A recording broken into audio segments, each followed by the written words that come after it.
animals. We're animals. And we can smell things.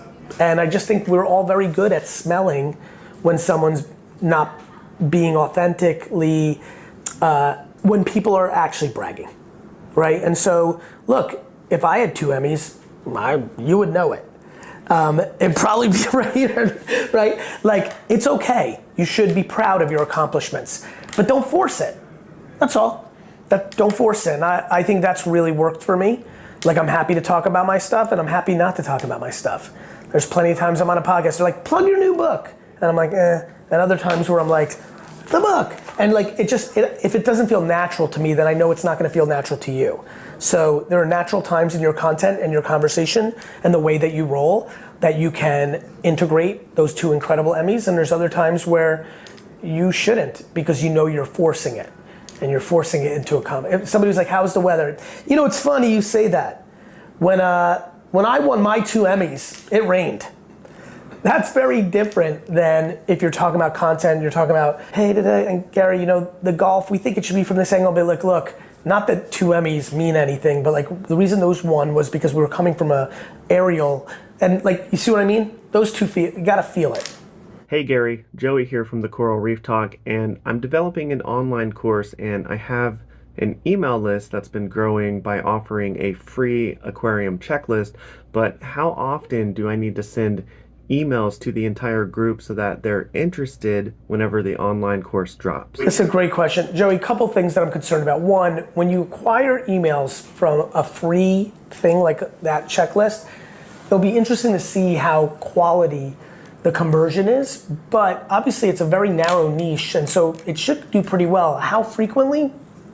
Look, I think I would probably send an email to all of them to a live stream where they get to know you better. So instead of like the email being, hey, we're dropping a product soon, buy it, after they came in through a free lens, if you say, hey, we're doing a live stream from 9 to 10 p.m. on YouTube, come here, and in that stream, you're kind of integrating selling, I think you'll find a lot more success. And so you want to make them aware that you've got something coming, and you should do that.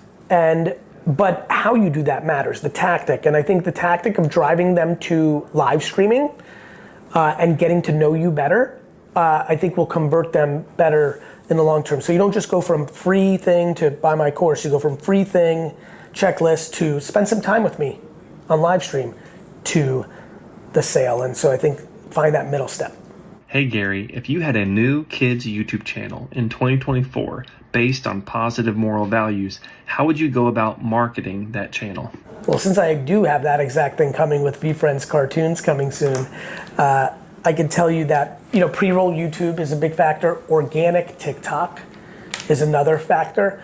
Those 2 stand out tremendously. And then mom influencers on Instagram, DMing them and trying to find ways to bring them value, or at least respectfully making them aware of things. Those 3 things stand out, my friend. So pre-roll YouTube Kids is obviously huge. That's gonna give you awareness in that ecosystem. TikTok is the place where you can go with youth content that there's a lot of consumption, even not teenagers, younger. Parents see it, then they show their kids. And then 3, obviously mom influencers, if you're DMing them and you're getting them on board, there's a lot there. By the way, before I go to the next one, I realized why I just jumped in, and you got to do a lot of it, right? Like, you can't DM 5 mom IG influencers and be like, oh, Gary's thing didn't work. I'm talking like 5,000, which is like 9 a night, 50 a night for months and months and years. I replied to every single @GaryVee tweet from 2007 to 11. All of it. Just want to make sure everything works. Yeah, me too. So the video off. There's a delay, but It'll take both videos off, right? Yep. This is YouTube. This is Twitch. Yep. YouTube, Twitch, so we're on both. Yep. I love that. I like that a lot. YouTube, Twitch, great to see both of you. Bear, great to see you. Shep, always good to see you. Let's see what's going on. Chris Tan, greetings from Germany. YouTube, for the 32 of you that have just jumped on, say hello and tell me where you're from. Actually, everybody. Actually, whose first stream is this, if anyone's? First stream, if anyone's, let me know. Can you have the team make a GV URL for YouTube. And so I'm going to do a push for that. So that's that, and that's that. Oh, I like what you're doing right now. Yeah, go to the left actually, because I like seeing myself. Like, make this YouTube. Like, I apologize. Then you Yeah. want it to look like this. Can you go back to the YouTube? Can you move this to the middle and like split screen it completely so there's no overlap? Sort of. Let me see what I can do. Yeah. Do you see what I mean? Yeah. Keep going. It's a little Yeah, bit smaller. it's fine for me. Okay. It goes away, right? I gotta get Right there. That's fine. That will actually work for me. make this one this way a little. Oh, that. Oh, I like it. Just Yep. right up there. Beautiful. And now go back to the YouTube one a little bit, because you can go to the right a little bit, because that'll be okay. Just a little bit more. Keep going. Keep going. Keep going. Right there is good. I like that. That is good. From Nigeria, Chuk. I love that. My Chris Tan first screen. Very nice. Yep, very nice. Indonesia in the building. Great to see you, all of you. Peg, great to see you. Nice, nice, nice. And the camera's actually this one today. Oh, interesting. Because this one's been acting up. I gotta fix something. Oh, okay, understood. And so video. An influencer in this meeting, and then back in the office for 30 minutes, and now it's like me in my office for 12 hours. That's not as compelling, and so, and then even like because I do that all the time, when we go and hit the road, it's a little hard for me to get back on the saddle, and so yeah, it's an adjustment. You know, like actually when I post-COVID, when I like traveled for the first time without a camera person. It was like weird to me, and the second time it was like liberating. I'm like, oh, this is relaxing, and that made me not want to do it as much. And so like it's all just interesting stuff. You just ebb and flow. Just don't beat yourself up. That's what I would say. Like you'll if it's meant to be, you'll get back on it. You're motivated because you like it. You're motivated because you're ambitious, and so just follow that track. Hey Gary, Carlos Samaniego, Redlands, California. I am an enrolled agent. I actually represent people who have IRS tax problems. What would you say would be the one or two strategies that you would use in regards to video on how to attract more clients? Clients that have personal clients or personal or small businesses that have IRS tax problems and they're looking for somebody to help those IRS tax problems. Thanks again. You're welcome, my friend. That's an 80s thing of like you're bad at 1,000 years, and my guess is the number one most important thing in all of communication, not just marketing, as we sit here today, is your organic social media creative strategy. That all of marketing and everything starts before you spend money on media amplification. It is how you extract consumer insights. It is the most important thing to raise about somebody in one of my companies that's happened to them, because I'm very emotional. And so I take things on. I'm able to compartmentalize. That's what I'm great at. I can deal with it. But I would tell you, my bad days are only left for cancer, death, terminal illness, car wreck, burnt house down, losing money, somebody saying I stink. Like, fuck that shit. I want you to talk about that a bit, because Please. You've said that for a very long time. And I think a lot of people starting out with that perspective, some people get, as we've Morning, everybody. Hope everybody's super well. Big shout out to both the Twitch and the YouTube friends that have joined us this morning. I will be playing some new videos up top while I'm jamming here, but I'm going to be unmuting at times to say what's up. Also today, big show on Fanatics, giving away a lot of free stuff in our VeeFriends world. All the OGs in the chat, especially in Twitch. I don't know how many OGs are in the YouTube right now, but please link up our Fanatics VeeFriends account so that people can download the app and join us for that this afternoon at 5:30. It is National Dog Day. We're focused on Dialed In Dog today. Rarity Dale in the building, Dirt Dog in the building, Shepherd in the building. All the good names are there. Paul J, good to see you. And big shout out to everybody on YouTube. Please stand by. Mohammed Musa, Alex Segura, Lily E in the building. Good morning from Bama. Please stand by. Have you joined us for a Fanatics Live VeeFriends thing? Anybody on YouTube? Do you collect Pokemon or comic books or anime or any of that kind of stuff? Or do you have kids? Or if you're looking for something to collect, you've got to join the Fanatics Live. Ooh, and bag. Buying some tier 1 subs for people on Twitch. Thank you for that. Chris C, appreciate you. Chris C, have you joined the streams? Yeah, please stand by. Have you been to a VeeFriends Fanatics Live yet? I love that you collect. Ooh, Miss Lynch in the building. Okay, I need those URLs because you and I are sitting down now, right? Cool. Great. Minutes. There's no lunch. There's no. You've always done it this way, yeah? You guys know, like 4:45 to 5, 5:15 to 5:30, 4:30 to 4. Like it is. Wait, do you have something in there that says 4:45 to 4:46? Yeah, it's very real to me. Like shower in there, my efficiency, me learning as an operator that every 1 hour. Here's a big one for all the entrepreneurs out there. Every hour meeting you have is actually a 30-minute meeting. Please, can you actually talk about that from a very detailed standpoint? Yes. I need all these tips. The reason I have so many 15-minute meetings is almost every 30-minute meeting is actually a 15-minute meeting, but you putz around on dumb shit that doesn't matter or pleasantries that aren't required at that moment. Like, I'm so excited. This is great. Oh, How do you and like eating the pineapple for a few minutes and like making a coffee and all of a sudden it's like 2:09. Here's my favorite one. 13 people in a meeting. Let's do intros for a fucking hour. No.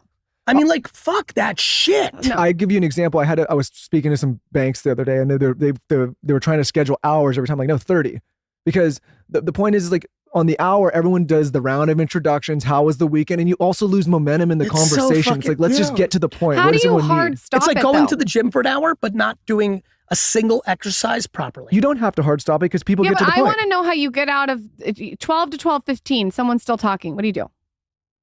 Say, I apologize. I have to go to my next meeting. Just straight up. You're also, in my role, as I'm the conductor of almost every meeting, like everyone, don't forget, it's also scheduled from 12 to 12:15. People see it. People know, right? Okay. You know, like, I don't know. They Like, show up ready. yeah, like, listen, I'm bad at interrupting when I'm the podcast host. I'm definitely going to interrupt in a meeting if we're trying to move shit along. So you're like, you sorry, take I have to go control. to my next meeting. Bye. I mean, it's even weirder than that, I think, back to the point I'm making, which is if this meeting is 12 to 12:15, at 12:13, everyone's brains is like, this meeting's 2 minutes long.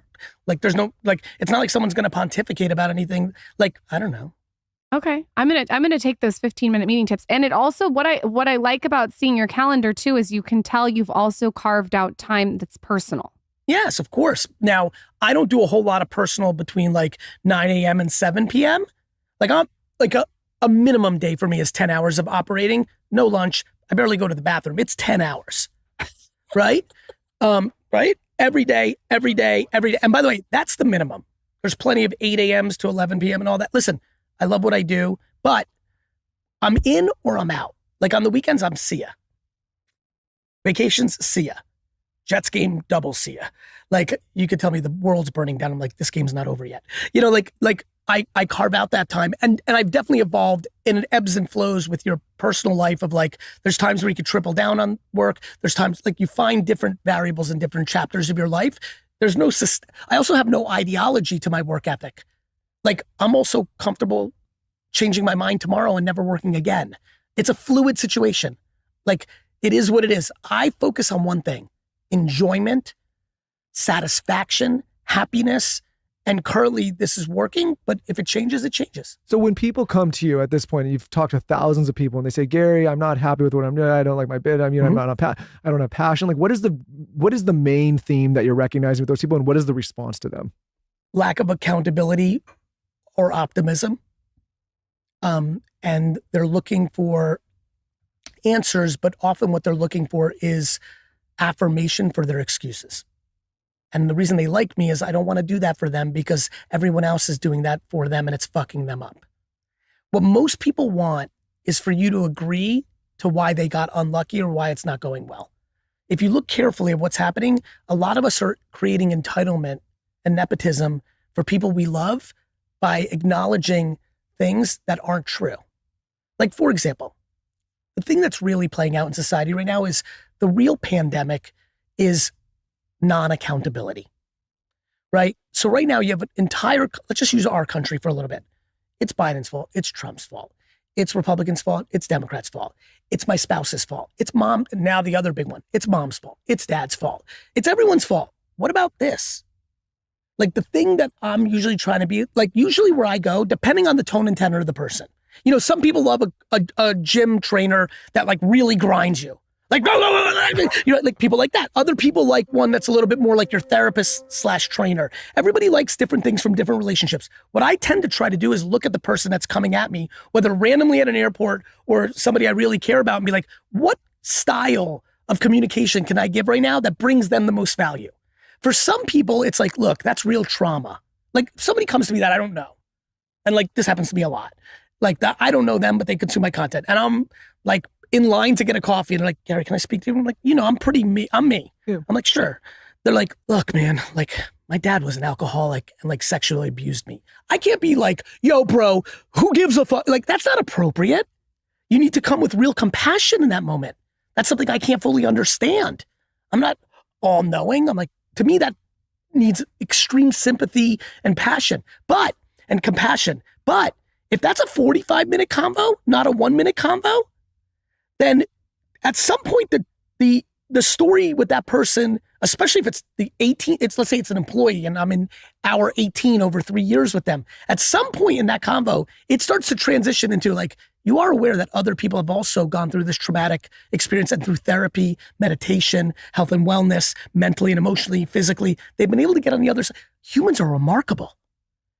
Now, how you start that conversation isn't always like, rah, rah, rah, I got you. Sometimes it takes 4 hours of compassion before you can start to transition the energy to accountability and capability. But the issue, you know, what do I say? You're capable. You don't like, politics is such a hot topic, right? You don't like what's going on in America? Go to Sweden. I don't know. Like if you're so distraught right now listening to this and you think America's the worst, I have great news. Australia is lovely. Yeah. And so to me, why are you going to complain when you're in control? Ah, you like that feeling. People don't want to be accountable. I think complaining gives people sometimes an identity. It gives them a short-term endorphin hit. It gives them a short-term excuse. It gives them a Band-Aid. It gives them a jolt of, I don't suck. Life is as basic as it comes. Insecurity, self-confidence, everything else is secondary. Yeah, it's interesting too, because like the message is very clear, and I couldn't agree more. But you know, there's also this thing was like, well, easy for you to say GaryVee, point of privilege, Lauren and Michael, point of privilege, and like it's just like it's another bump along the road. Only because they don't have context. Mm-hmm. Of course. Sure, easy for me, Gary. Let's talk about Gary. Go. I immigrated from the Soviet Union. I grew up in a household where my dad worked every minute, where my mom, who's the greatest of all time, but very early on said, you take care of your sister. I've only had responsibility. I've only had stress and pressure on my head my whole life. Started working my dad's liquor store at 14. At 16, I'm already a financial impact on the business. Now I've got that. Like I've never had a vacation in my fucking life. How about that?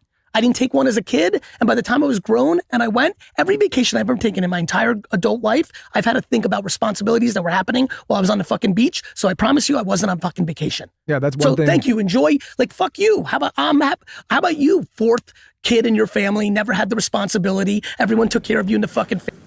All right, that was just a very good meeting with Dustin about his career. Good stuff. And we'll see you later. Oh, we're already level 4 hype train on Twitch. Twitch, YouTube, you got to find each other. YouTube, all 70 of you, go open twitch.tv/GaryVee. Twitch.tv/GaryVee. Go over there. Can we get TikTok live on here? As a desktop? Get educated on that. Already it's going to be too hard to like fit it all, but don't worry. Did he get a raise? I don't disclose Dustin's personal information. If you, okay, so Team GaryVee sending people GaryVee.com/GVVE live. Team Gary, GV with 1 E. GaryVee video experience. Got it. Now I understand. Yep, that's the right URL. I need a dust on October 5th. Okay, I like that. Twitch. Go over to YouTube, and YouTube go over to Twitch. Let's do a switcheroo.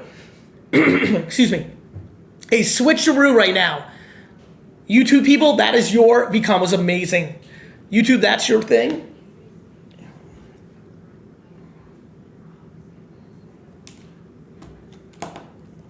Do this. So I can do TikTok. But we're not gonna be able Don't know to. where- Yeah, I don't know where exactly. to put it. We'll figure that out. That's gonna be good though, Okay. because that's gonna have way more people than both. Yeah. So I'm super hype about Comic Con, Shep. Comic Con's gonna be amazing. Somebody take the lead over here on GaryVee audio experience and move everybody over to Twitch. Please put in the chat, Ryan Robertson, please stand by me. Twitch.tv/GaryVee. Okay.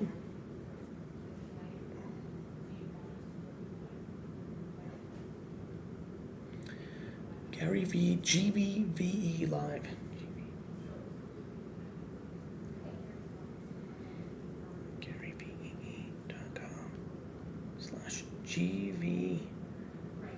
GaryVee.com/GVVE. Yep.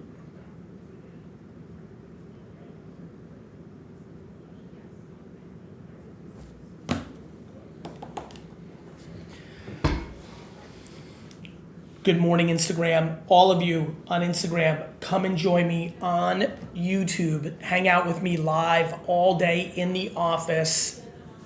Almighty Pickle, good to see you. Text me, Almighty Pickle, text me. Team Gary, if you're watching, have everybody text me at 212-931-5731 with business questions when I'm on mute. Sid, also, let Sid know, is that WhatsApp number live for international? All of you on Instagram, looking old. Yeah, I'm getting older. What do you want from me? Like, I'm fucking almost 50. What do you want me to do? Look young? I'm not gonna fucking do all this fucking bullshit plastic. All these people, dust, a couple wrinkles, a couple gray hairs, and people are on my fucking shit. What do you fucking want? I'm fucking 50. All right, GaryVee.com/GVVE live. GaryVee video experience live. GaryVee video experience live. GaryVee.com/GVVE live. All of you come over right now. I want to see that number go way up because I want to hang out with you all day in my office. Thank you. GaryVee.com/GVVE live. Come over right now. Subscribe up. It's a new channel I have, GaryVee audio, a video experience. And I want you to come and hang out. David, happy 50th tomorrow. Big shout out to you. All right, all 800 of you, get over here right now. Get over here right now. Big live tonight as well. Yeah, the new hat is fire. All of you, I can answer that manage time question. Let's get over to the lives. All of you, go right here. Go right here. All right, what's over there? Yes, Jen. 212-931-5731. Text me. Sid, do we have our international number yet for WhatsApp? No? What the fuck is Sid waiting for? The number's not set up yet. This feels like a 10-year fucking journey. But we have the broadcast channel, GaryVee.com/WhatsApp. Okay, People can join the broadcast channel. but that's only a one way, right? Yeah. But what about the other one I'm excited about? Where There's a paperwork- cost, right? We're fine with all of that. We just have to get it signed. We're just paperwork's. Can you email Yud Kid me, please? Okay. Yeah. I want to get that going for the international. But GaryVee.com, GaryVee.com/WhatsApp. is the broadcast channel. Yeah. Okay, make sure the both channels are getting. Oh, All right. look at Dusto trying to figure out this little. This is going to be a real tricky game.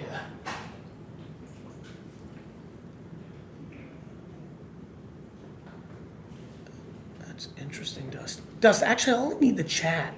I know I like seeing myself, but I can see myself in one place. Try to do it just with the chat. Right? Because if you just do the chat, what if you go from the right side to the left on that? Oh, keep going. That's the play. That's the play. And we'll see the number. That's okay. I'll deal. Actually, you know what?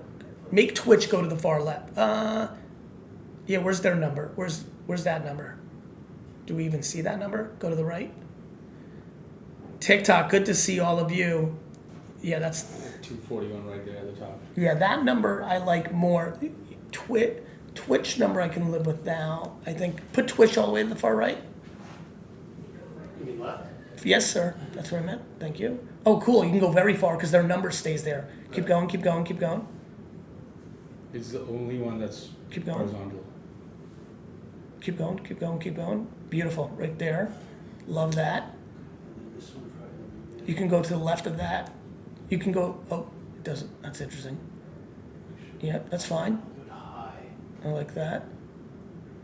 Okay, now we're really cooking with gas. Uh-huh. And then that one. Yep. You go down. No, you covered the number. You covered the number up there. Scroll down. I like that. What if you make the screen like this much? No, this is super fine. I can deal with all this. This is actually perfect. Mobile mode, I feel. I'm good though. I'm good. Why would you mess with it if I'm good? Yeah, If I'm there's good. like 3 mobile versions, probably. I got it. But you guys can play another time. I got to get Yeah. into my next meeting All right. in 1 minute. It's great. Instagram, you're missing out on the fun. TikTok, what is good, everybody? Great to see all of you. 212, can you guys manage TikTok's chat? Because I love what's going on with TikTok. I can live on this. When I go on mute, though, TikTok is not going to hear me. No. Oh, will TikTok hear me? No. It's all separate. But TikTok won't get the video like the other two channels will. It will. Really? Just TikTok. Had that, but for someone who didn't grow up with that and has those things, how do you help them get there? Find people that do it for you or content that does it for you. I watched my father, who did not have self-esteem being built into him, transform under his time being with me at the liquor store. I'm proud to sit here and say I had a dramatic emotional impact on my father. And how did he manifest? I didn't know that. I've never heard you talk about Because that. I don't talk. I'm trying to give you something nobody else has. Here you go. Yeah, tell us about I'll that. tell you. I believe I've never said it because it's not really for me to say, but I feel like my father's and I relationship is at the right place for me to say this. I believe that if my father was sitting here, he would tell you that the 22-year-old kid that came full-time to work in that store, and really 6 years earlier than that over the course of me being with him so much between 14 years old and 34, that I fundamentally changed the way he viewed himself. TikTok, all of you that are live right now, because I know this is your first time hanging out with me in the office, I'm going into an important meeting right now. Sometimes I have to go on mute. Can some of you on TikTok take the lead and explain to people what's happening as they come on? I see you, Andy. I see you, Nick Ragone. I see you, Daily Girl. I see you all. Daily Girl, please take the lead for me. Also, TikTok, tonight, big live stream. Any of you that collect trading cards, actually, let's give away something to TikTok right now. The Driven Dragon. This right here, auto. That's a $50 to $100 card on the auto. Let's give this away. Dustin, take the lead here. We're gonna have to figure out who wants this on TikTok? We're giving this to TikTok first. Let's go to Teehee Spicy Bets. TEH Spicy Bets. TEH Spicy Bets. You're about to get a DM from VeeFriends on TikTok. Congratulations. Congratulations on winning this. Everybody on TikTok right now, go to eBay and type in VeeFriends. Tell VeeFriends cards to get into the TikTok live and CM. Okay. All right? Tea spicy what? T. She'll explain again. Or he. TEH spicy. That's. Got it? Yep. I got you something from Con. What's that? Just give away. Giveaway? Nice, thank you. I'm not on mute. We went from a place of where my father and I competed with each other and had weird dynamics about it to a part in our life now where he literally walks around Earth every day with a hat that says proud dad of GaryVee. Sweet. Yeah.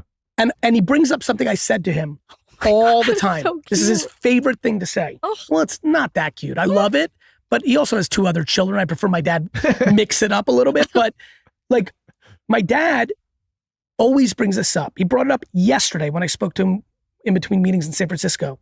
He said, son, okay, while we wait for our 10:15, Jordan, thank you. TikTok, this is new for all of you. I need you to help me educate everybody what's happening when I'm on this live. Let's make sure everybody knows. YouTube, great to see all of you. in there, all 150 of you. Big shout out to all of you. VeeFriends cards is going to start coming in here and explaining. Twitch, great to see all of you. Big sign dialed in dog tonight. 4 unmutes and less. Yeah, Shep, this is my new style. I'm going to unmute a lot more. Everybody, let's start switching to where you go. TikTok and YouTube. Go to Twitch, twitch.tv/GaryVee. Say hi to I have 3 streams up right now. Say hi to your Twitch friends. Twitch, go over to TikTok Live. Open my TikTok right now and come and hang out. Big shout out. Sarah Shaw, excuse me. Mace, great to see you. Pathy, great to see you. Kaz, great to see you. Daily Girl, explain to them. When I go on mute, we show you a YouTube video. There we go, Bella. First time in the Twitch chat. Vito World, first time in the Twitch chat. Everybody on TikTok, everybody on YouTube, let's raid Twitch. Twitch.tv/GaryVee. Twitch.tv/GaryVee. Mitch Jarvis, great to see you. What's happening is I'm streaming out of the office and I'm just having some fun unmuting during my office meetings. And we have a big live stream tonight. I'm giving away collectibles all day. Lynn asked me to call his cell instead. Her, got it. Give you the number. Nope, I got her. Okay.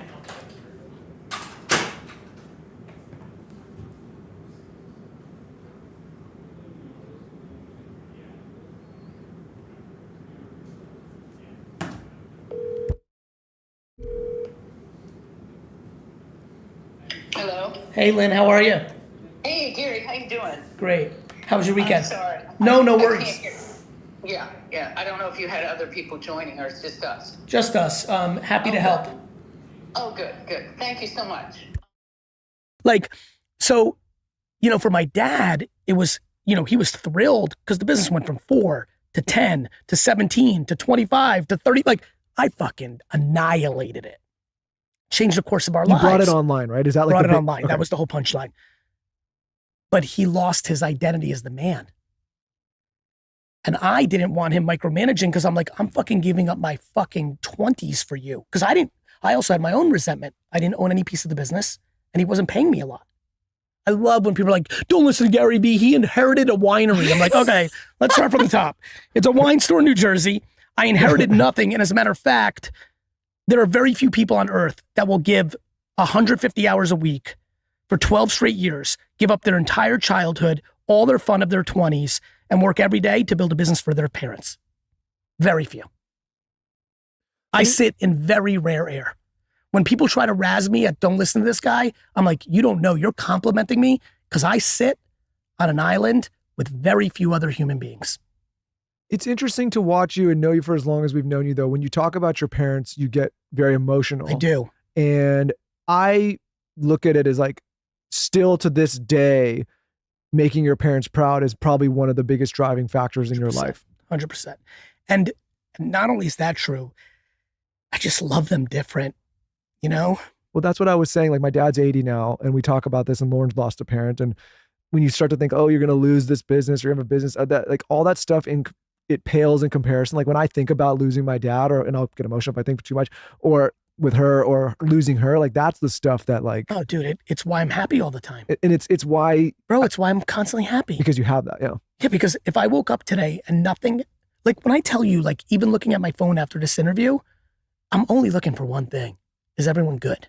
Yeah. My life is so simple in all the complexity, right? The 800, everyone's like, he's so crazy. I'm like, I'm the simplest. I'm the simplest of them all. You're grounded in the perspective of the things that are really important, and the other stuff is the game. Of course I have micro concerns. Of course I'm in the game, right? It's like being a competitor. It's like, when you're playing basketball and you're I'm me, I'm in it, but not real life. I'm detached from it. That's why, by the way, that's why I'm so pumped about Meet Me in the Middle. Yeah, talk about Meet Me in the Middle. I believe every parent that's listening to this, that buys this and reads it to their kids is also going to be affected by it. I am going to build a VeeFriends world. VeeFriends is Pokemon meets Sesame Street. Obviously, the NFT thing got with the hype and everything, but it started there. But it's an omni brand, cartoons, toys, trade. If you go to eBay right now, please do this. Please go to eBay right now and type in VeeFriends and go to completed auctions. You'll be blown away. Trading cards and Squishmallow. It's I'm built by the way, back to I'm doing it again. When I was GaryVee, but I was really building VaynerMedia. Right now, I'm VaynerMedia and GaryVee, but what I'm building is like literally the next Marvel Pokemon. Like, I can't wait for everyone in 20 years to be like, and I'm doing it right. I'm doing it like I'm telling them I'm doing it right now. And yet, back to like I told my dad, no one's gonna do it or no one's gonna see it. Even though I'm telling you that I'm building one of the biggest intellectual properties of all time, people don't believe you, and that's okay. And by the way, I might not. You don't think people believe you at this point? Still no. Still no. Still no.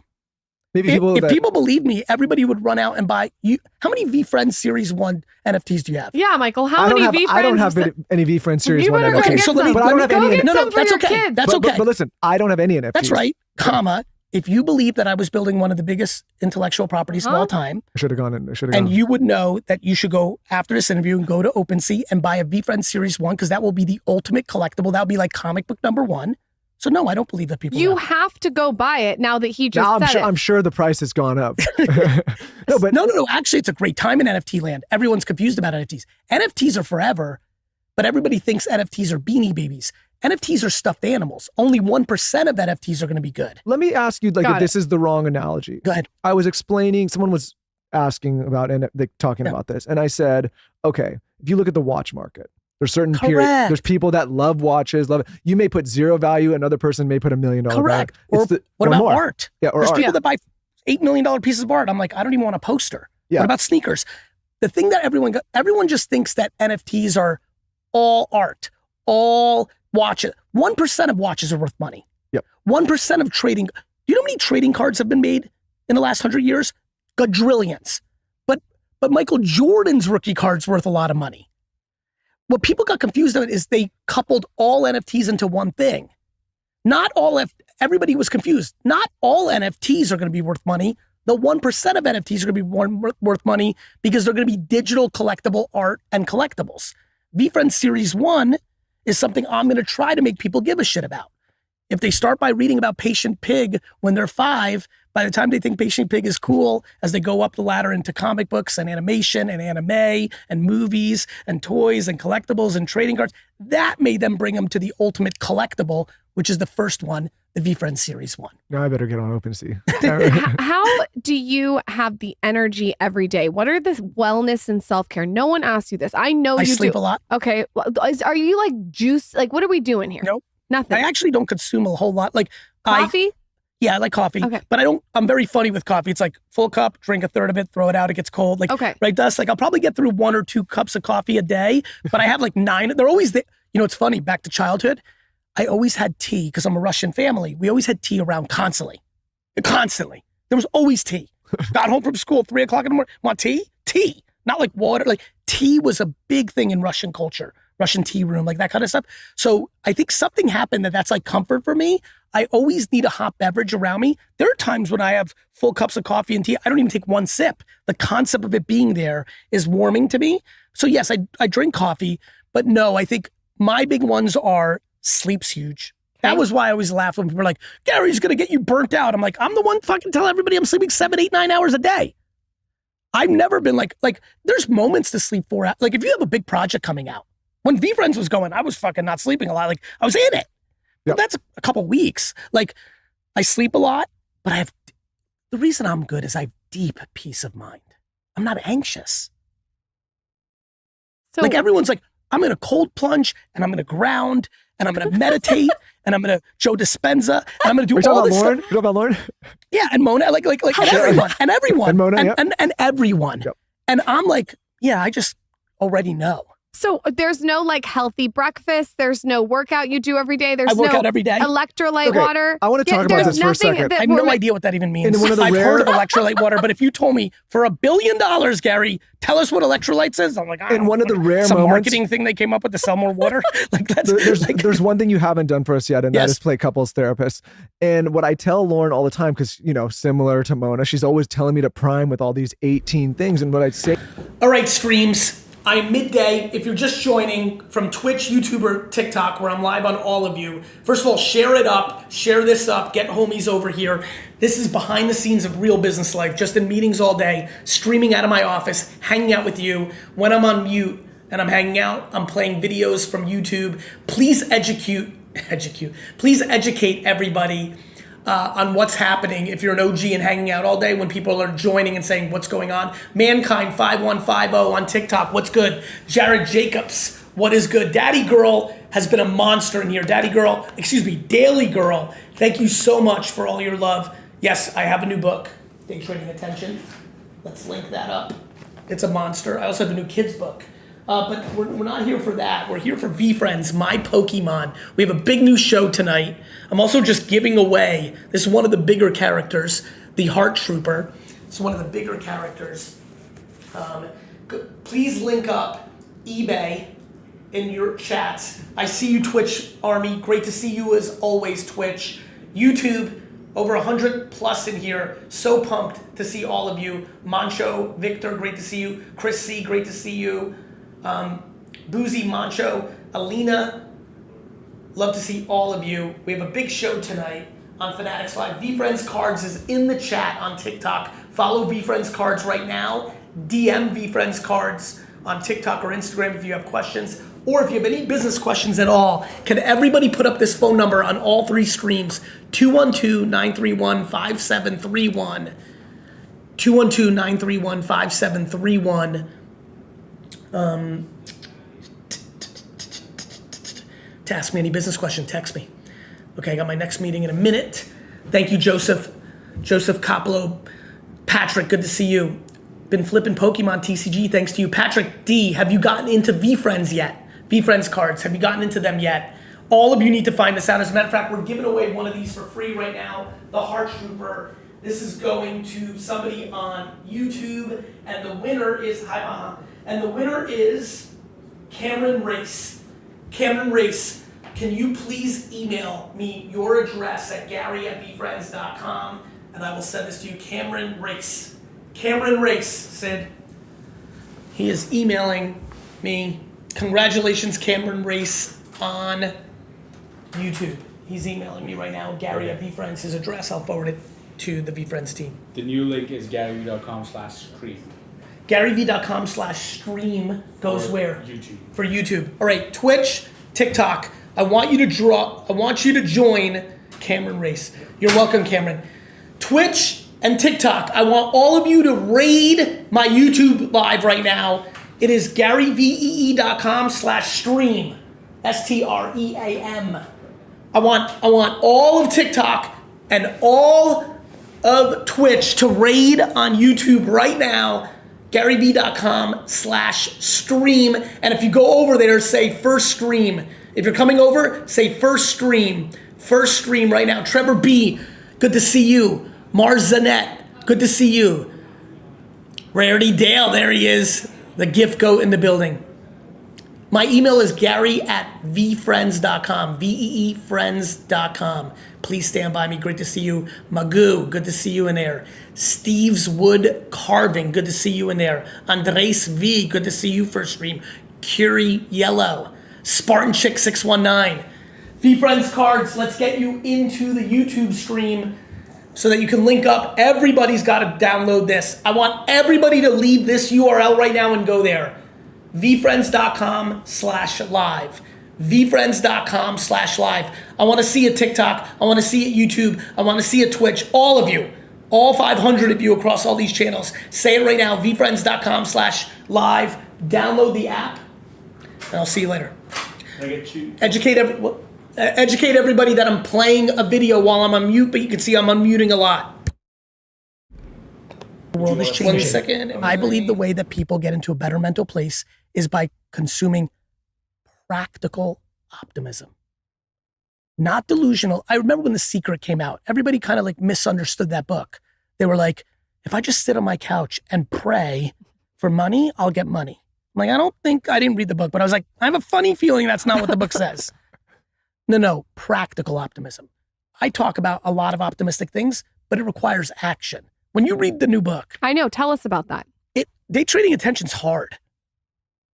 It's like when people hear me talk about like lots of content and this, and you have to know how YouTube Shorts works it's hard.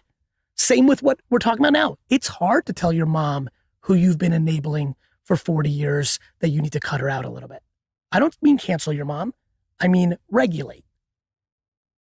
It's hard to quit a job that pays you $200,000 a year without knowing your next job, but your boss and your coworkers are so toxic, it's been draining you for 8 years. I don't think that's easy. Not when you have a mortgage, not when you have college bills coming up, but I can tell you it's the answer of how to get happier.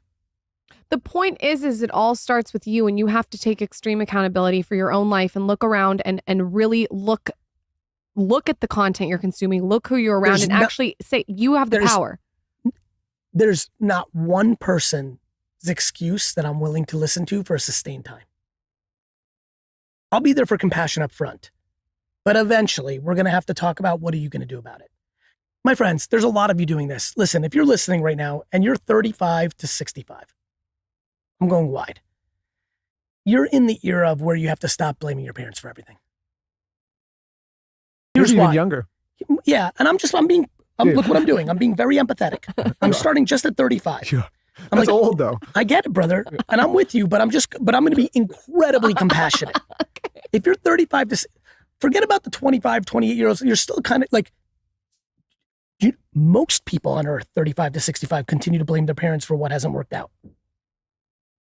And what I'm saying to them in the middle of this podcast is, hey, it's time to let that go and ask yourself, what are you going to do about it?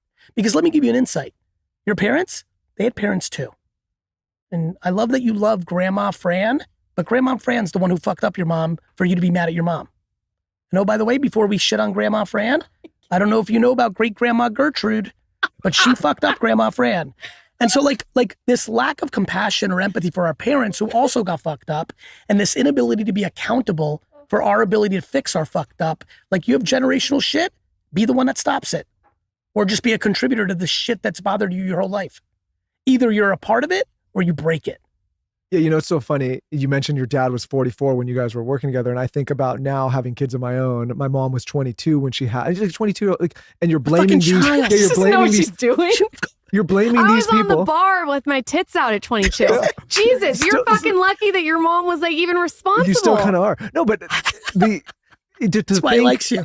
Yeah, of course. To think, I went to that bar. To think that like we're blaming people that were that age and they were in many cases younger than us for all of our problems later in life is crazy to me. Yes. And you combine that with where we are now with entitlement at scale, where we think that everyone should see the world the way we see it. When you guys moved from LA to Texas. Oh God. Oh, God is right. Yeah. I am so sure. I remember hearing that, either from Mona or seeing it. I'm like, oh, these poor two are about to get so much judgment from so many, because you did it a little bit earlier, right? Yeah.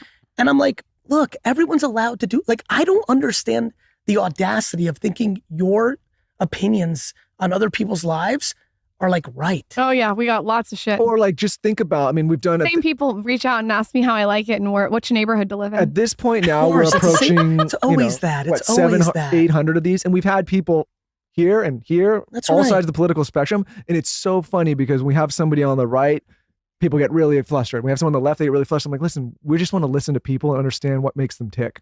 You know what I mean? Look, meet me in the middle, and day trading attention is purple for a reason. I'm obsessed right now with purple. I'm so tired of red and blue. I think most It's are. such horseshit. Purple's royal.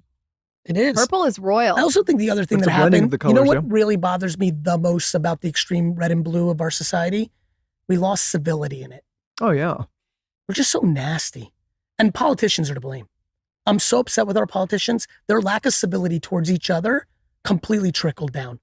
I think it's such a shame. It's such a shame. We have to get to a point too where people are able to change their mind. Well, that's for damn like sure. We get so stuck in the mud in the opinion. You have to be able to evolve your opinion. I'm pumped when I change my mind.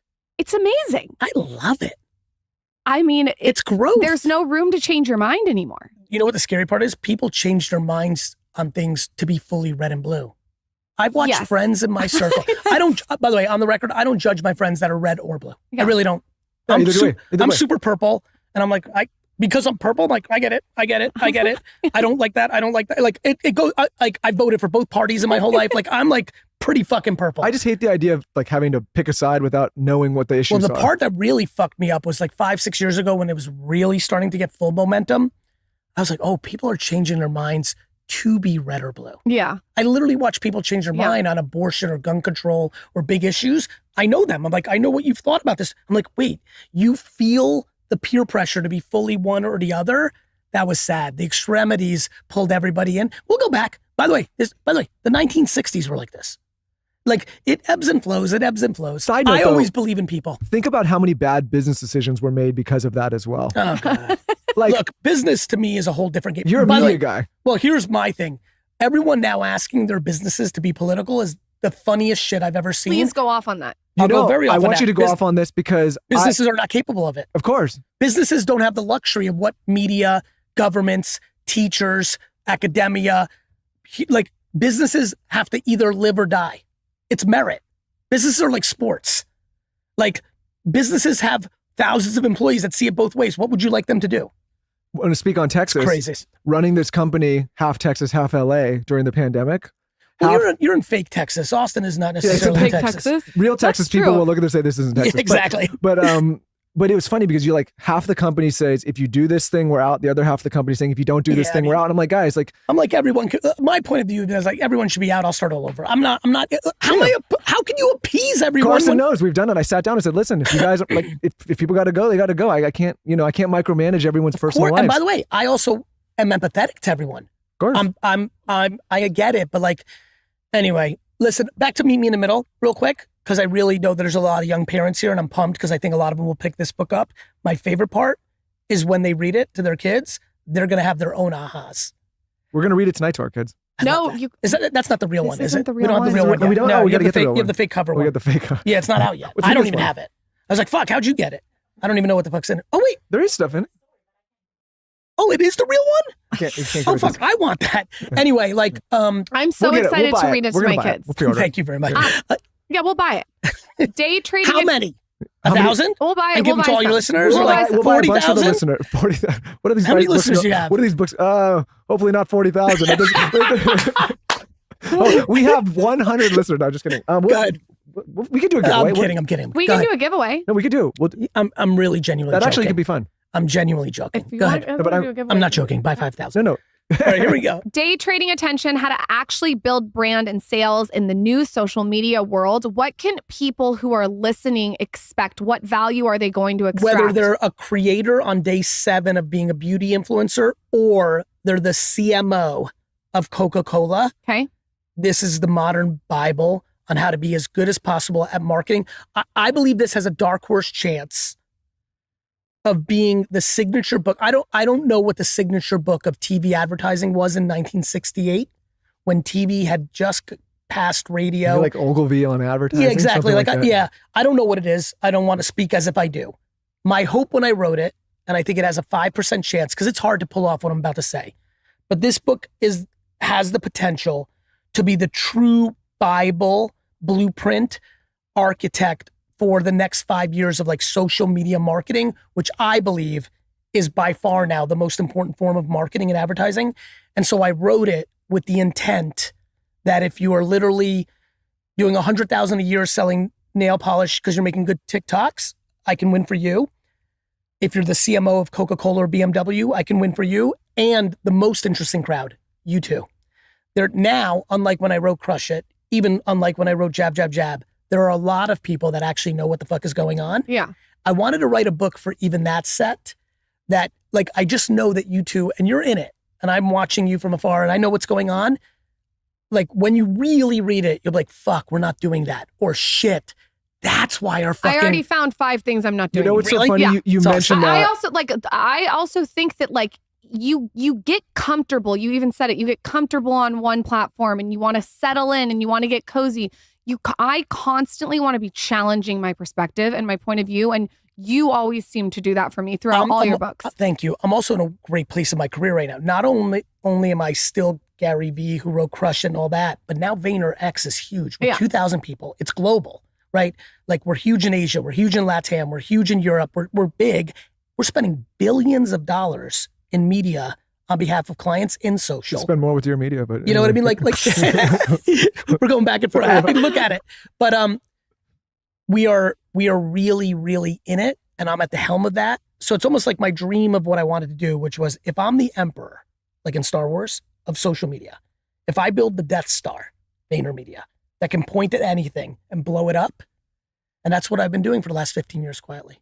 And you know what I would say, like, on a smaller scale, sometimes we go and speak to students at schools and mostly get brought in to talk about like this whole world we all now live in, because a lot of students, they're just not taught in school, right? Of course. And I at my stage in my career, I'm looking for books like, what do you read that's relevant? And it's hard. It's hard to find. But this is very relevant to... Ready for this? So I think in the shower like a son of a bitch. Like it's my single favorite place to think. But I also take very fast showers. So I have like blitzes of like 4-minute like thinking. Okay. Literally this morning in the hotel, I was like, oh, fuck.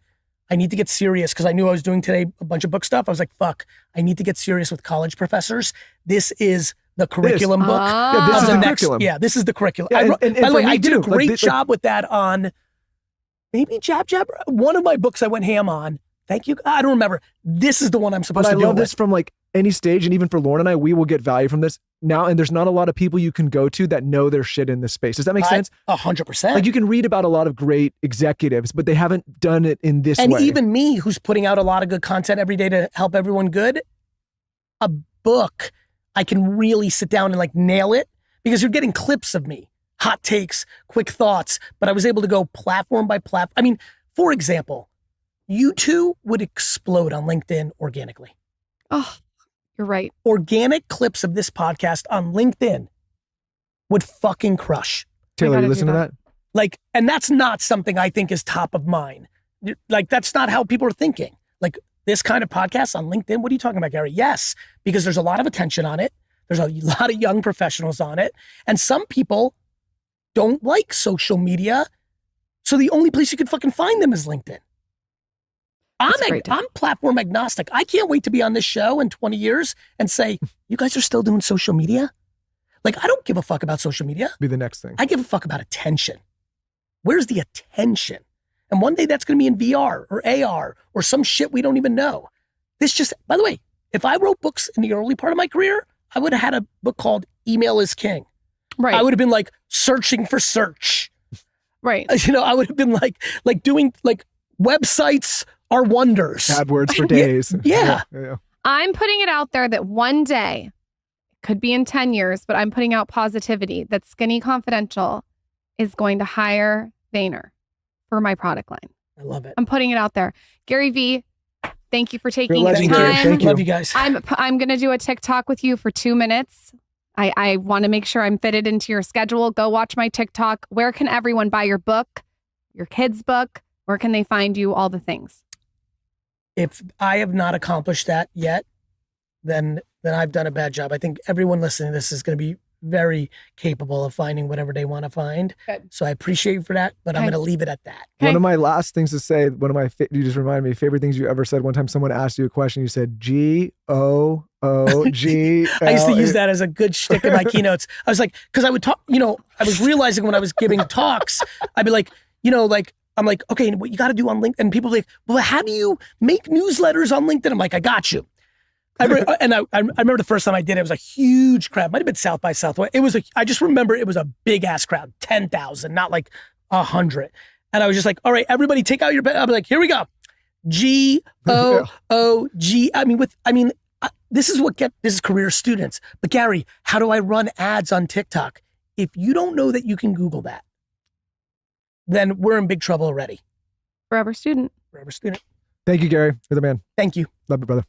That was amazing. Hey everybody, I wanted to say that a new book is coming. The follow-up to Jab, Jab, Jab, Right Hook, originally called Jab, Jab, Jab, Left Hook, but I finally captured what I've been doing for the last 20 years as an entrepreneur, as a creator and influencer, as an operator of a marketing company that works with Fortune 5,000, 500 companies, and really the punchline of what I'm seeing in society, which is day trading attention, how to actually build brand and sales in the new social media world. I'm really proud of this book. When I read it, and some of you follow my social enough to see the clips, when I read it in studio, it got so deep, it goes so detailed. It goes macro and micro as I like to roll. And so if you've not picked up a copy yet, go to GaryVee.com/DTA, which stands for Day Trading Attention. I have a feeling that this book, much like Jab, Jab, Jab, Right Hook, literally got an email, they just read it, it's 10 years ago. The updated version of the marketing manual for your marketing team. Definitely if you're a social media person that runs your stuff, you need to get a book for them. And definitely the marketers in Fortune 500 for your staff. staff and the entrepreneurs and creators and influencers who are trying to build something for themselves. So proud of it. Hope you enjoy it as much as I enjoyed putting it together. The manual that we are going to give to everybody when they join VaynerMedia to read, and hopefully the manual to the modern marketing world, and especially social media first world. Day Trading Attention out this May 2024. Pre-order your copy now.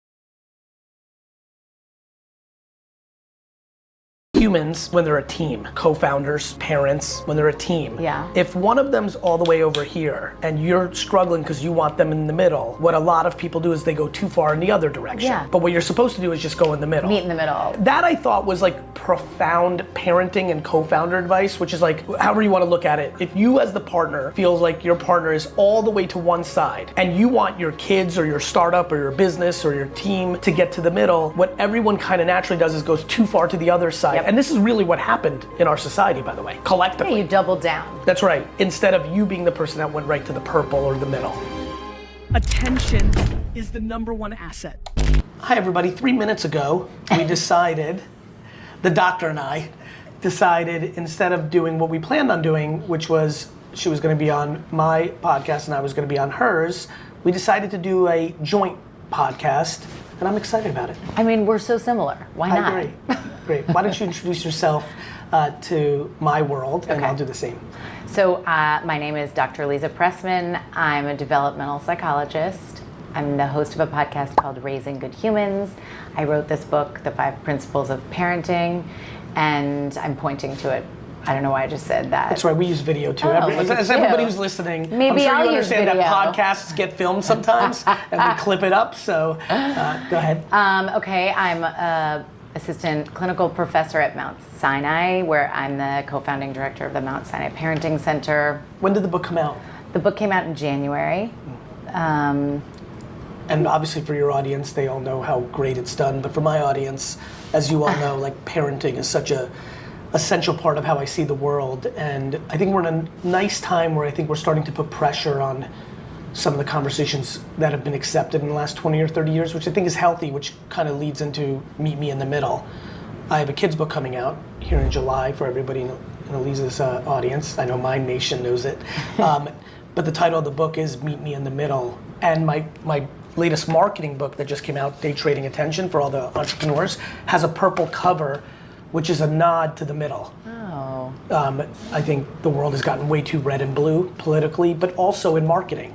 People either care about performance, how does it convert, or what's the big brand idea? Yeah. And all the magic in marketing is actually in the middle, and all the magic in parenting is in the middle, and all the magic in life, I think, is in the middle. Agreed. Thoughts? I totally agree. The premise of my book is the balance of, the space between chaos and rigidity is where we have the freedom that allows us to make decisions that are reasonable, and we can better support our kids, and we can, it sounds like, do better marketing.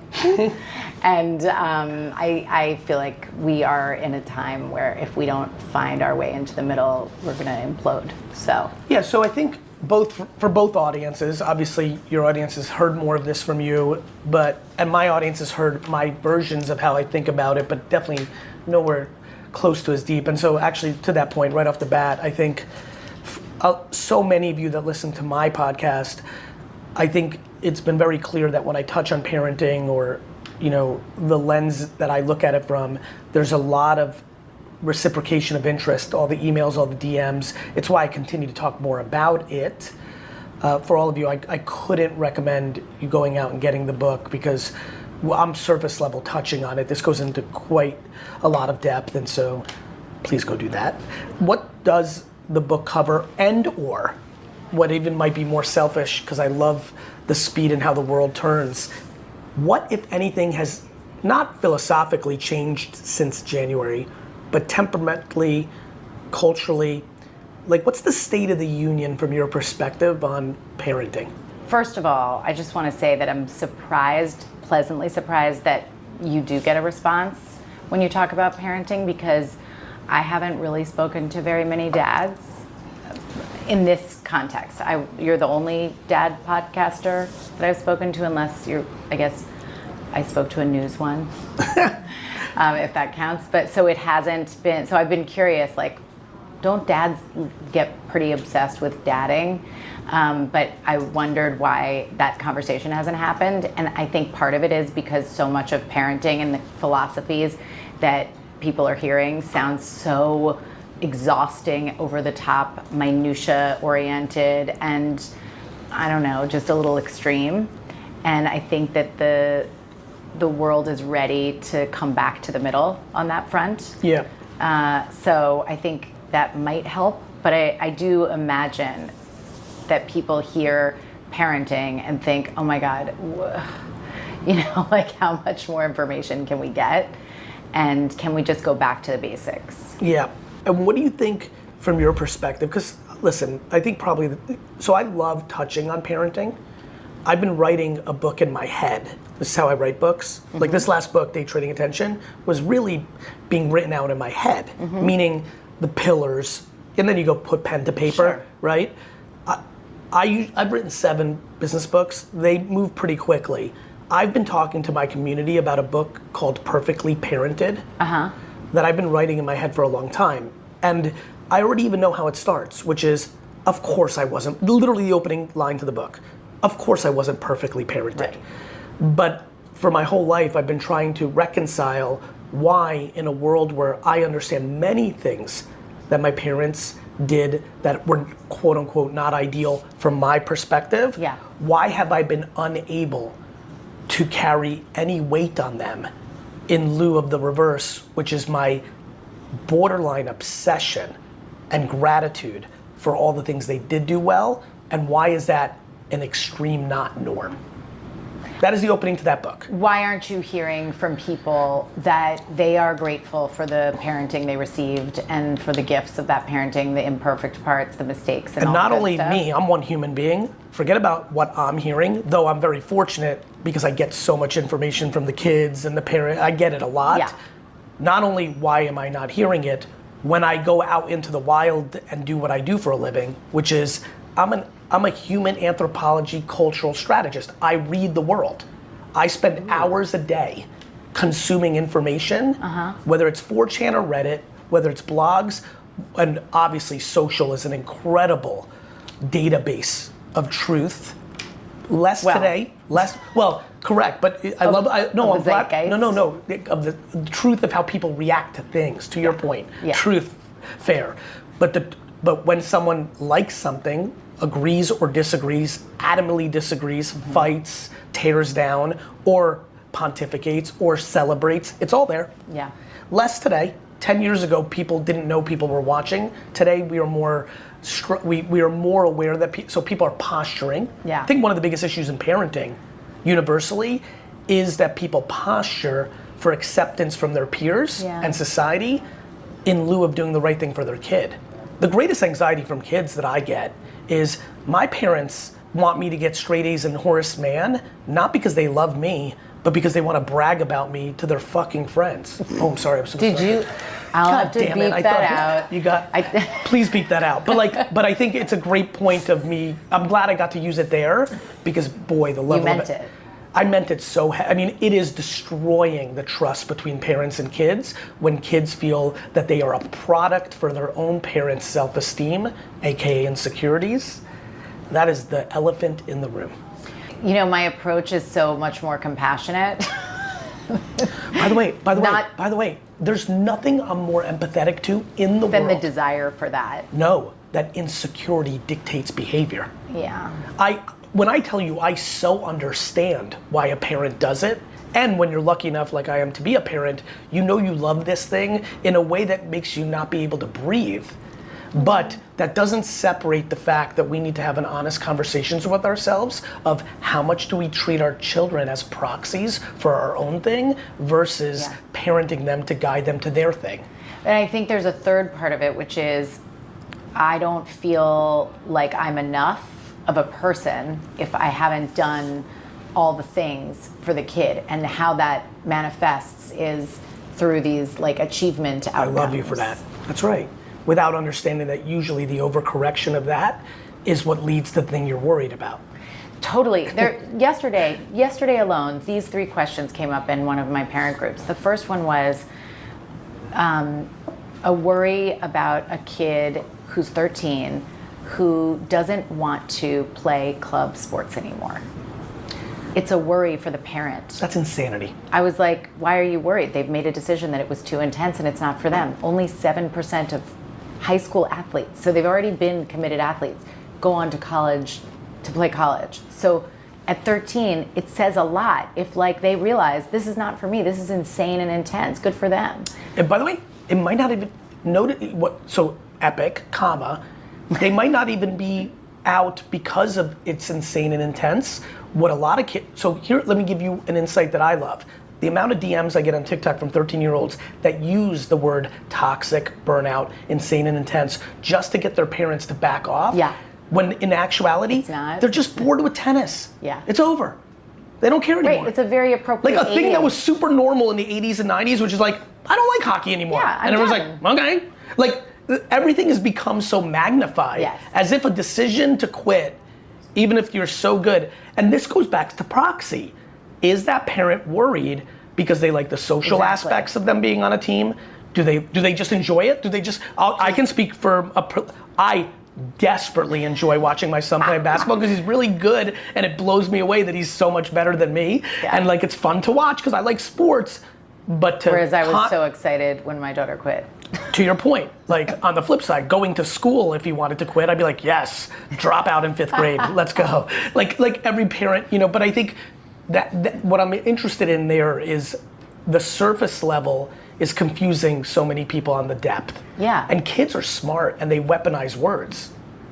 Well, that's a whole other thing. I think that social media, you could also say that it's given words to things that are inappropriately used, like diagnoses for mental health challenges, mental illness. So they're like, oh, I have this checklist of symptoms, I must have a disorder. Yes, but I would argue that we are in a culture right now of blaming social media for everything. Long before social media was this hot, WebMD was doing that every day. That's true, but not to teenagers. Yes, but the reality is, and by the way, I think we've given too much weight to the power of social media, and also we've turned that one into a binary too, of like it either has to be the end of days or it's fine, and I think it's somewhere in the middle. Like everything. Yeah. The reason we talk about social media today the way we talked about alcohol in 20s and 30s is because this is what we do. What we do as humans is we are too binary. Yeah. And so what happens is we literally banned alcohol in this country because we also are incredibly bad at accountability. It's interesting that you say alcohol. Please. Because I had an episode a few weeks ago with the leading alcohol researcher in the country, like substance use researcher.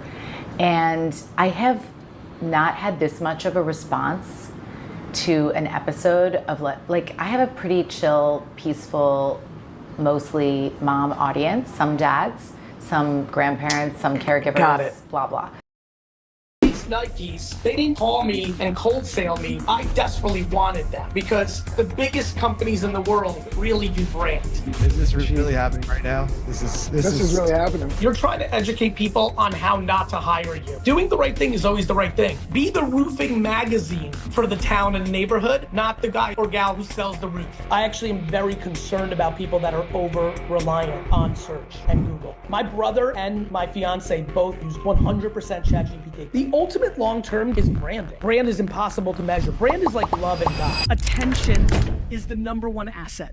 There he is. Benny, I have to get stitches right now. You see this? What happened? Ross Brown elbowed me directly in the fucking eye.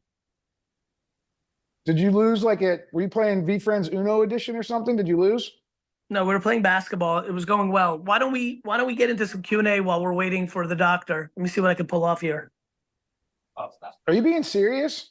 I'm being dead serious. Here's the doctor. That's wild. Getting ready.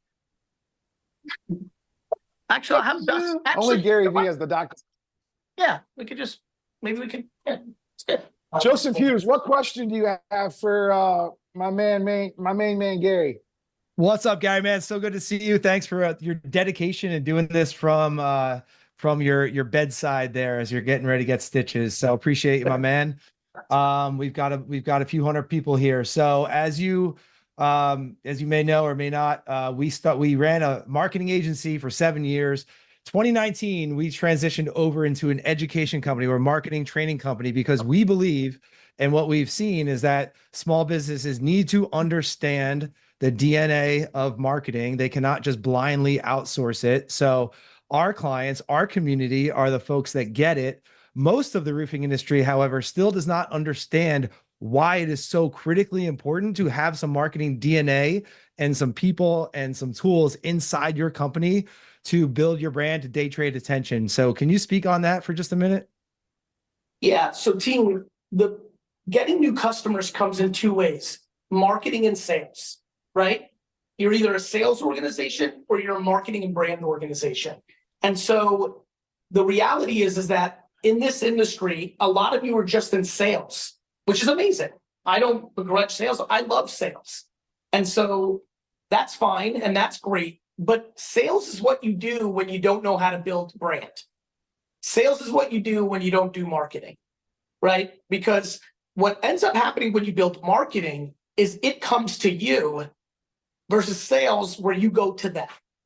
So everybody does sales except the biggest companies in the world really do brand.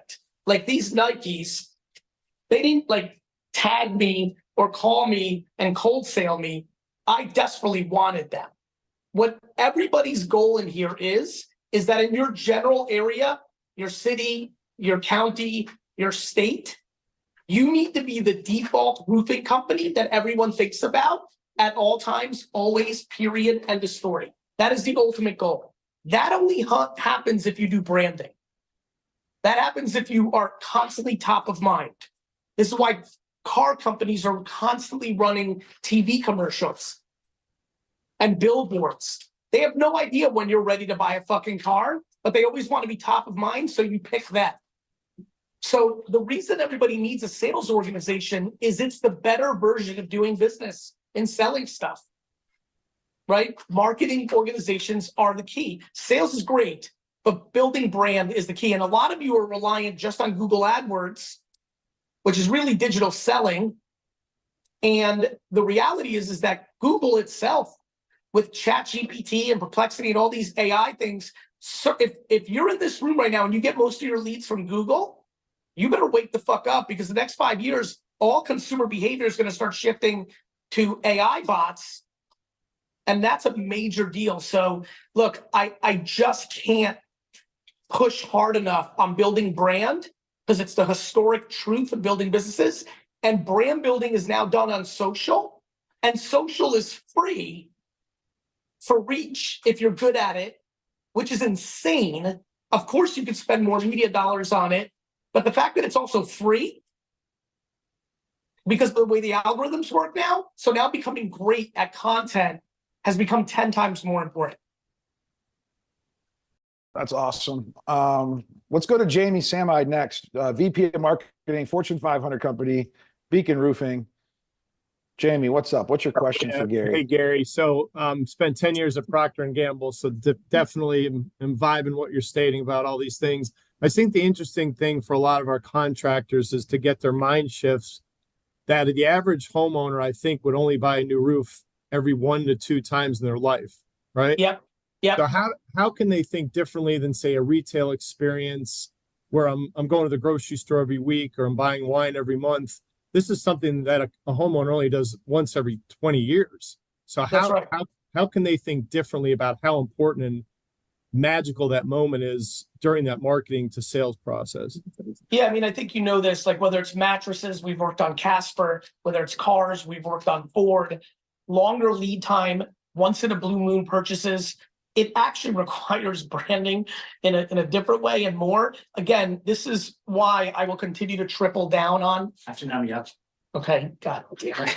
What do I do? Do you want to take the phone away for a sec? Well, No, I think it's kind of cool. Okay. Just This sucks. so close your eyes. I will. Nobody pass out. Is this really happening right now? This is really happening. This is cool This is though. Like, incredible. I mean, we got inside access to the concierge doctor, and maybe the doctor can comment on how he feels about branded marketing. I don't know. When you build a brand, you get to the point where the doctor comes to you, like someone in the comments mentioned. So that's the ultimate level of building a brand. Let's do a question. Let's see. Let me ask, because we can answer some of these questions. Let's see here. Any questions? I can in the answer a chat question. so far? I'm good, Benny. Ask a question. So anyway, All right. it's Were a you done with longer lead time, obviously. It's longer lead time when you're selling a roof once or twice, but don't forget, there's people constantly talking about it. So your customers, this is an industry where over delivering on experience is remarkably important, because you all know this. Word of mouth and recommendation is huge to this industry, right? So this is an industry where you've got to constantly over deliver. I'm going to give you guys a tactic that I'm obsessed with. A year after you do someone's roof, a year to the day, I want you to send them something, a small gift, couple $100, whether it's wine, whether it's flowers, whether it's golf equipment. Obviously, you're at their home, so you have a pretty good sense of them a little bit, right? If you send something 1 year to the day after you worked with them and ask them, how's it going, right? How's the roof going? It's so out of mind because it was a year ago. The surprise and delight benefits of that are just remarkable, and leads to a tremendous amount of word of mouth.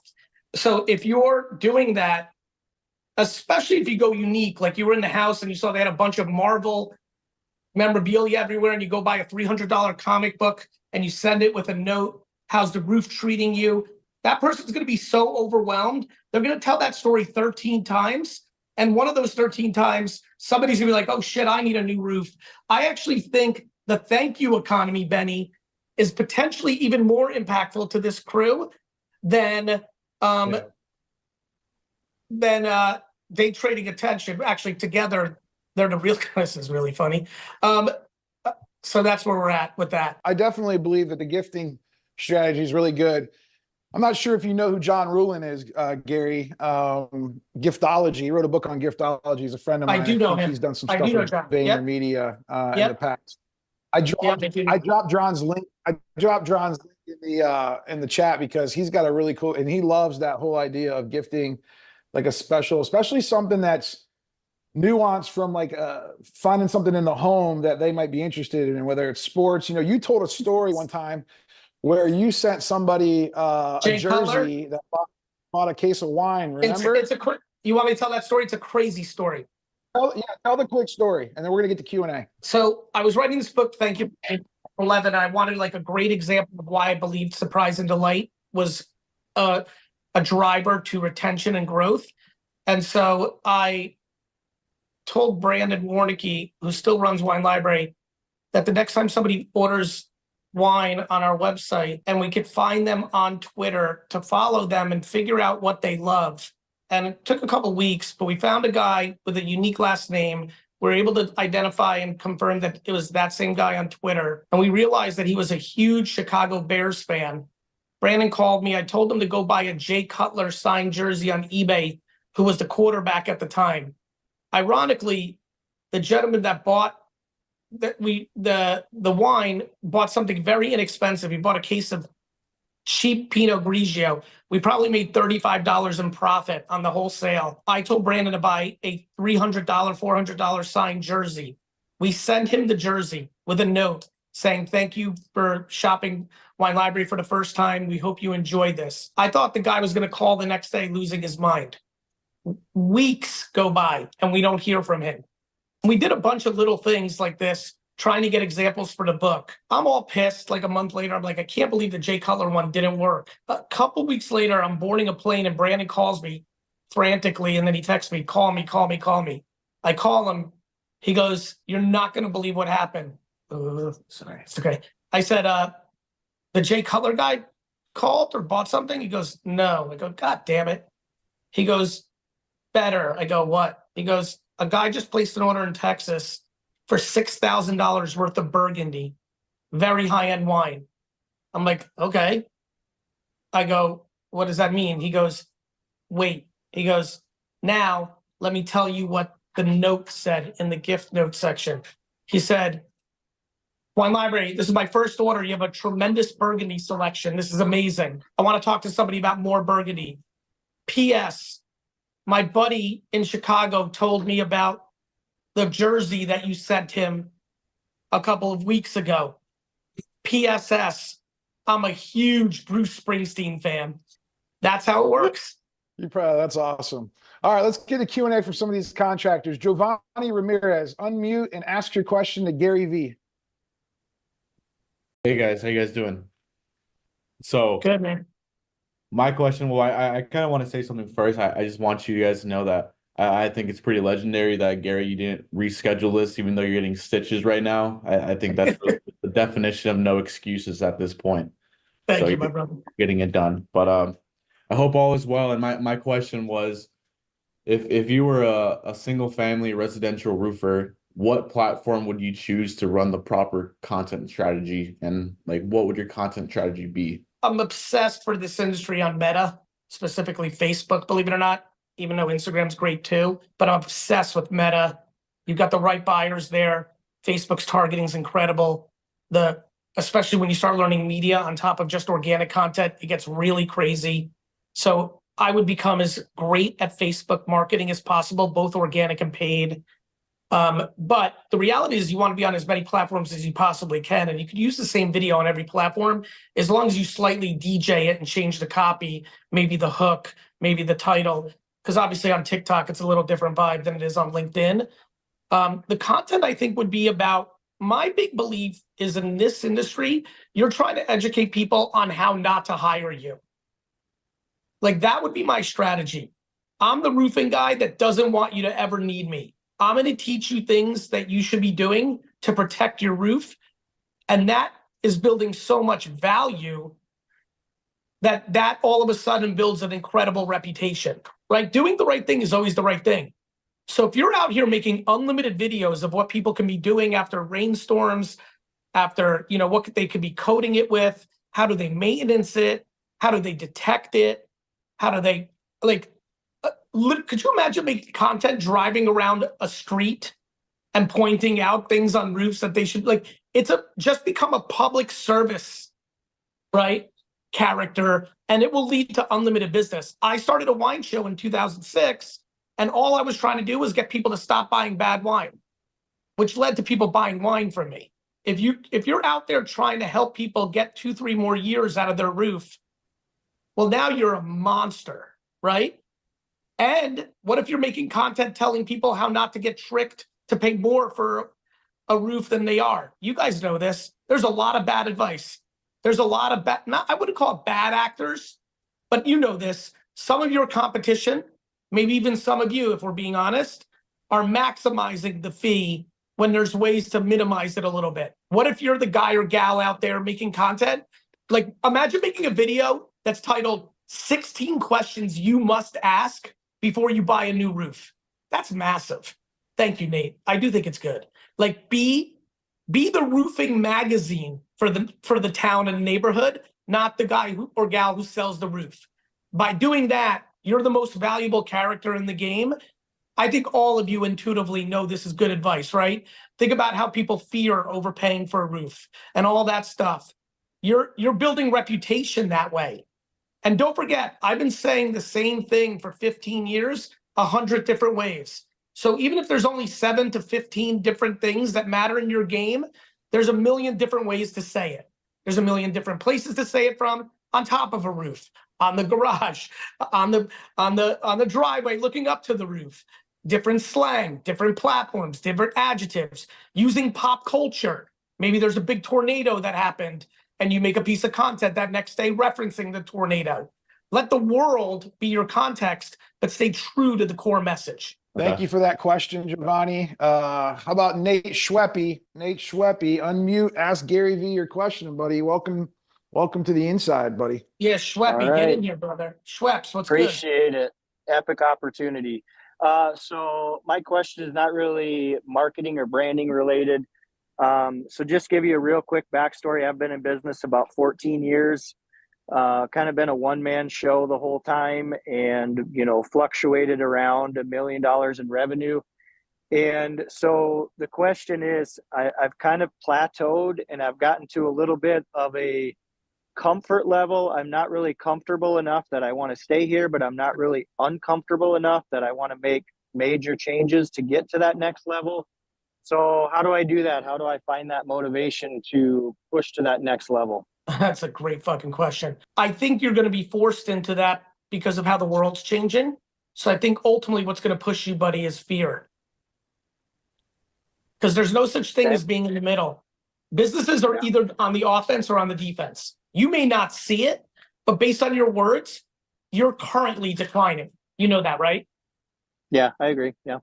That's it. So somebody's going to come along and do exactly what I'm talking about in your general area, and she or he is going to take so much market share that you're going to get caught, and you're going to change in one of two ways. You're going to be on your back foot and invest in panic, or you're going to sell your business. Okay, appreciate it. Yeah, and so let's keep building on this, buddy. What I think is the fact that you know that you're in this kind of complacent mode, I would rather you sell the business right now at the top of the market for you, because you're still where you are, and the decline will come either slowly or rapidly depending on the competitive nature of the market, or use this moment with me, you, and the stitches and decide, fuck it, I need to go back on the offense. And maybe you bring in a minority partner who has the fire in their belly. Maybe you hire a great executive, or, who's got it. Or you just say, fuck it, I've got one more at bat in me. Let me go hard, get it up to 1.6, and then I'm going to flip it. Because there is no, you're in the middle. There is no, you're not just chilling. You're either growing or you're declining. Yep, appreciate it. Yep, that makes sense. Love That's it. a good one. Thanks, Nate. Charlie Anderson, my boy from DreamWorks in the middle of central Pennsylvania. You're up with GaryVee. What's up, Gary? Thanks for getting on here, man. It's a great pleasure to listen to you. Been a long time fan. Thank you, bro. Absolutely. So my question is, I just lost it. Let me pull it back up here. So my question was, we never really viewed roofing as something that people really wanted to learn about or hear about on their social media feeds. Like, my wife doesn't even watch it. She gives it a like and she swipes past because it's not a problem that she has right now. Well, that might have more to do with what she thinks about you, brother, than roofing. That's a conversation for another time. Yeah. But we feel like nobody really wants to buy a roof. Everybody, they have to do it and they just want to get it over with and be done with it. But we want to stay in front of them all the time. So when we make roofing content, it seems like nobody gives a shit about it. So we want to create more like until they do. Until they do. I don't want to let that one go, because everyone has to remember. For sure. And again, if the title of the video is "Don't get ripped off when you buy your next roof," that also might matter. Or 6 questions you have to ask to save yourself money before you buy your next roof. Right. So I know where I sense where you're about to go, but I just wanted to put that pin there because all of you need that. Keep going, my brother. For sure. Yeah. But what I want to do is I just want to create content that people like to watch. I want to create entertaining content about small businesses and things in our community that are happening. So, but I don't want to detract from the fact that we're a roofing company. So how much content when we put out, how much do you think should be? You can make it about golfing. You can make it about cigars, golfing, whiskey, the new mayoral race in town, the carnival coming to town, and then literally make a piece of content that you use every time. That's almost like kitschy and funny, that at the end of the video, it like changes and it says, P.S. we sell roofs. You know, like it could be a whole shtick where like everything you do is awesome. To your point, it's more interesting, but then every video you have, P.S. And if you or your friend or neighbor or relative are in the market for a roof, don't forget to come to us. Literally a P.S. clip that you add to every video. Right. So it's that's like the afterthought. It's a subtle reminder. So maybe your 4th of July Main Street parade goes viral and everybody sees the PS and boom, you're the winner. I'm a very big fan of this concept of the PS, I'm a dentist. PS, I'm a roofer. PS, we do landscaping.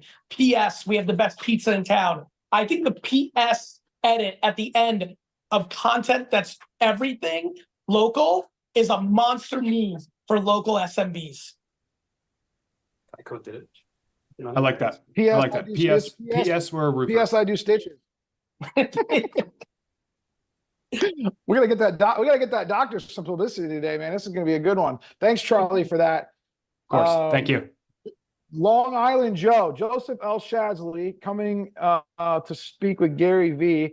I don't know if you're gonna remember this, GaryVee, but he's a good buddy of mine, Joseph, and I had him be a guest on one of my Hangout hot calls. So I think he's got to do a format similar to this. But he's got a question about his roofing business, and more importantly, the media company that he's trying to build for his roofing business. How you doing, Gary? Thanks so much for doing this. This is really awesome, man. I appreciate it. No worries, brother. So we're building a small media team inside our organization with like a director and editors.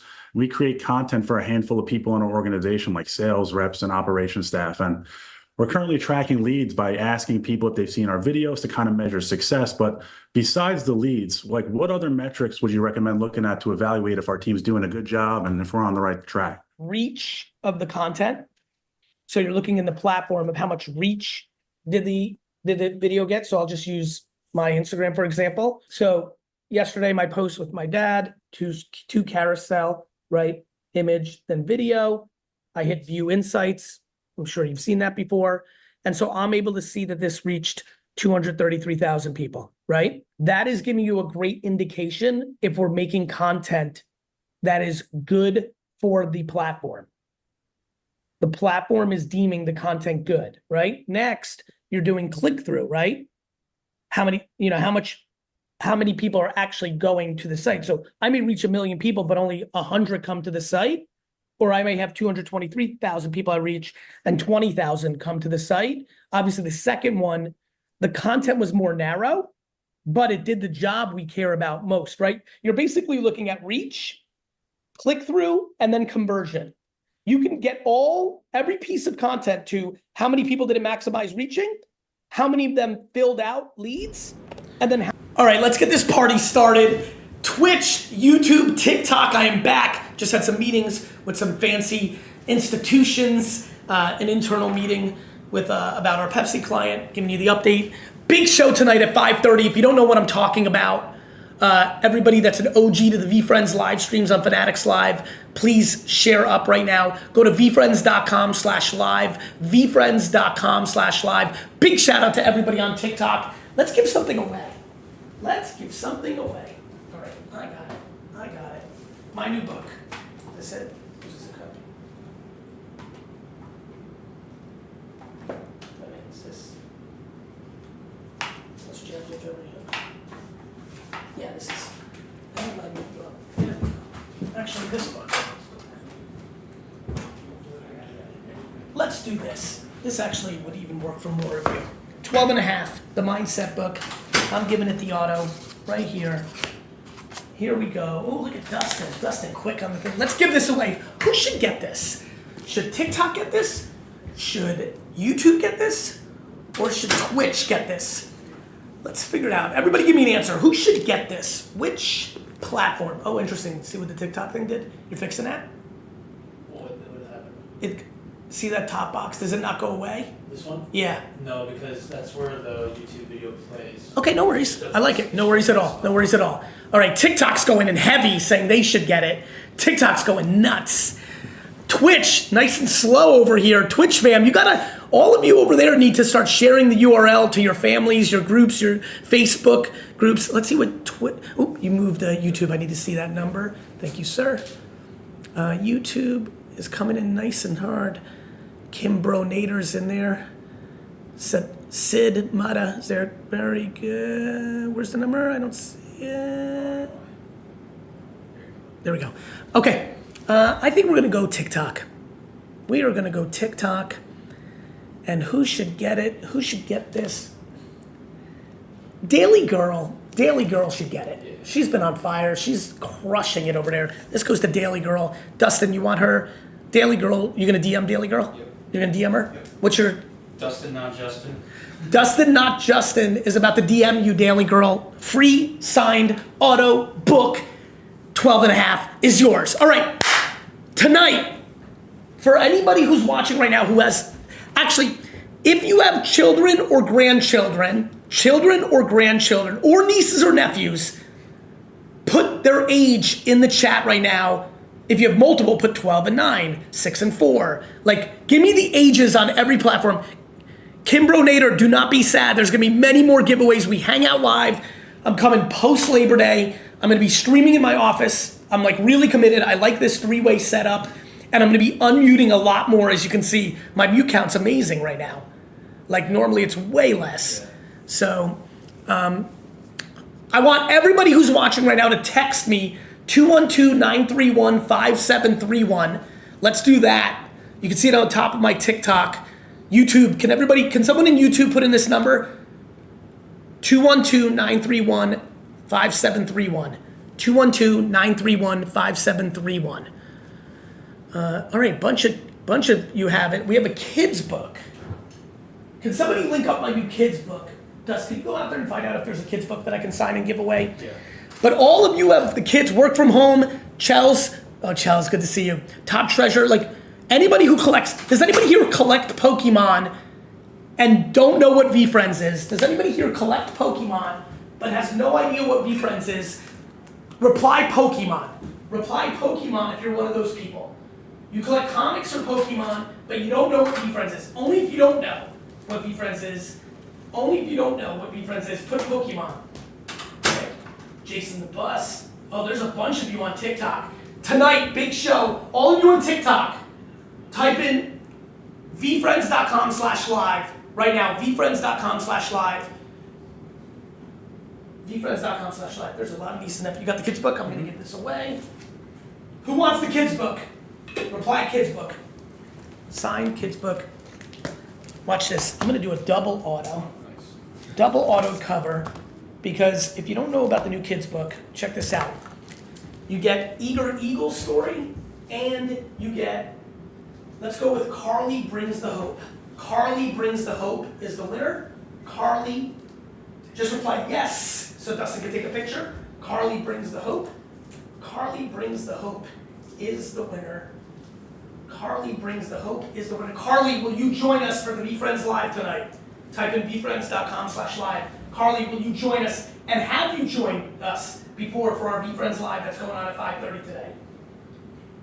Carly, have you joined one of our streams before? Have you watched? And have you ever collected anything? No, she hasn't. Very nice. Do you collect anything? Because these trading cards are on fire, and I'm excited about it. All right. I'm now leaving. I'll be back. Everybody keep pushing VeeFriends.com/live and keep pushing 212-931-5731. Twitch, I see you. Don't worry, InnerJoy86. Actually, can everybody right now on TikTok and on YouTube go over to Twitch, twitch.tv/GaryVee. I want you on Twitch. A lot of you have not downloaded that app yet. A lot of you have not played, and I want you to learn more about Twitch. Hello, Caitlin. Hi. And I want you to do that. Thank you, Brandon Fee. Keep pounding that, Brandon. Can you keep pounding that in there? YouTube, can you please go over? I want to see how many first-time shoppers, live streamers are on there. I see Haylam, Fabian just joined first time. Twitch.tv/GaryVee, and keep pushing 212-931-5731. Text me 212-931-5731 if you have a business question, life question. Text me. And tonight, the big show, VeeFriends.com/live, the Dialed In Dog Show. I'll be back soon. Oddly removed from operations, which is allowing me to have that time to do some of this stuff. And I think I just said my own question. Being removed from operations is what's making me feel so weird after having 30 years of only. Now I understand. Down. Yeah. Can I give you some real peace of mind? Please. You grew up in this business, right? Every second. Just a funny question right now. You ready? Yep. If I walked into that office and offered everybody 4 times more money than you pay them, because I wanted to start a direct competitor to you in Vernon, New Jersey, okay? And they're all gone now. Next day, they were like, fuck you, GaryVee, we love him, see ya. Would you know what to do to hire people and get it going? I'd like to say yes. So that's funny. So explain to me, what has happened in your removing from operations or doing? Like, I figured since you grew up in it, right? You're in it, like that there's nothing you don't know. Are you saying you don't have the stomach to do it? Like you cut, here's an interesting one. Do you feel like you've done such a nice job of building it out, building the ops, that you're in a really cush spot right now? Because it sounds like you're on social media all day just hanging out. Like, do you feel like the fear of like going back to that grind, like you're enjoying this chapter? And it's not that you don't know what to do, you just prefer not to have to go back to the way you worked for 20 years? Yeah. Yes. So I got a great piece of advice. Let's keep it going. Who is the person that would quit or get sick or unfortunately die? This is how we all have to think. Who's the person that you can't lose? Who's the person that if you lost, you'd get away from this cush world you're now living in? My operationals partner. Great. Hire a junior operationals partner tomorrow to be the number 2. Start building that person up. So if that number 1 disappears, you're good. Thanks for that question, Jeremy. Thanks for the therapy session. Jeremy, you got it? I do. Jeremy, what I just told you to do is what I've done my whole life. I have a backup for every single critical person that would drag me into something, and it lets me sleep like a fucking baby. I give up profit for it, but I also create growth on it, because sometimes when the number 2 gets as good as the number 1 and the number 1's chilling and staying forever, then I'm on the offense. I'm like, fuck it, let's open up another fucking office. You could go attack Monmouth County now because your number 2's is good. You bring in another number 2 you see where I'm going? You're playing defense. Let's go on offense. Hire a junior operations manager, train the fuck out of her or him. Let them get in a year, they'll be ready in case, God forbid, the other person goes, and you're back to fucking stumbling into the office at 10:30 and enjoying your fucking life. Oh, all right. We gotta go. Let's get to another question. That's amazing. Good. That's good advice. Philip Rams, who is a marketing manager at a company in New Jersey. We have a lot of New Jersey people in here today. I'm actually live in I'm actually best fucking state in the country. What are you fucking talking about? Jersey? I'm actually no. We're Long Island. We're Long Island. Oh, you're in Long Island. Oh, that's right. Yeah. Long Island. That's right. Go ahead, Philip. Hey, you probably can't see my video for some reason. It's acting up. It says that it's on, but it doesn't look like it's working. So my apologies for that. But I'll try to be brief. I want to be respectful of everyone's time. I know everyone wants to ask questions. So basically, my question is, I understand you were talking about, trying to tackle things in marketing, such as like doing the PS stuff, or if there's an event such as, whether it be weather or parade, to tackle that on. And I do think those are wonderful ideas. My question was more so, if you were someone like, let's say you're getting started, right? Basically my question is, where do you start? You want to grow, you want to market out there, you want to, be, what's the word? Just be everywhere and make sure that everyone can see you. How would you start that out? Is it through obviously social media, but is it through maybe making funny videos, or maybe is it through, tackling, like you said, different type of content, and then bringing, the PS in there at the end? Like, what would you do in terms of getting started? How do I get started in terms of growing that fan base, growing that audience, so that we can be, everywhere at one place, if that makes sense? The answer is yes. What do you mean by that? By just basically everything I said, just do it and try to do it 100%, 100 times over, right? That's right, brother. The entire strategy of social, because it's free, is and, not or. What you just did is what all my clients do and what everyone does. Everyone's so used to or because everything used to be so expensive, right? If you're gonna, I see what you're saying. Got it? Because if you were gonna buy a billboard, you had to really figure out what the fuck you were gonna put on that, because it was fucking $3,000. If you were buying a lot of you have done direct mail, I'm sure, the OGs in here for your business. You had to really decide what you were putting on the postcard, right? Because it was expensive. Social's free besides your time. Right. Everybody here has time. You're hungry. You're building your business. This is your life.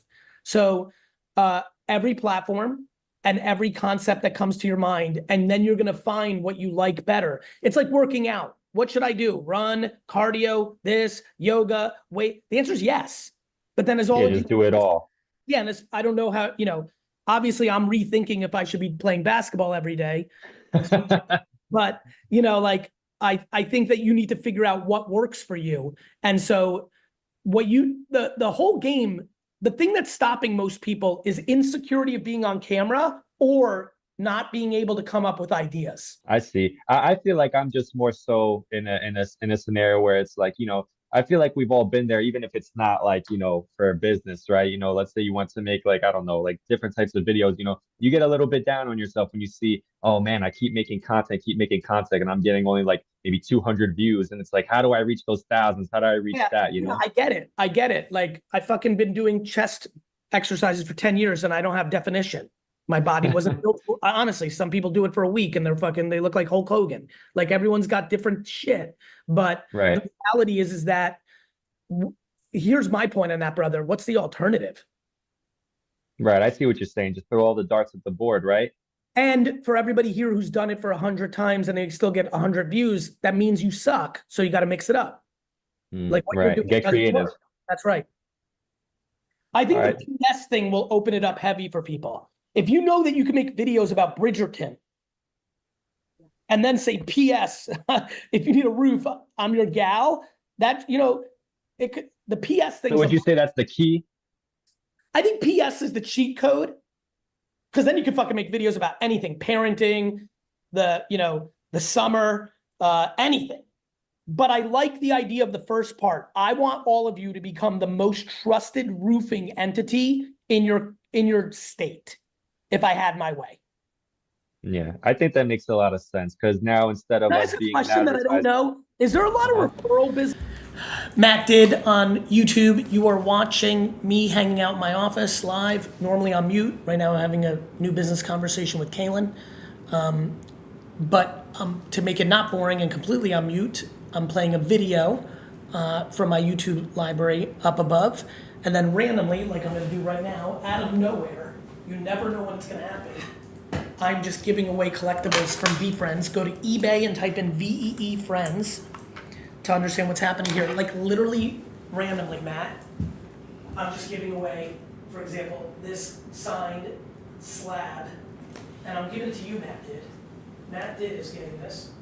Matt did getting the courageous cockatoo for free. Dustin, Matt did on YouTube. Please message him. Dustin, not Justin, is going to message you. Matt did just won this out of nowhere. TikTok, I see all of you. Jade, I see you. Steven Renwick, I see you. Tony M, I see you. Not too shabby. Matt did right there on YouTube. Good. Let's see if he comes back. I gave it to him. He might not even be here. Might have left. Let's keep an eye on it to see if he comes back. That's what you're watching, Matt. Designer and specialty roofs. Average cost is in the six figures. What would be some ideas to target some of the more affluent people who might not be on social media as much? Which platforms matter for this, this type of work and these types of people?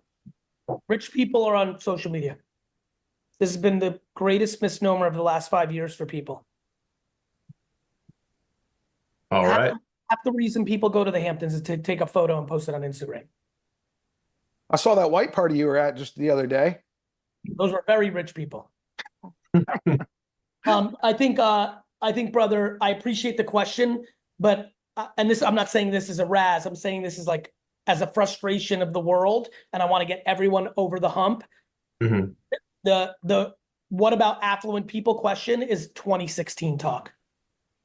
Fair enough. Yeah, you will cry. I mean, people search hashtag Hamptons all day. You'll be more than fine. They're more than there, right? Now, again, this goes back to content strategy. Going to Southampton and walking down Main Street and giving your 5 things to watch out for so that all those people can see the stores that they're accustomed to seeing visually in the thumbnail, in the first 3 seconds. Now we're cooking. You see where I'm going? Definitely. Actually driving to the Hamptons for a production day. Mm-hmm. So you can get all the visual. Standing at the Welcome to East Hampton sign. You see where I'm going, everyone? I can't wait to see it. Great question, Mike. All right, John Hogan, you're up next with GaryVee. What's up, Gary? I'm another Jersey guy, Union County, like 10 minutes from Wine Library. I'm up in Morris County now. Do you go to Wine Library? Do you support that? We do. I'm on the text message. Wine text.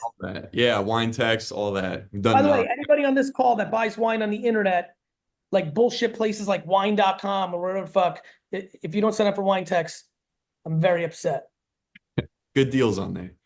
So my question for you is, in your book, Day Trading Attention, you talk a lot about the role of almost luck, like just putting out a bunch of content, seeing what resonates, and then just putting all your chips on the table there. We talk a lot about long-term stuff, and it got me thinking, like, what are your thoughts on long-term investments? Like, for instance, SEO is something you don't expect a quick turnaround or a quick ROI. I'm very concerned about SEO and SEM because of chatbots, AI. My brother and my fiance both no longer use Google. 100% ChatGPT. I actually am very concerned about people that are over reliant on search and Google. Yeah, and Jake, you know, to your point, obviously you're seeing it the way I am. It's not dead, but it's declining. SEM's getting more expensive. SEO is getting harder. So it's a tactic that I worry about because I know one video on TikTok can do all you know what I mean? Yeah.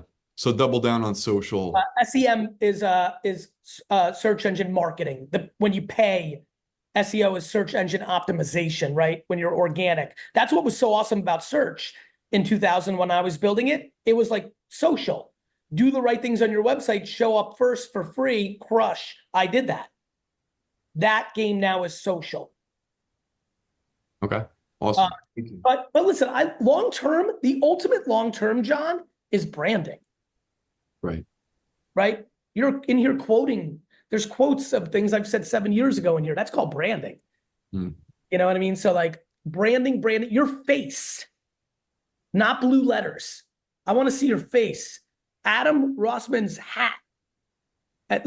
You know, I want so many videos locally. And this is why I want you to run, once you get good at organic, now you're running ads for $100 a week in a 20-mile radius of your office. That's what I've been doing with Brandon Warnicki for Wine Library. Now my best friend Brandon is literally getting stopped every time he's anywhere now. Shopping centers, kids soccer. He's getting stopped everywhere. He's a local celebrity because we're pounding the 5-10 mile radius. If you're pounding, and PS, if you need roofs, you're going to start getting stopped at the local Whole Foods, pumping gas, dropping off your kids at school at $100 a week. Against the video that did best organically on a 5-mile or 10-mile radius of your office, within 3 months, you will be a local celebrity at $100. That's awesome. Thank All you. right. Speaking of Whole Foods, you're definitely gonna have to sell a roof when you go to Adam, Whole Foods. big quality doesn't matter. You guys know this that follow me. Like my lightings, I always look terrible. Look at this. I don't even think I have a black eye coming in. Like this is a whole fucking mess. You're gonna need your whole paycheck to go to Whole Foods. I like that. So you gotta sell roofs. You gotta make money. Go to Whole Foods. Park your truck. Park your wrap truck in there. All right, we have a couple questions left. Amanda, you're live with GaryVee. This is your moment, Jersey girl. Hey. Hey, Gary. I grew up in South Plainfield. I know you grew up in Edison. Oh my God, right there. Yeah, so it's exciting to be on the phone with you. Of course, I am proudly one of the few women in the roofing industry that own roofing companies. Yes. And my question was going to be really technical, but honestly, a lot of what you're saying makes me think of a different one, which is what is the role that women can play in redefining social media usage from a branding and marketing perspective? I just want to preface that by saying I started my roofing company last year and 100% of the business was organic reach and through my social media channels. So I'm very adept at it and I want to do something more and different. So how can I use who I am to my advantage and grow our business even further on social that might be more in line with reaching other women? Well, look, I mean, I think to your point, the second you open the sentence with like, are you in the market for a roof? I'm in the roofing business. There's a little bit of like, oh, you know, because that's just obviously it's a male dominated industry. I also think that women make a lot of the decisions in a home. So I think you have a actually natural competitive advantage for half the market. You know, I would probably argue, and I've looked at this once before for a business, roofing skews a little bit more male for home decisions than some other categories like in the home, but it's still like right off top, you're going to over index on relevance to a lot of the decision makers. I think the question becomes like, it sounds like to me where I want to go is like just more at scale. All I want you to do, if that's what you've already been doing, is really, I don't want you to over philosophize the gender opportunity or other things of that nature. I just actually want you to go harder, like much hard, like that's the part that people don't see. Even I thought with this, Amanda, like, again, some of you know this. I was yelling like a motherfucker 6 years ago about TikTok, probably 2 years before COVID. And I didn't go hard enough on it. Right. And I made videos every day to go hard on it and was going hard at it. And I still didn't go hard enough on it. So I think, you know, what comes to mind is you should be on all 7 platforms: Snapchat, LinkedIn, YouTube Shorts, Facebook, Twitter, and you should make more pieces of content. For me, I'd rather you have 21 posts a day than a different like whatever got you there with all that organic that you did and you're naturally adept at it. Now my challenge to you is, can you get 21 posts up a day? Got it. Okay.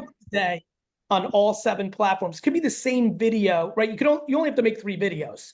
Yeah. But then you slightly tweak them for all 7, 3 times. That's what gets me excited more than like maybe going altruistic or over strategic. I'm looking for more reps, right? Right. It sounds like I'll use physical fitness again. It sounds like you've got technique down. I want more volume. This is huge. You don't know how valuable this is. Thank you. Awesome. Thanks, Amanda. We're going to bring in Sam Stilley, 2nd generation roofing contractor out of Houston, Texas. Runs a big business down there. Sam, you're on live with GaryVee. Awesome. Gary, what's up, man? Thanks for being just super raw and unfiltered. I really appreciate that, especially in the marketing world. So I want to say you're awesome. And thanks for spending some time with us today. We really appreciate it. No problem. And Sam, you know what allows me to do that? I actually know my craft, right? Always keep in mind, this goes back to like why I want you all to do the same with roofing. You know this, like some of you have been doing it for so long, 3 generations, stuff like that. If you know your craft, lean on it. The reason I totally agree. No, I don't have to do anything besides talk because I know it. Go ahead. Okay, so I had a question for you. In the past 2 years, there's been a massive overtake of private equity flooding our space, acquiring companies, whatnot, at EBITDA multipliers that have never been present in our industry.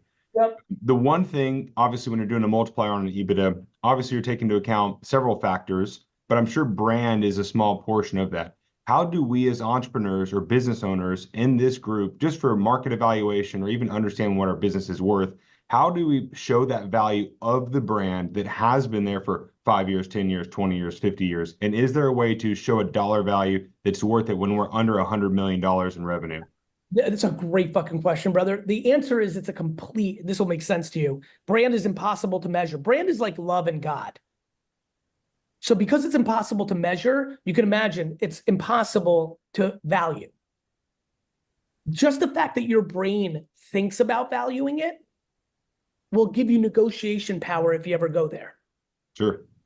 For everyone here who is trying to get to a more significant level, the more you're in your content and you're the key man or key woman, the more you might even be able to have a stronger retention package on that exit. That's another long-term benefit of building the personal brand. They're going to be petrified for you to go. A lot of times people overthink it and think it's a detriment. But in reality, they're just trying to consolidate revenue. Sure. And so it actually gives you negotiating power on like, I need a 4-year, if you want this as a person. Some of you might sell at a time where you don't want to do anything on the back end. So you want a 5-year contract instead of a 3-year contract. Well, if you're building brand personally, you'll be able to do that. So to answer your question directly, it's a hard thing. People try to do it all the time. As you can imagine, it's like any negotiation. What's it worth? What someone's willing to pay for it. That's fair. Awesome. Yeah. We're gonna do Sam, there's some things out there. You can Google that or ChatGPT. There's some things out there, but again, I'm telling you, they're like pretty flawed. And when it comes to the magical moment, it's more about you over talking about that from day one so that they kind of know they're gonna have to put like an extra $1 million on the table because you value that. That's why I like it. Do you Essentially understand? loading the fronts of the conversation. You got it. Great question, Sam. Let's do a quick question from Clifton Muckenfuss. He's one of Joseph Hughes' business coaches, and I wanted to get his insights here. And then I have one last question to wrap it up. Clinton. Oh, thank you, Benny. First of all, for the record, it's actually Muckenfuss. Sorry, bro. But I've been called a lot worse than Fuss. What's up, Gary? Clifton, when your last name is Muckenfuss, you have to go crazy on social. I think that's your whole platform. I think you can make $10 million a year just being Muckenfuss. I appreciate that. Trust me, I've been called a lot worse than Muckenfuss. But you said something earlier which I really resonate with, which is that thank you economy. So as I was preparing to exit my company, I owned a siding, roofing, window, and door company in 2021. I formed a company, Building Raving Fans, which is based on the premise of expressing gratitude and surprise and delight. You mentioned earlier about the changing algorithms and paid attention with Google ads and all that's, kind of going crazy right now. SEO may be dead, may not be dead. What's an actual strategy that somebody on this call, a contractor, could implement into their business tomorrow to help their brand stay top of mind with their customers, generate those referrals, generate that repeat business? Organic social at scale, like I said earlier, as many pieces of content as possible on many platforms. And when you get over indexing content, spending paid media against it with a call to action in the copy in your ad that you didn't have in the organic post. Awesome. Dude, that's awesome. Thanks for that, Clifton. All right, Gary, appreciate your time today. I can't believe that you did it while you were getting stitches next door in your office. That's really cool. I got one last question for you, brother. There's a lot of contractors that are in here that aren't part of our Arena Mastermind community. What would you tell them it's important for a contractor when they're growing their business to join a peer group and to get more information? What do you have to say about that? Yeah, I mean, look, I think, as you can imagine, there's good versions of what Benny's doing here. There's bad versions. You have to be self-aware, Benny, right? So there are people here who can afford it and who know that they're good networkers and are like people and can extract value from the investment they make on this. There are some people in here who are so introverted and so head down that maybe the investment's not right for them. And that's okay too. But what I would say is investing in your business is always the right decision. Obviously I sat here today and said, I want you to invest unlimited to organic social, but learning, educating, networking, it's incredibly important. And, like I said, for the people that are not part of your crew, I'm sure plenty of them would benefit greatly, but you know me, I like to shoot it straight. I'm sure many of them would not get value out of it. Don't just do it to think you're doing something. It's like, Benny, you know this. You know how many people join a gym and pay the monthly membership because they think that means they're working out, but then they don't go and work out? And I think people have to be self-aware here. If you're not the type of person that's going to take advantage of it, then don't fucking sign up. But if you know you're that person, well, then those become the things that you should be considering. Thank you, everyone. I wish you all well. See you guys. Cheers. Bye, everyone.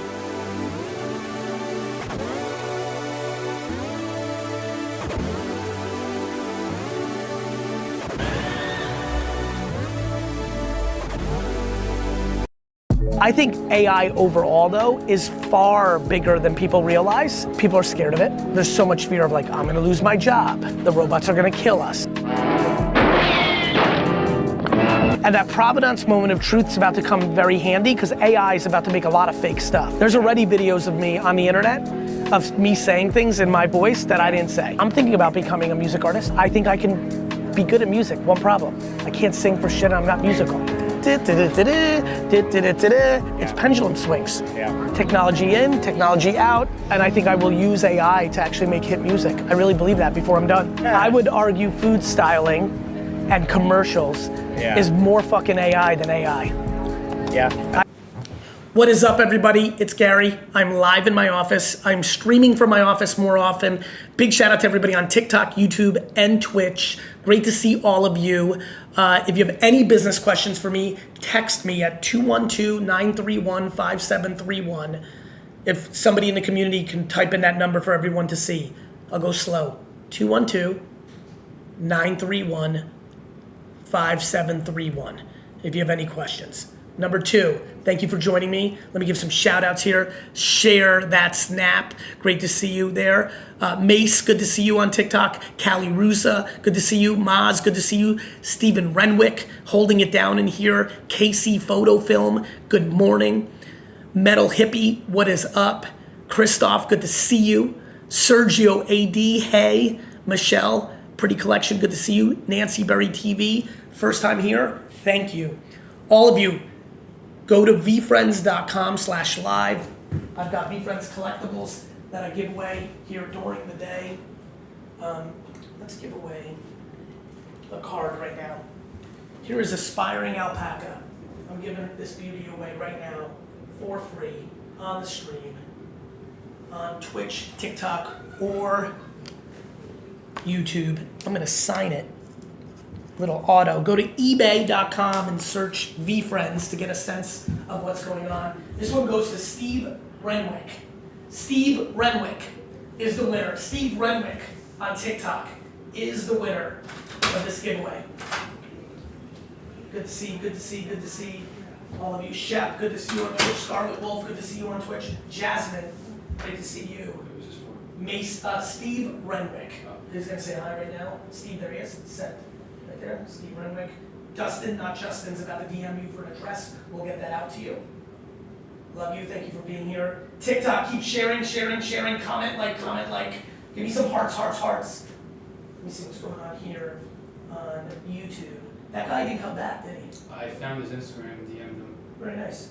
John Orna, great to see you. Ryan Knows, great to see you. Share that snap. Great to see you. Paula O'Neill TV here from Twitch. Let's get everybody over to YouTube. TikTok, I want all 400 of you. Twitch, I want all 35 of you to come over to YouTube right now. And that is GaryVee.com/stream. Stream, STREAM, stream. GaryVee.com/stream. Get over here. Big shout out to Australia, Nathan Barner. Everybody over to YouTube right now. I expect this number to go from 70 to 150 at least, because all the TikTok peeps are coming. Get over here, TikTok peeps. Get over here. Jordan Bennett, thank you for Toxic Fifi, Junior Donato, Nicholas Morena, Neil Hardy, Vincent Mango, We Are the People, Emos, DeLeon, Azim, Irish Reacts, JML, Ron Willis, Founder Lion Team, Gia Bula, Marley, Kitty, Jason Grunning, Violin, Kevin, D. Don, Cat, State Girl, Mindful Pen, thank you for all joining. Renee, thank you for all joining. Brandon, thank you for joining on TikTok. ZZZ4, thank you. Caden, thank you. Faye Ellie, Lucky, thank you for joining. Yasma, thank you for joining. FC, thank you for joining. Derek Kamara, thank you for joining. Haroon Raga, Scott 806, FC, Terry, thank you for joining. Theo, thank you for joining. Monica Long, thank you for joining. I can do this all day. Do you understand what kind of streamer I would be? Yeah. Alan is next. Time to have a meeting with my CFO, Money Talk, for this at Vayner. All of you, get over to VeeFriends.com/live. Can somebody share that all up? No, this isn't AI at all, Folsom Hodel. This is me, live in my meeting. I'm about to go mute because I have a meeting, and you will watch a YouTube video. A group of that, I think we're already seeing profound consumer changes. So I hate using a focus group of one, but boy, did it capture my attention. My 37-year-old brother and co-founder of Vayner, who runs our sports agency now, he doesn't use search anymore at all. 100% of his search behavior is not ChatGPT or Perplexity or things of that nature. So I think you're gonna have an entire generation of Gen Alpha and young Gen Z that is going to potentially, probably Gen Alpha, potentially live in a world where they don't even know what a search engine is the way that. How old are you? 36. Did you ever use a Yellow Pages? Yeah, oh yeah. Yeah, you caught it a little bit. Give me some credit. No, but you're Give me right. some credit. No. But you know, as you know, if you have a younger sibling under 30, like no shot. Yeah. Like, there's people 25 that don't even know. When I use the reference, they don't even know. Yeah. So I think it's going to be the classic thing. I do think I view that, so NFTs was a build on top of a big technology known as blockchain. And that provenance moment of truth is about to come very handy because AI is about to make a lot of fake stuff.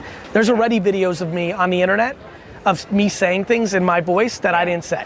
So provenance on the blockchain is gonna actually become pretty powerful. Yeah. I think AI overall though is far bigger than people realize. Yeah. And so what do I think? I think you'll have some early users that are gonna get a lot of value out of it. You're gonna have 50 to 70% incumbents that are gonna demonize it because they can't make money on it, or demonize it because they're scared of it. Yeah. This one isn't gonna be fatty like NFTs. Yeah. This one is gonna slow build like social media. Yeah. Yeah, I'm in that very unique age range where I started high school where nobody had a phone. I finished high school, everybody had a flip phone. Started college, maybe a few people had a smartphone, and by the time I finished college, Everyone had yeah, a makes smartphone. sense. Yeah, it's a funny So group. in 8 years went from personal phone wasn't a thing unless you were an adult. To the supercomputer, You the had iPhone, yeah. whatever you Yeah, needed in your yeah, pocket. yeah. But I wanna ask about your point about blockchain. Are you pointing out blockchain and deepfakes from the standpoint of blockchain can track how the progress of something, and so we'll be able to verify something is accurate based on how every video I make, I'm gonna make an NFT, a non-fungible token. The way everyone knows NFTs right now is a collectible, and the way they know it right this second is a collectible that was like fatty. Yeah. But NFTs aren't Beanie Babies. Individual projects in NFT land are Beanie Babies. NFTs are stuffed animals. Yeah. They will be forever. One of the most important use cases, I think, in the next decade of NFTs is going to be using the blockchain to put your content on, to say all the content that I make about me is here first, then I'm putting it on the internet. So anything that you see that you think is from me, you better go see the provenance, because this is somebody else manipulating what I'm saying. We've lived in 100 years of believing every video that we've seen is true. We're about to go, just your 8-year analogy, let me use it now as a build. We will go from everybody here sees any video, they believe it's 100% true, to in 8 to 10 years, everybody here is seeing a video and not believing it's true. Yeah. That is societally terrifying. It is until you say, wait a minute, or the blockchain and then truth. So I agree with you, in the short term, it's like, whoa. Yeah. But this is why I'm kind of very fascinated by the blockchain. Yeah. I've been pleasantly surprised there hasn't been a ton of deepfakes around the election yet. I mean, I assume we are eventually going to get there, but I guess maybe we're too far away from November. But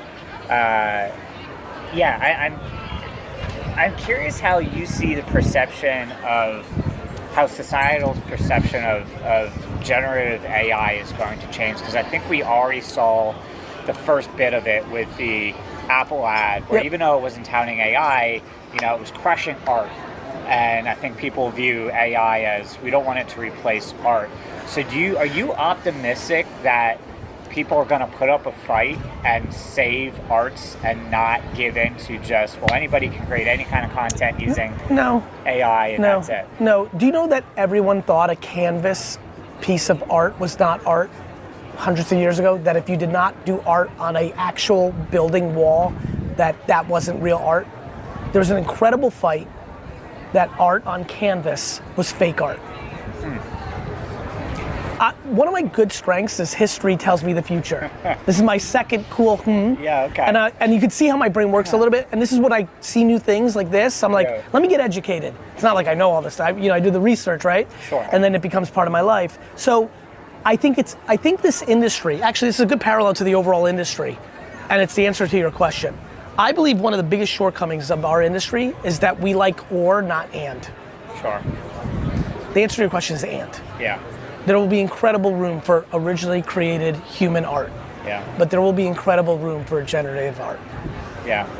And the consumer will accept both. You know why? Because they're already consuming both. They're already accepting both. Yeah. The world is not the opinions of the artists at this event. Yeah. The opinion is of the 8 billion people and how they interact with the art. Yeah. So, to that point, do you, I mean, when something like, let's just talk music. With AI, music is going to become even easier for anybody to figure out how to make. Do you see society pushing in a way where someone who can play a violin at a high skill is going to get pushed out for somebody who can create whatever on their laptop, on their phone, using AI? Or do you still see a future in which both of those are going to be equally valued and that we're going to really fight hard to protect human-made art? I think both will happen. What about house EDM music? What about DJs?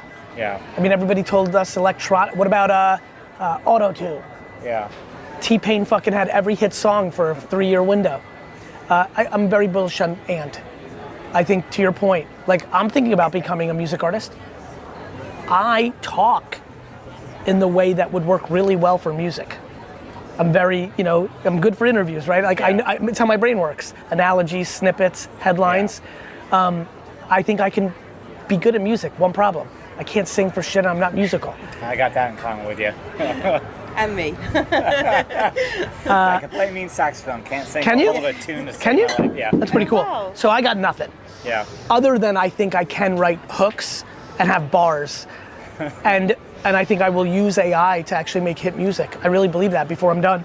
Yeah. And so will some people say like, what the fuck, fucking GaryVee's now? Of course they will. Yeah. I could, 93% will. 7% will say like the same thing, is Avicii good?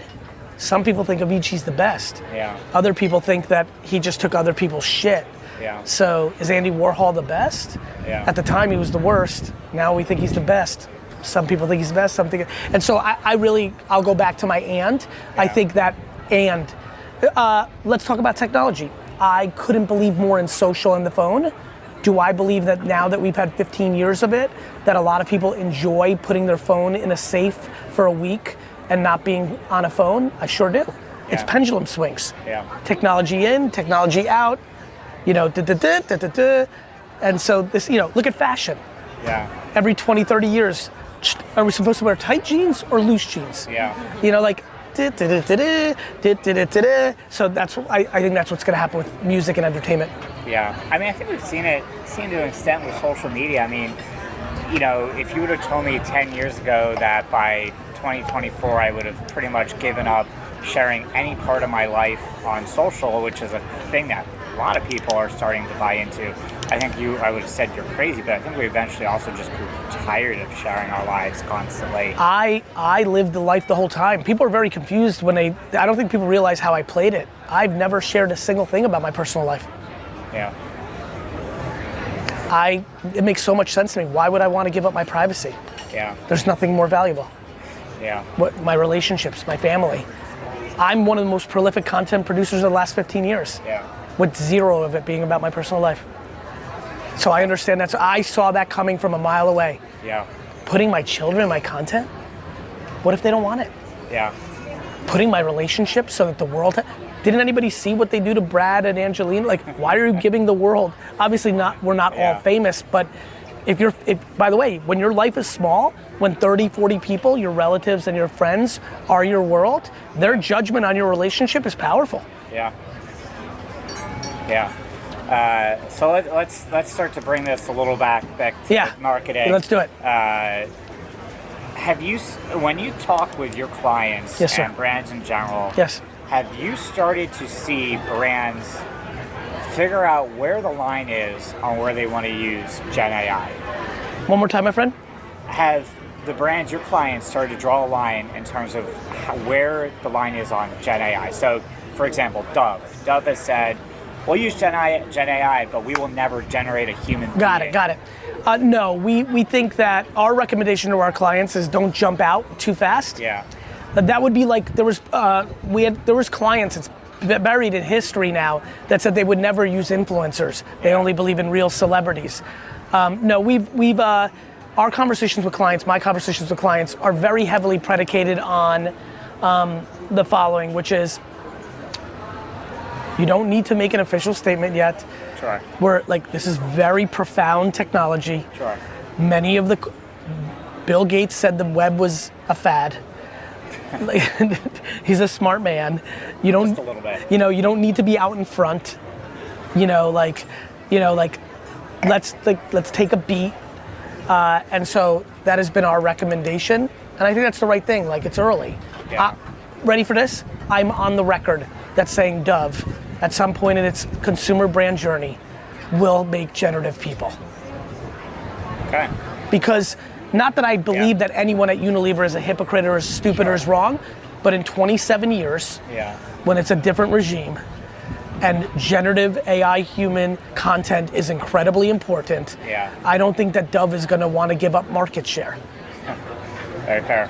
So like, I'm sure it's, and by the way, I know that it's well-intended. It actually comes, I think most things are well-intended. Like 8th place trophies were incredibly well-intended. Yeah. But I think looking at history, it's not gonna be viewed as a positive thing for kid development. Yeah. Dove, talking about real beauty, that's a beautiful, it comes from such a good place. Yeah.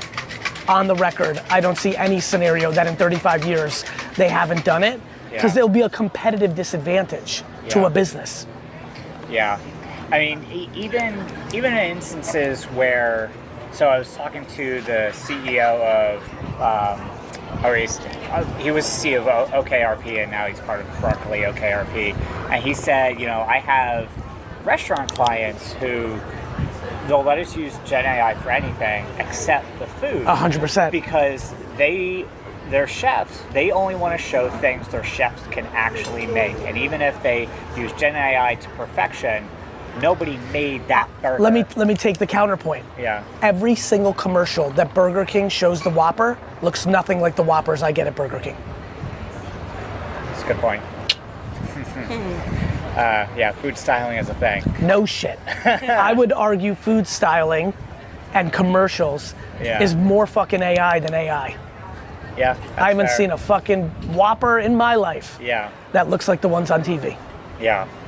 Do you have a sense with brands that they even have their heads wrapped around Gen AI that well? Because I was talking to Sir John Haggerty earlier today, and I asked him pretty much the same question have you seen brands draw the line? And he goes, well, no. I mean, it's so early days that most of them, I think he said, can't fucking wrap their head around it.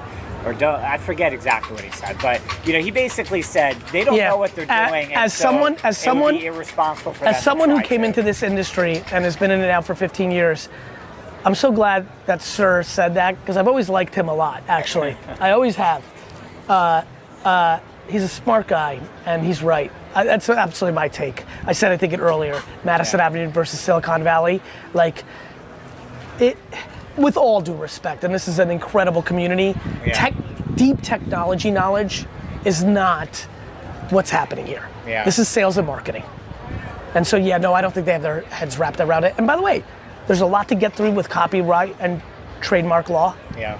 This is probably one of the more conservative stances we've taken as an organization. We want to really understand where the content's coming from, because we have to indemnify our clients. Sure. So I'm are you kidding me? I'm not looking to battle Disney if they claim that the elephant that was made from this was inspired by the Dumbo IP. Yeah. So we got a little ways to go. I think he's right. I think it's early. Again, especially after 4 glasses of rosé at Cannes, people like to pontificate about their knowledge about AI. It's not, this is not the epicenter of AI. This is an industry that will be affected by the epicenter, which is the technology sector. Yeah. You brought up algorithms earlier, and I know we've talked a lot about Gen AI, but with algorithms, it's also a very good point, because we've seen how quickly society has fractured, how content has fractured in terms of audience. My TikTok feed is going to be drastically different than yours, drastically different than Harriet's.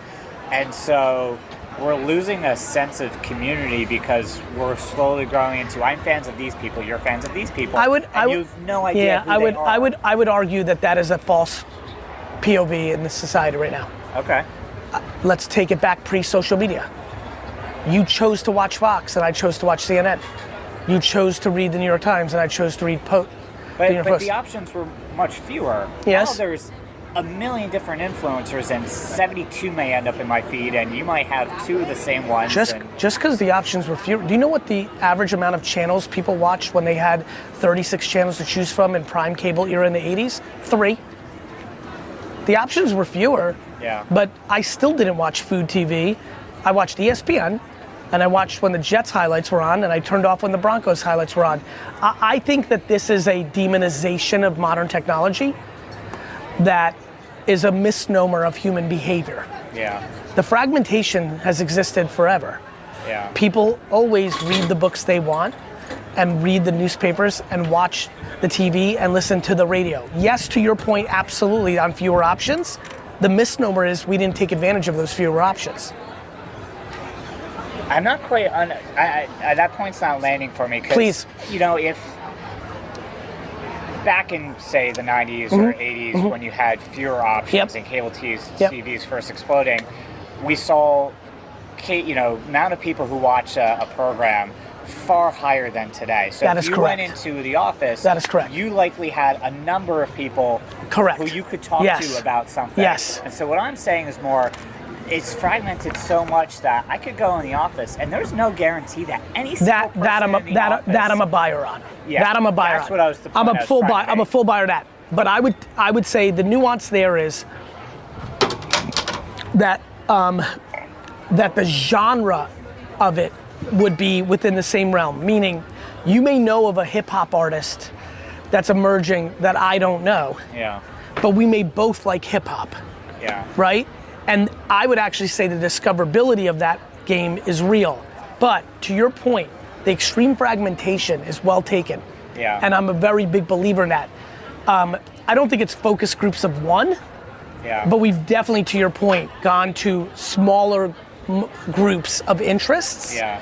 But and so I think we're gonna find out what that all means. Yeah.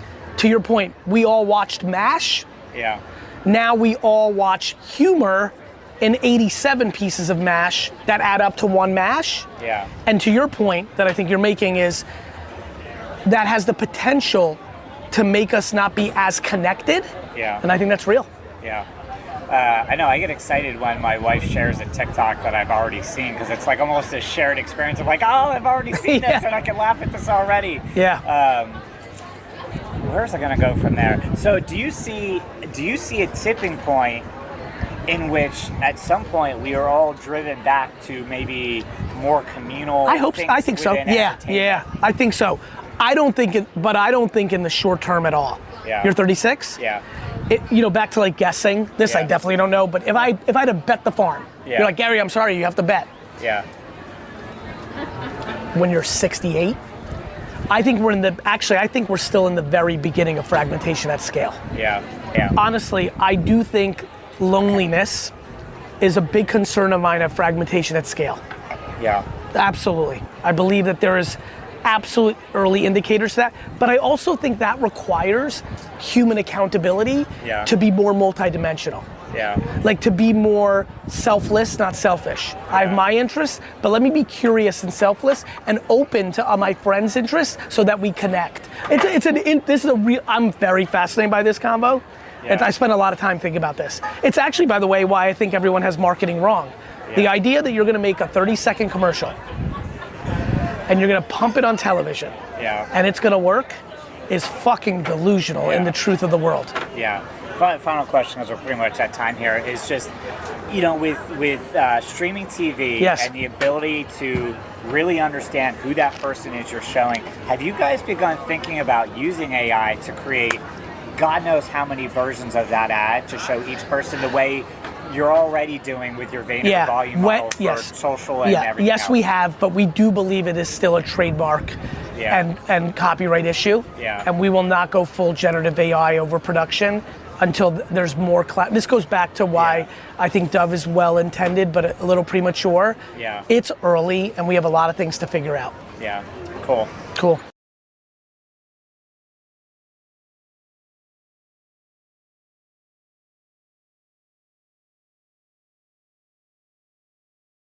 People always ask me, like, what do I want to do when I grow up? Yep. And I'm only 16, Yep. so I don't really have it all figured out yet. Tell them you have no idea. Most people who are 40 don't know what they want to do for a living. Don't worry about anybody else's questions on you as pressure to you having to figure out anything. And here's a good one. When they ask you, ask them what they wanted to be when they were 16, and then ask them if they ended up doing it. You'll learn a lot either way. If they say yes, like me, then I'll explain why. And if they say no, it'll remind them that most people don't know what they want to do at 16. Attention is the #1 asset.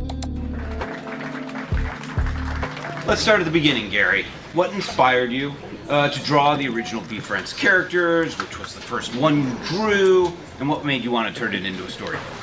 Well, the second part I can, hi, oh my God, it's so good to see you. I cannot wait to talk to you. That is the only teacher that thought I would make anything of myself. That is a legend right there. Mrs. Kennedy is very important in my life. I'm so happy to see you. It is so good to see you. I have no idea which one I drew first. There's 283 characters, but we did film it all, so I'm excited to one day look back at the footage to actually get the answer to which one I drew first. I think what inspired me was multiple things. VeeFriends is a universe that I created once I understood that there was an incredible movement in the NFT space, the digital collectibles. I was very fascinated by the technology. I'd been a early investor of Bitcoin and Ethereum back in 2014 and 16, which were just outrageously advanced technologies. I did the investments, I bought those things, but to be frank, I didn't really understand it even at that time, the profound nature of the blockchain. And when the NFT thing happened in 2017, it was kind of on my radar. There are several people here that I knew when I was a young man and even a teenager, and I was always into collecting trading cards and doing all that kind of stuff. And so the digital collectible thing came very natural to me, and I thought it was interesting. But when the 2017 thing happened, it was it was interesting, but I kind of kept it on the side. I was busy, and I was like, okay, this NFT thing, that's kind of cool, but it didn't really capture me. And then during COVID and the 2020 explosion of NFTs, I'm like, okay, this is now serious. I can see how over the next 5, 10, 15 years, just like I collected wine or art or baseball cards, I think people will collect things that are digital. And so I decided I wanted to be a part of that. First, I wanted to be a part of that as a collector. And I bought CryptoPunks and a lot of things that I believed in. And then I decided I wanted to make my own. And intellectual property was always interesting to me. I grew up very affected by the 80s He-Man and Thundercats and G.I. Joe and Transformers and all these iconic intellectual properties. And so basically, I decided I'm going to create a universe, and I wanted to do two core things: focus on collecting, but also focus on the things that matter to me, which is, positivity, kindness, work ethic, competitiveness, and just a lot of good attributes. And I'm sure no one in this audience is confused. There's plenty of things to focus on when it comes to negativity, and it's constantly around us, but I don't think we have enough energy to optimism, positivity. It's not as sexy or head turning as negativity, and I want to leave positive contributions to society.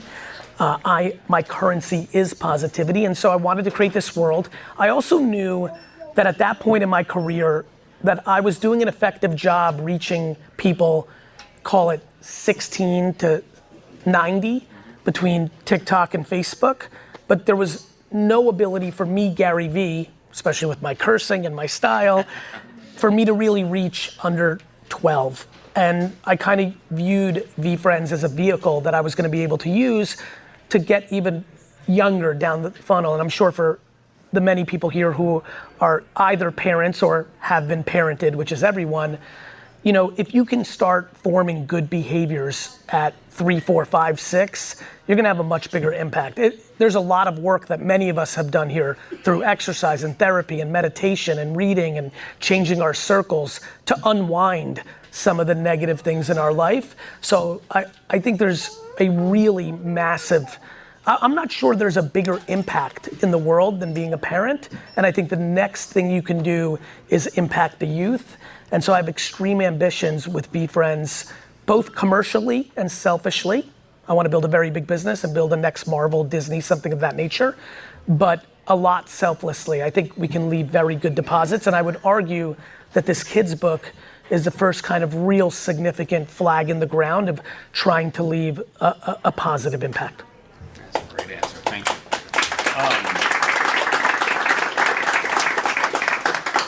It's so interesting because last night I was at the event that you did at Barnes & Noble, and you talked a lot about impacting kids and, you know, making a positive difference. And you talked a lot about the significance of meeting in the middle. Yes. You want to talk about why you think that's such an important message to give to kids? Yeah, I actually think it's a more important message to speak to adults about. I think adults have done a remarkable job of not being in the middle. I think what's actually happening right now in our society is politicians have successfully made us become very edge. We've become fully red or blue. The room for purple has become very challenging in a world where actually in real life, almost everyone's actually some shade of purple. And so I think that's dangerous. I think it's negative. I think it leads to a lot of things in humanity, and then even things I'm passionate about. Let's talk about business. I think anytime that you're over-indexing too far to the left or right on anything, that there's a problem. And I know that anything that has not worked for me as a human or as an entrepreneur has been when I've been out of balance, when I've been too far to a direction or the other direction. And so I think the middle is the special place. I think it's important. In this book that all of you had, that I hope you read with a young one, it's the story of Patient Pig and Eager Eagle. I think patience, you know, it's interesting, as GaryVee, I put out a lot of content. One of the things that most triggers people in a funny way, I have so many go-getters and go hard and hustle and work hard. When I talk about patience, a lot of people really struggle with it because they mishear me. When they hear the word patience, they hear complacency, maybe even to the extreme laziness. To me, patience is imperative. If you want to build anything meaningful, you know, a relationship, a business, it requires an enormous amount of patience. But like the story in the book goes, when Patient Pig is too patient, she starts being late and misses the game. Eagerness is something I have plenty of. You know, I'm passionate about it. I love it. I love going at it. I'm very eager to accomplish and to leave a positive mark. But when you're overly eager, you can become sloppy. If you don't cross your T's and dot your I's, you can be vulnerable. And so, you know, it's a really fun book because I would argue being eager and being patient are beautiful traits, but what the book is trying to do, predominantly for the parents that are reading it, and hopefully leaving a deposit for the kids for the future, is saying even good attributes, if they're out of whack and too extreme, become vulnerabilities. That's great, thank you. So, you know, I think so many parents, you know, myself included, are really trying to teach our kids, right? The lessons to help them be successful in the world, the things you need to be good at, the things that are core to, you know, reaching your goals, right? In life. You know, you run a 2,000 person organization, you've seen it all. So what do you think the key things are? Obviously patience, eagerness are key traits, but what are really the key traits that you see and you try to teach your kids about being successful in the world? I believe your relationship with losing is the greatest indicator of how you're gonna navigate life. So I had a very eventful morning this morning. I am 48 and a half, and I am playing too much basketball still. So a couple weeks ago, I played basketball, and I definitely did something to my back and my neck, and so I had a scheduled chiropractor appointment this morning. But to top that, I decided to play basketball this morning at 7 a.m. with my son and some of the guys from the office. And as some of you might have just seen, because I just posted it on social media, I took a very substantial elbow directly to the eye and had stitches this morning. And after, when I was with my chiropractor, he was doing this thing and it was clearly not pleasant. And he made a comment that my pain tolerance was extremely high. And I said, yeah, I get that from my mom.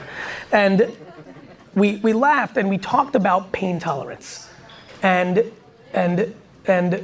mainly the reason I said from my mom, because my dad's sitting here too, and I get it from my dad too. Both my parents, are immigrants who spent the first 20 years of their life in the Soviet Union. That is called, you were born into pain tolerance. And, we're a family that really back to balance, we probably went too far on the inability to complain. Even mentioning anything would be no way, you can't do that. And he was talking about pain tolerance, and he's been studying it, and he thinks there's a direct correlation to pain tolerance and how you grew up. And I thought it was interesting, and it really made sense to me. I believe the biggest thing you can teach your children is to not fear failure. I think that failure is the greatest teammate of a human being.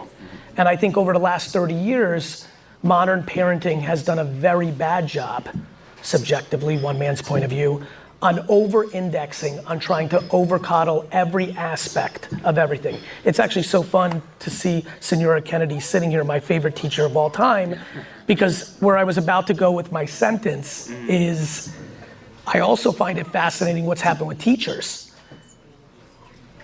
Literally 30 years ago, if a teacher gave you a bad grade, parents would go and say, I'm sorry to teachers. Now, when kids get bad grades, parents are going to fight teachers to tell them to give them a better grade. We've completely lost our way. I think, again, seeing a lot of faces that I know my stuff, I think 8th place trophies is the craziest shit of all time. I think that it has created so much damage. The concept that you're gonna celebrate everybody the same is not natural. That's what took down communism. It's not a true thing. It doesn't work. It's not real life. And so I think the number one thing you can teach a child is resilience, emotional resilience, because life is hard. And so I think that over-coddling, over-protecting, and using fear as a weapon is a huge vulnerability. And I think that in general, it makes people susceptible to what I see happen in society. I see it in the workplace all the time. So many of you are gonna be able to really nod your heads on this. I believe that most bosses use fear as a motivator. If we don't hit these numbers, if we don't, I think almost every parent is predominantly selling fear to get kids to do what they want. And I actually think it's a very, very, very dangerous framework. I got very fortunate. I grew up in an era where kids played outside a lot. And I loved sports. So my life was predominantly losing. You're losing. I mean, again, as with my mom sitting here, if you go ask her, most of my first 10 years of my life was around me crying. I was constantly crying because anytime I lost, I cried. I view that as a remarkable indicator of who I became. I cared. Telling kids it doesn't matter if you win or lose is delusional. The only thing that matters if you win and lose. What you win at and lose is the important conversation. You get to define what success is. I think one of the other major societal issues is we have become so one-dimensional in defining success as a monetary win. It's too bad. We've lost our way on public service, on general happiness. We need a redefinition of success. Look, I'm an entrepreneur and I'm good at making money and being a businessman, but I'm also very fortunate at this point in my life that I've spent a lot of time with a lot of people who've made a lot of money, and I know unlimited miserable millionaires. I know unlimited miserable billionaires. Who wants to be unhappy? Who wants to be anxious at night? Who wants to use drugs or alcohol to be able to go to sleep because you're worried? The dollar amount in your bank account has no indication to your peace of mind. But we've grown a whole generation of individuals to fear losing. And we've got to tweak that, and to me, that's the big one. So yeah, I think losing is good. I think losing is, I think it's remarkable. Mm-hmm. I prefer to lose. That's why I'm a Jets and Knicks fan. I mean it. I'm a Mets fan. By the way, I mean this. I grew up a Yankees and Rangers fan, and back to having Senora Kennedy here in high school and Brandon in the back, who I went to high school with, I will tell you that the people that remember, I was a bigger New York Rangers fan than maybe even a Jets fan in high school. But once they won the Stanley Cup in '94, and once the Yankees won in '96, I was out. And I actually never understood it. Nobody did. Everybody used to make fun of me or be confused. It's not a common trait to just quit on your team once they win a championship. Usually you stick around and enjoy it. But in hindsight, now that I'm older and understand it, I think that's how much I enjoy the process of losing. I think it's the better thing, and I think that gives you peace of mind. It makes me prepared for everything. It makes me prepared for everything. So what are you going to do when the Jets win the Super Bowl this year? From your lips to God's, I'll take my chances and then put all my energy on the Knicks. So I couldn't agree with you more. I mean, I think resilience is so important. But you can't build it if you demonize losing. Right. Yeah. No, you have to lose, and learning to bounce back after a tough loss, learning to not get what you want is so key to learning to exist and thrive in the world, right? We also live in a modern parenting world that doesn't know the concept of consequences. Like, we've gone so hardcore in the last 30 years. Literally 30 years ago, not only were children getting grounded and punished, there was also a little bit of spanking and slapping and a little physical stuff going on. Now, there's zero physical stuff. You'll go to jail. And we live in a generation now where children are not getting grounded. So they're being taught that you can, like, we have no consequences. Mm-hmm. It's crazy. That's why everyone, by the way, that's the other thing you see on social media. The reason everyone's so nasty to each other is there's no consequences when you talk that way to somebody on social media. I don't know about you, but in Edison, New Jersey, when I was growing up, you talk like that to somebody in the face, they're gonna punch you in the face. And so I think consequences are healthy. I still remember when my mother washed my mouth out with soap for the first time. That was unpleasant. Yep. Yeah. So, you know, as far as resilience, like, what in your life do you look back on and say, like, that was the moment when you really bounced back from a challenge? What was the thing? I mean, was there one thing that you can point to? Like, I got so fortunate because when you're a child, school and sports are so much of your life and your family life, right? And so I'm growing up in an immigrant family. So to begin with, that's gonna be less cush than a lot of people. You're just living a different life. Then in school, long before I got into 10th grade Spanish, 11th grade Spanish 1, because I failed German freshman and sophomore year, and Senora Kennedy saved my life. Long before that happened, 7 years before that happened, 4th grade was when I kind of transitioned from getting good grades to bad grades. And so this will make sense for everybody. School is a big factor in your life as a child. Your self-esteem is very wrapped up to what's going on in school. And so in 4th grade is when I started to get bad grades. And you know, when you're getting bad grades, report card after report card, and your teachers are disappointed in you and this kind of stuff, you're learning how to be resilient. You've got grown-ups, and first it starts with your teachers, because they can see it. And I got so fortunate that I had a mother who made consequences. I was grounded for my report cards, but I never felt that my self-worth or who I was gonna become was based on my grades. That was a fine line that talk about walking the middle. That's what my mom did brilliantly. I got bad grades, but I got grounded. There was consequences, but I never had my self-esteem wrapped up in it. So I was dealing with adversity very early on because not only are your teachers, and this is the 80s, so some of those teachers were not very politically correct in telling me what they thought about my future. And then you have your friends' parents who know that you're a bad student. And so they've got judgment on you. So basically, grown-ups are looking at me like I don't know if everybody remembers, for some reason, which is crazy because they actually make a lot of money, but in the 80s, everybody loved to say, you're gonna be a garbage man, you know, and that was like the thing. And like, you know, I was feeling that, and then I was, again, playing a lot of sports. And ironically, 4th grade's a good year for me because up to 4th grade, I was dominant in sports because we are very gifted, the Vaynerchuk boys, with hand-eye coordination. We're good at that. The problem is somewhere around 4th grade is when size, speed, and athleticism becomes part of the equation. And so starting up until 4th grade, I was like one of the best players on my baseball team. It was going really great. And then all of a sudden there was a shift where other variables came into play, and now I'm losing, so I'm dealing with that every day. Ironically, I think it's why I fell in love with business. So I'm losing in school, I'm losing more often in sports, but when I sell baseball cards, or when I sell lemonade, or when I have a garage sale, I'm getting positive reinforcement from the customer. The market was giving me positive affirmation. And my mom was giving me positive affirmation to who I was as a person. And so I think when I look back and try to analyze it, I feel like the two things I became, a businessman and a nice guy, was very, very grounded in those formative years where those were the areas I was getting positive reinforcement on. That's great, thank you. So just to go back to the book a little bit and VeeFriends. Yep. Yeah, so, we're among friends here, right? Yep. Which is your favorite character? That's good.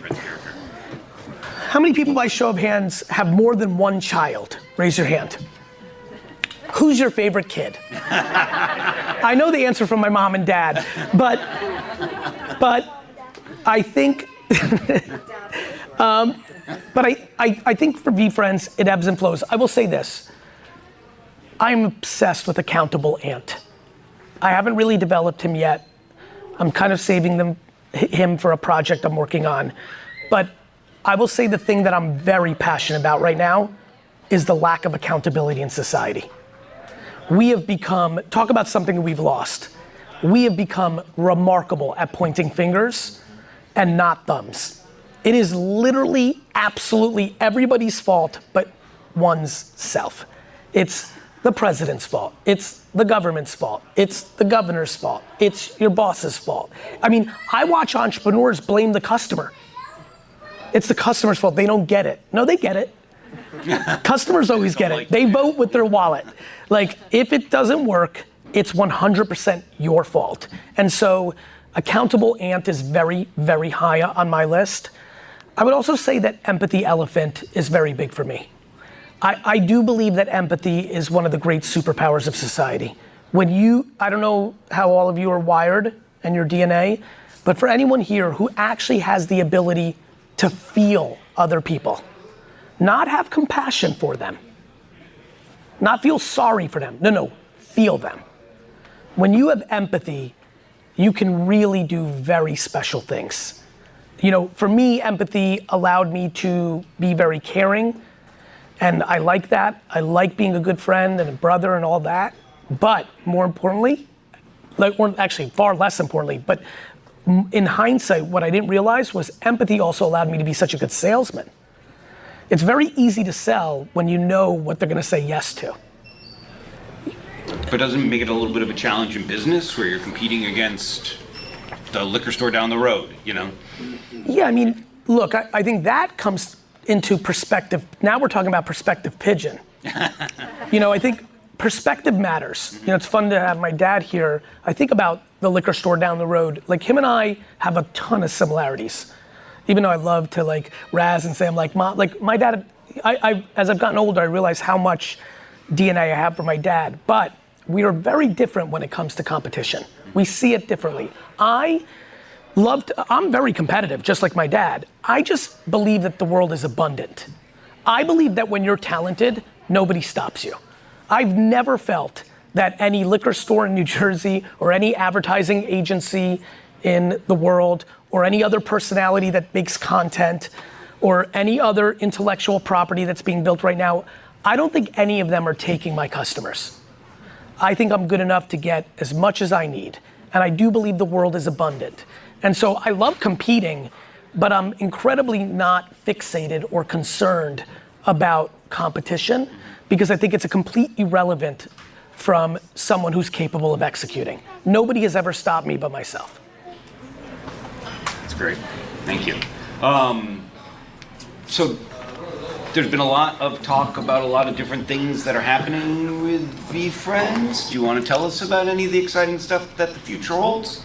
I mean, I'm trying to hold it under wraps, but it's getting out there a little bit too much. But look, I think if you think of anything that you think is, actually I didn't say this just for the people that don't know, because I'm sure many don't. You follow me for different things, wine or business. VeeFriends is really, to me, Pokemon meets Sesame Street.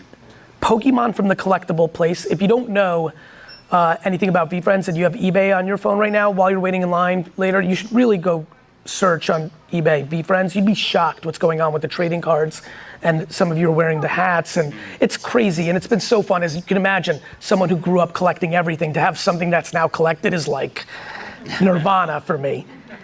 But it was funny, if you look at the early videos, I talk about Pokemon, but I talk more about Disney. As I was going through this journey, I gotta tell you, another individual that I don't know if you've ever done any homework on, he's a couple of good documentaries on him. I will tell you that Jim Henson is a very special dude.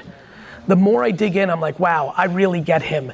The reason I say Pokemon and Sesame Street is I want the collectible thing, I want the competition. The first kid's book is about a basketball game for a reason. I like the competition, we should keep it, merit, no 8th place trophies. But the Sesame Street thing matters to me. Jim Henson had real intent to leave a positive impact. Sesame Street, if you really study Sesame Street's social impact, bilingual nature, like just good intent, diversity, like just nice, like it's powerful. And then I don't know if any of you remember Fraggle Rock.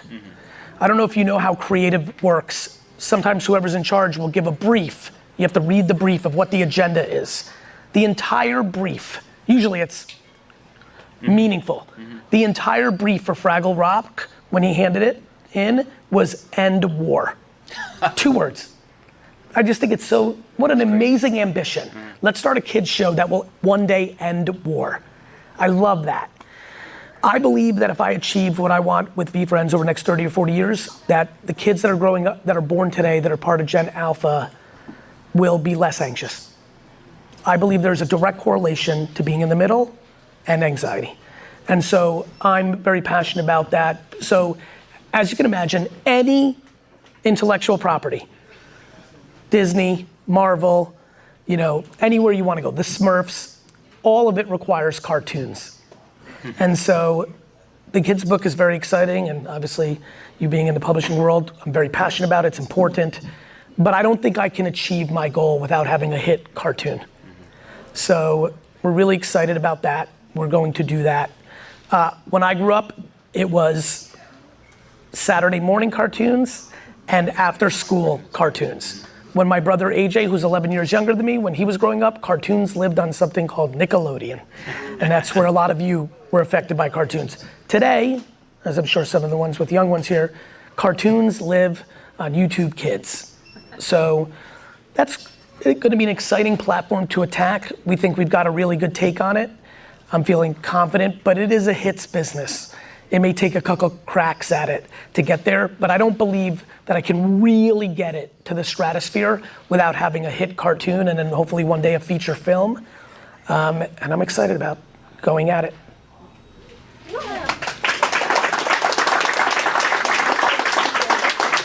We're gonna take some questions? Yep, questions, great. By the way, I'm happy to go. I know a lot of you leapt a long way. It means a lot to me. We can go wine, we can go business, entrepreneurship, kids content, NFTs, wherever you want to go, I'm here for you. So Gary. Yes, Senora Kennedy. How are you, my dear? Let's clap it up for the best teacher ever. I just want everybody to know why I'm giving her so many flowers. I just want everyone to know. I failed freshman and sophomore year German. In the state of New Jersey, when I was in high school, you had to pass 2 years of language to graduate. I don't know if you understand how, I'm pretty chill and knew I was gonna be okay, and my mom's the best, but I had a pretty good feeling that if I wasn't gonna graduate high school, I was gonna have a problem. And to go into Spanish 1 as a junior, and Senora Kennedy, Brandon, Liz, you know this, you were in the high school. She didn't have a reputation like some pushover teacher. And I remember thinking like, oh man, I gotta take Spanish 1, and who am I gonna get? And then you see, and I'm like, oh shit, Senora Kennedy, like she was a real teacher. It wasn't gonna be some cakewalk. And what she did for me, to see me when no one could, and help me get through, means a lot to me.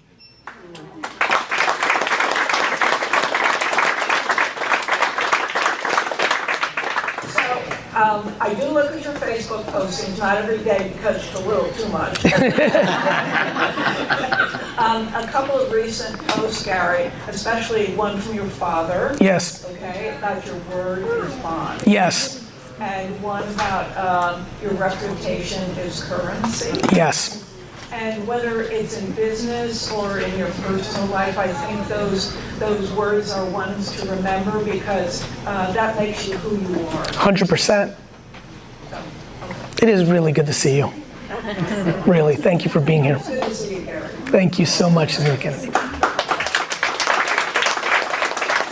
And actually, usually, especially when they're both in the audience, I love to give my mom as many flowers as possible. So my dad calls me later and goes, "What the hell are you doing? Why aren't you get?" So, but I gotta say, and I've said this a lot publicly, but I'll just say it.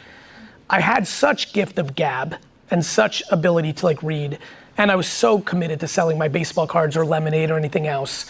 My dad really, really helped me when, my father took back to extremes. My dad believes that if you embellish a little bit, it is like a hardcore lie. He's a very kind of right down the, it's a big passion of his and it's very admirable. And it really helped me. I started, my dad worked so hard, so many hours. So I didn't get to spend time with him really until I started working here. And it really, really, that adjustment, this is why I'm so passionate about parenting or kids content. You're really impacting these people. You are really forming into who you're gonna be at these young age. And it's also why I'm so passionate about meditation and therapy. And because watching grown-ups unwind and tweak certain things that didn't work out for them is wonderful, because I really do think that's the life journey. And so, Senator Kennedy, I'm so glad you picked on, your word is bond. It's a very big deal to my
got fortunate. I had parents that created a life for themselves and were willing to pay for it.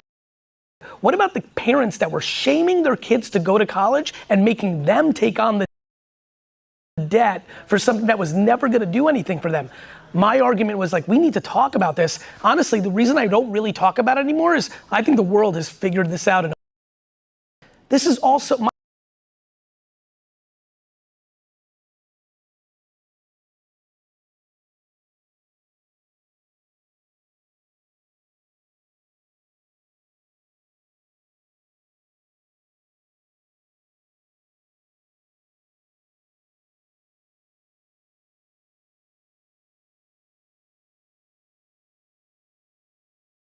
other point was, when we were growing up, there was no internet. Not only is there the internet, which has ungodly amounts of actual information, but this AI thing is real. Artificial intelligence is one of the most profound technologies in the history of time. The little ones in here right now, like, do you remember the yellow pages? And then we grew up, a lot of us, in the Google era. Google search, Mona, my fiance, is using ChatGPT multiple times instead of Google now. My brother AJ doesn't even use Google anymore. Fully ChatGPT. And it works better. Like, if you know how to you gotta learn how to use it. I'm sure some of you remember, I myself remember, when search engines first came out, you had to learn how to use it well, you know? And so the world's, asking children to memorize information and regurgitate it on a blank piece of paper, what are we doing? That's not gonna cut it. And so, especially if we're pounding them with debt. And the debt part was always my part, because I was always close to 20 and 30-year-olds and could see how much it was killing them. In terms of fear, yes. You were talking to parents, I don't know who's a parent, but to not enforce it on their children, but what about people who've already grown up? That their parents may have sheltered them, how do we get rid of it? Yeah, I mean, this is why I was talking about earlier, I'm so inspired that we live in a time where a young woman like you even is knowledgeable enough to know to ask that question. We live in a great time now. For a lot of us, I'm 48, so I touch Twitch, YouTube, TikTok. I know we were just choppy for a second. Sorry, we're in a big VeeFriends legal meeting. Can you guys and gals hear us now? Are we good? I know it was a little choppy and I know sound was off. Let me know, just say good so Dustin can see it. I believe, first of all, therapy is remarkable, but it's also not financially achievable to everybody. So you have to remember that. That's one. Two, I work out. I started getting serious about my health 10 years ago, but I can tell you right now, I don't get any substantial mental benefit from working out. I really don't. I don't get the runner's high. I just get the wake up in the morning and pissed I have to do it. I'm in that camp. Other people get a lot of value from meditation. Has had a huge explosion. That's wonderful, and that works for some. That, by the way, is not my go-to either. For me, it is choosing to consume positivity over negativity. I believe that fear. I believe that what you need to do is spend time consuming people and hanging out with people that don't like fear, that aren't succumbing to fear, that fight against fear. I believe what is in your ears and in your eyes fully dictates who you are. My greatest issue with society right now is how many mediums push negativity and watching what it does to people when they consume so much negativity. So I think the best way for you to get less fearful is twofold. One, surround your ears and your eyes both with physical people and information that you choose to consume that is based on fighting fear and choosing optimism. And two, were you scared to ride a bike or swim? At first, probably. Yeah, I was very scared of both. As a matter of fact, it's fun to have my sister here. My sister, this is something I've never liked to say publicly, but it's true. My sister's 3.5 years younger than me. She learned to swim before me by about 7.5 minutes. I was at the pool playing knock hockey. I heard my mom go, "Yay, Liz," because she learned how to swim. I shit my pants out of fear that my sister swam before me, jumped up from left knock hockey, jumped in the pool, scared crapless, and learned how to swim on the spot, and then tried to convince my sister for a year that I learned how to swim first. That's called being competitive. Where I was going with that is I was scared to swim. I was scared to ride a bike because I didn't want to scratch my knee. But you just have to do it, and you have to scratch your knee, and you have to take in a little water and choke. Whatever you're scared of, the only actual way to do it is to do it.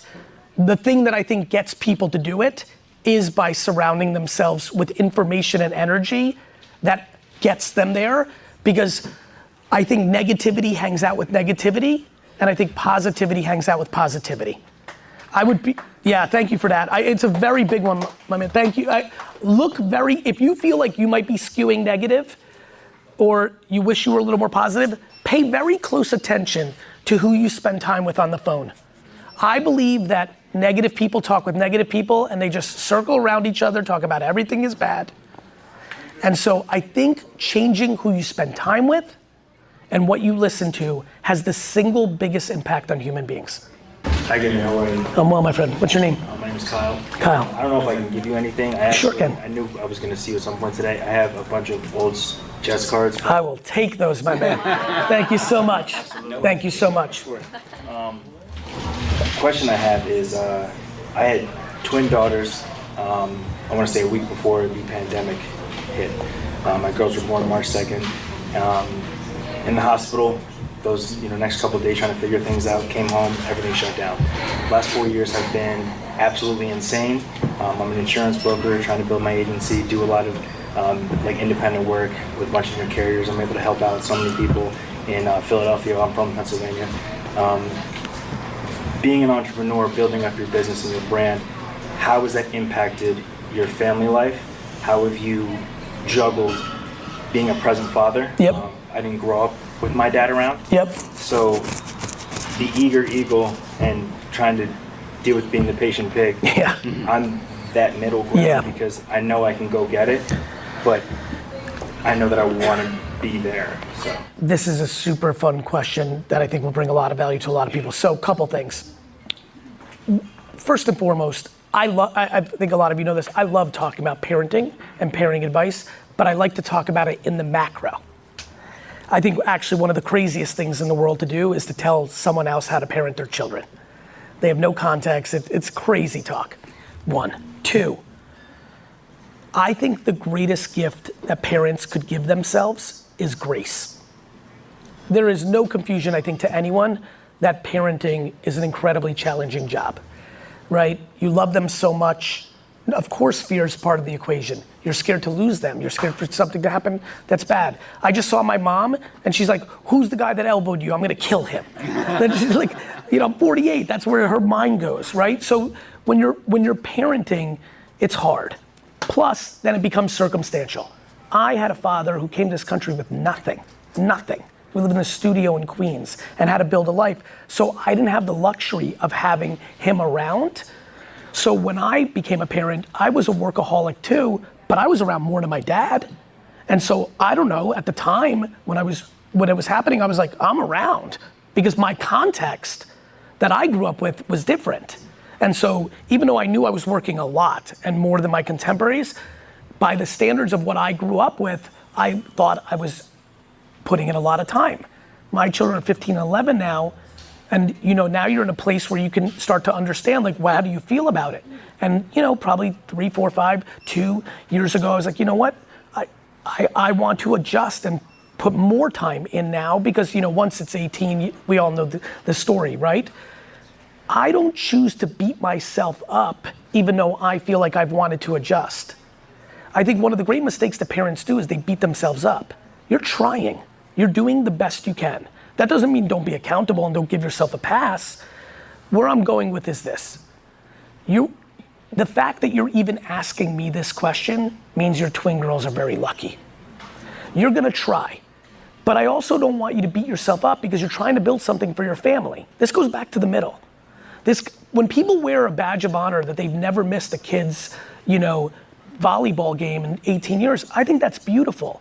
But then a lot of those people that I meet are also talking to me about how their careers are in big trouble and they need help and there's a problem. And I'm like, maybe you went too far. where I'm going with that is, it's not the cool, noble thing for me to tell you that it's okay for you to miss the recital of your twin girls on a Friday. But I can tell you as a human being that if that happens to coincide with you closing the biggest deal for your insurance company of all time, that's something you have to focus on. And children react to intent. This is very important, because humans do. Children react to intent. There's plenty of parents that went to every event, but were on their phone the whole time, or were talking to the buddy next to them. So they checked the box that they went to the Little League game, but their kid knows they didn't give a crap. They were there to have a couple of beers with the buddies and weren't paying attention to them at all. Intent matters. So as long as those girls know that you love them and you intend to love them and you tried to the best of your abilities, but occasionally things popped up, I think work-life balance is a very interesting framework. First of all, what's balance? Who gets to decide? You and your partner get to decide. Then your kids will tell you about it when they're 20.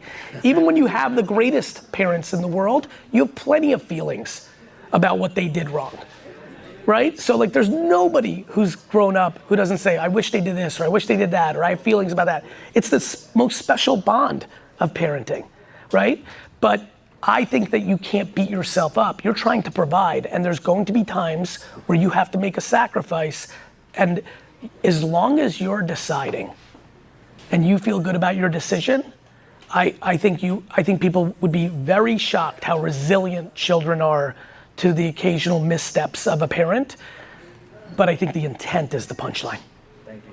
You're welcome, my man.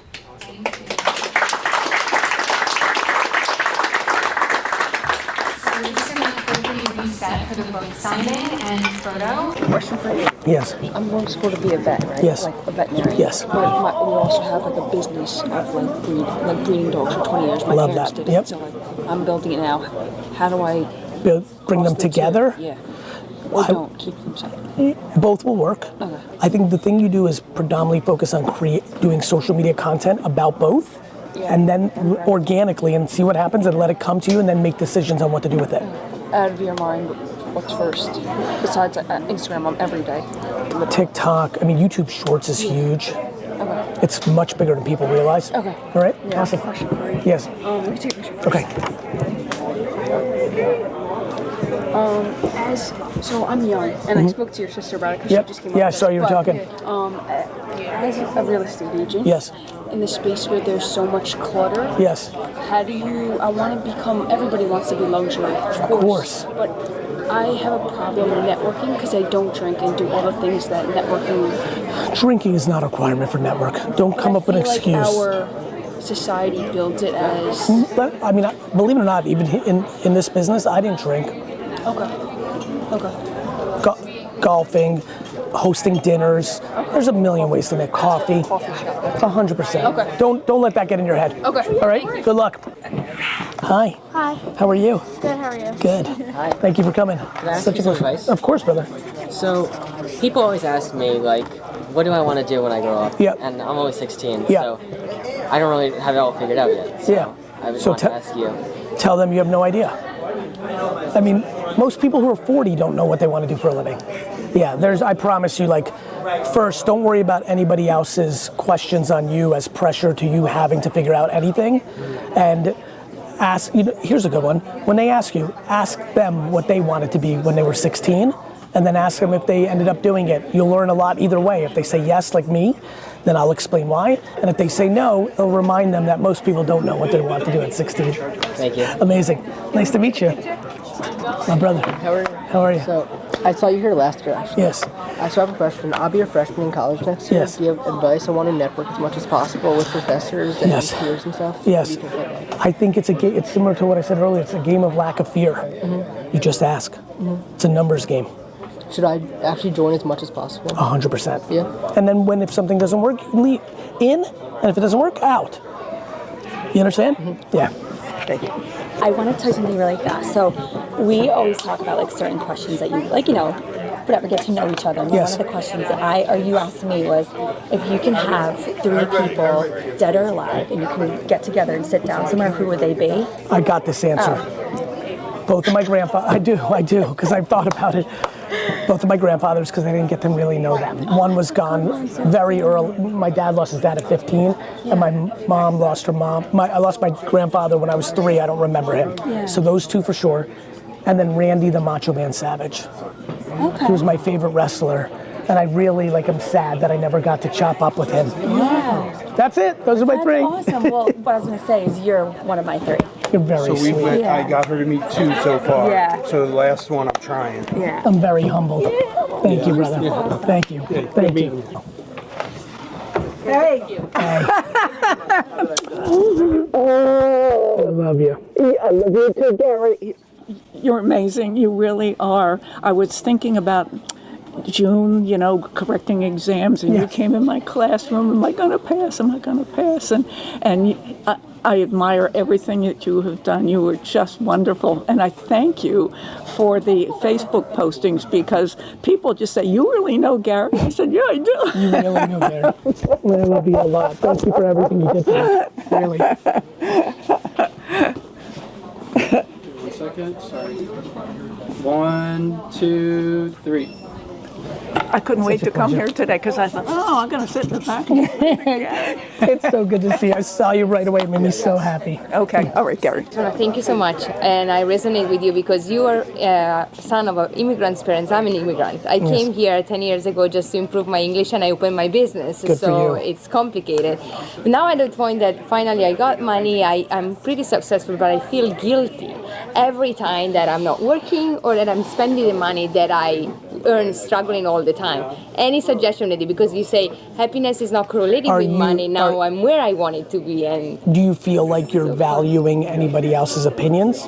For real? No. Nobody else? Nobody else? No, it's me. Just I feel like I'm scared of spending the money because then I'm gonna get back to where broke. I started. It's very common. Very common. And I don't enjoy so it's better not to have them at this point, because I'm like, I was better before that I was traveling, and now I'm like, okay. It's why it's the middle.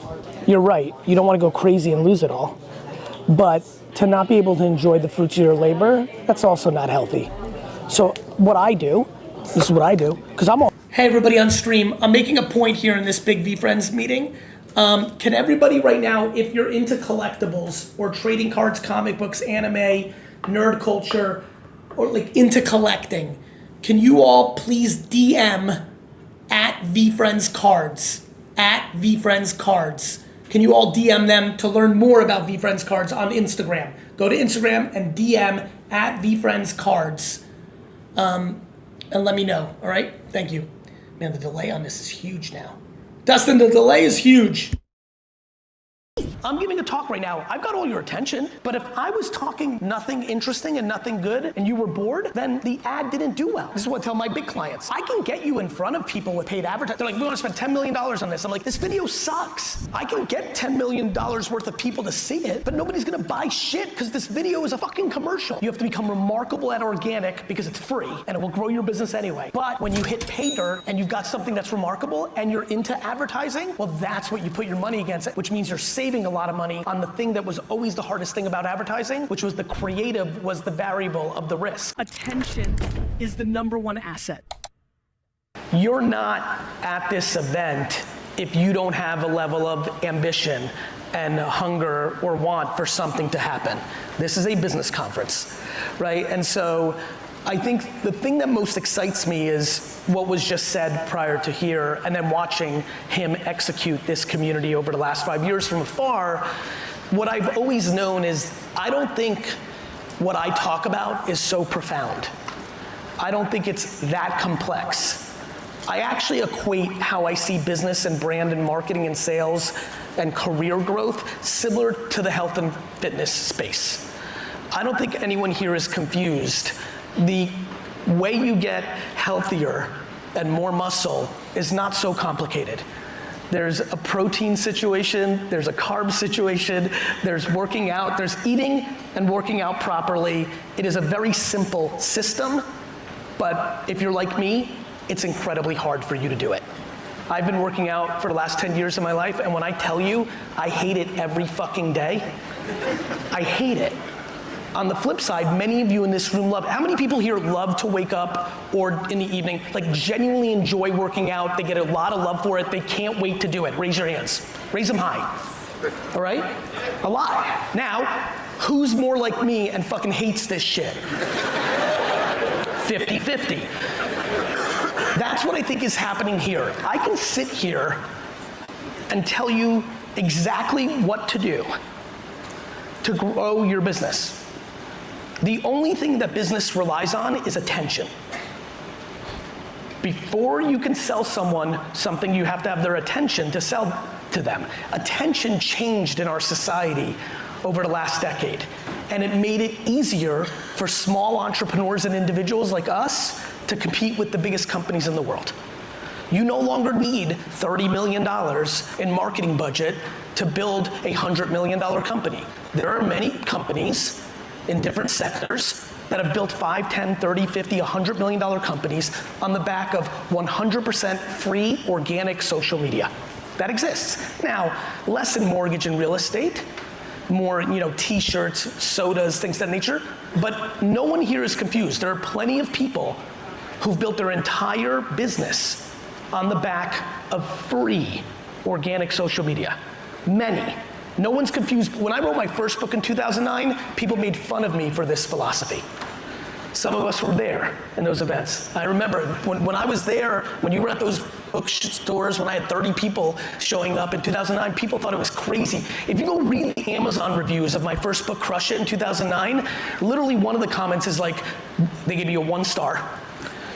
This snake oil salesman is trying to tell you that people are gonna make $100,000 a year on YouTube. What a fucking joke. Now I personally know thousands of 14-year-olds who make $100,000 a month on YouTube. The big, I gave a lot of thought to this crew here talks about personal brand building and content. What am I gonna be able to do that actually brings value?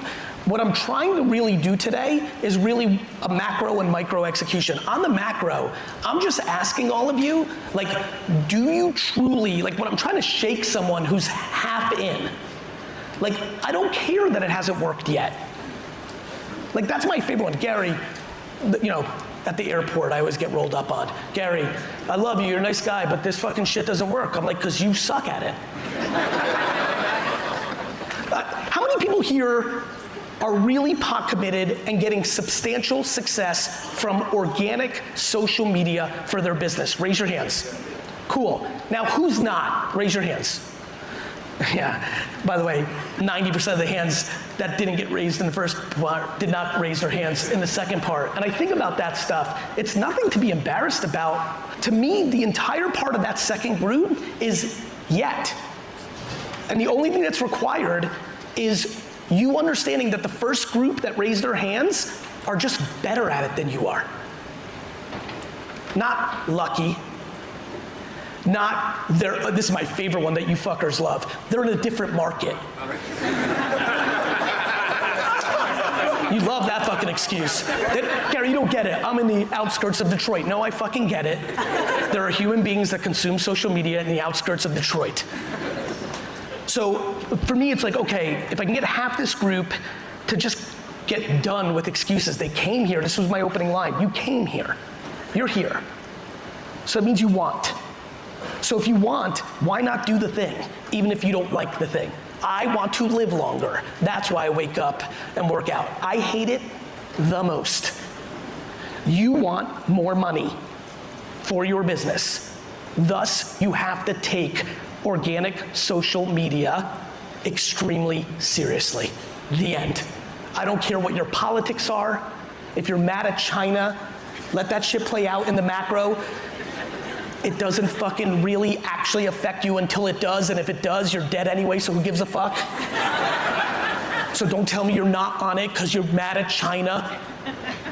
No politics allowed for why you're being fucking lazy. Yeah, clap that up, Johnny. This is a room full of winners, of which many of you have excuses to why you're not doing this. Just like I have excuses in parts of my life, even though I'm a winner. This is excuses. So let me make this very clear to all of you. For fucking free or a little bit of money, hiring someone in the scheme of a business, the opportunity to make videos, and this is the next most important part that's gonna unlock some of you. It's not just video. Videos, pictures, written words, or audio clippings. The opportunity to do those 4 things to build your business at an extremely low cost by posting them on the 7 platforms that matter, and we'll get into that in a minute, but obviously you know Facebook and Instagram and TikTok and YouTube Shorts, LinkedIn, especially if you're in B2B in here and do commercial. Snapchat Spotlight does exactly what Instagram and TikTok does, but nobody pays attention to it, so it's easier to get attention there. And Twitter. If you don't understand that those 7 free platforms, you know how many people come up to me in a business context like, Gary, but fuck Facebook, fuck Zucks. Like, the algorithm's screwing me. This is bullshit. I'm shadow banned. They're screwing me. I'm like, they're like, this is the worst. I'm like, it's free.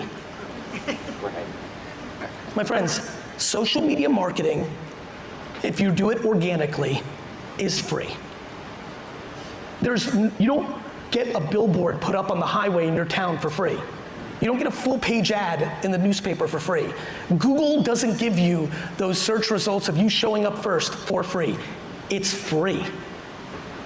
And something changed, my friends, in the last 3 years that was not the social media that I built on. The social media I built on was more like email marketing.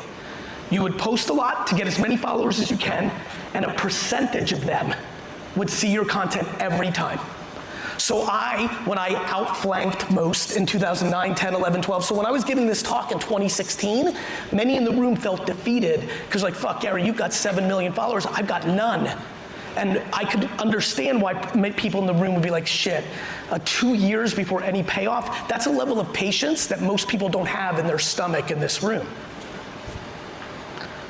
But that world doesn't exist anymore. I hope everybody's been paying attention to what's happened in the last 24 to 36 months.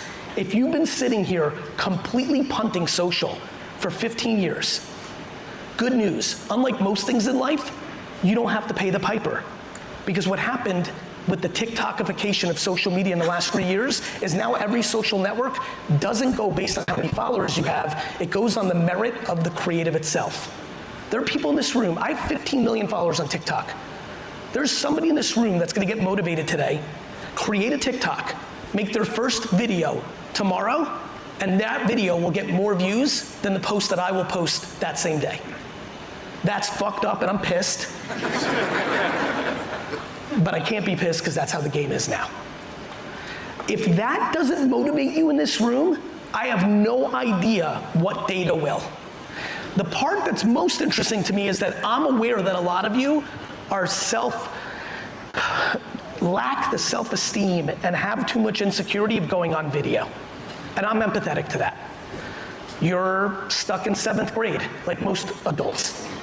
You are literally not building your business because you can't handle someone going to your social media post named Johnny Pants 13 and saying that you're ugly or stupid. I'm just gonna say that one again. Hold on one second. David May, you think the bottom of the screen on YouTube is not live? Because obviously upstairs is my keynote, but I just want to make sure one half is, or both are no. Got it, David. Yeah, obviously the above is not live. That's a keynote for my YouTube channel, but I'm here in office. This is how we break it down. Big shout out to everybody on Twitch. Rips, do you want to? You're off camera. It's right here. That's it. No, they still don't see you.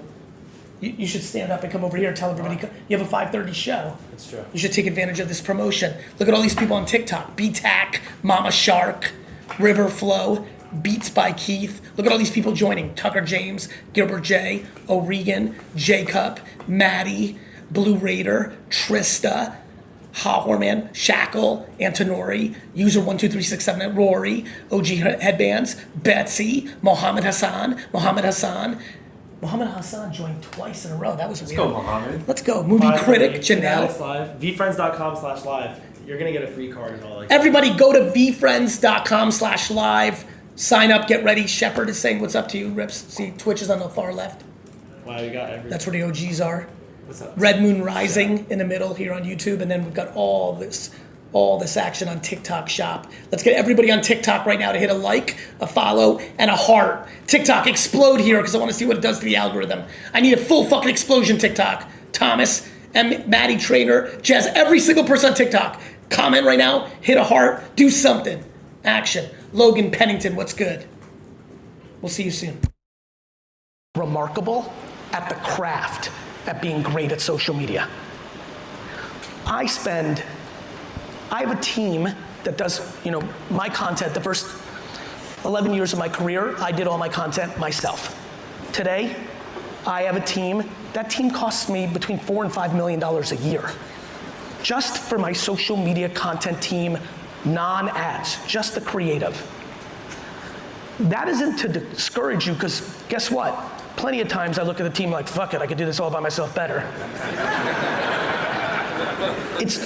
The reason I'm articulating it to you is I need you to understand how serious this is. I'm not doing that for my health. That wasn't fun. That's not me bragging. It is me operating where I know the business opportunity is. This is the most significant channel to grow your business. In branding. This room is in sales. Sales and branding are different. I need people to understand this. Knocking on doors, cold calling, sales. Good. I'm a fan. I love selling. But selling is what you do when you don't know how to do brand. I'm glad that one hit. Selling is what you do when you don't know how to build brand. And what I mean by that is, really at the end of the day, you're gonna do both. Selling and branding are both great. But Nike doesn't do door-to-door sales. Lexus doesn't do door-to-door sales. Coca-Cola doesn't do door-to-door sales. And by the way, the characters in your world that get on Netflix and have shows, the business comes to them because that's branding. Branding. And what I want everyone here to do is actually be self-aware that they are wasting an enormous amount of time every single day, all of you, me included. All of us in this room spend an enormous amount of time on dumb shit every day that can be allocated to making content to grow your business. That is my favorite one of all. The people who've been sitting for the first 10 minutes of this and saying, I don't have time to make the content. You sure do. Because that 2-hour lunch you take every day, it's straight bullshit. Right? And so what I am passionate about and what I'm trying to articulate here and what I'm pushing hard on is, do you understand how big of an opportunity this is? And I feel like if you did, literally nothing would stop you. Back to health and wellness. I luckily got ahead of it 10 years ago and I was like, you know what, I just know this is not gonna work out, just like I know the people that aren't working hard on their businesses always go out of business.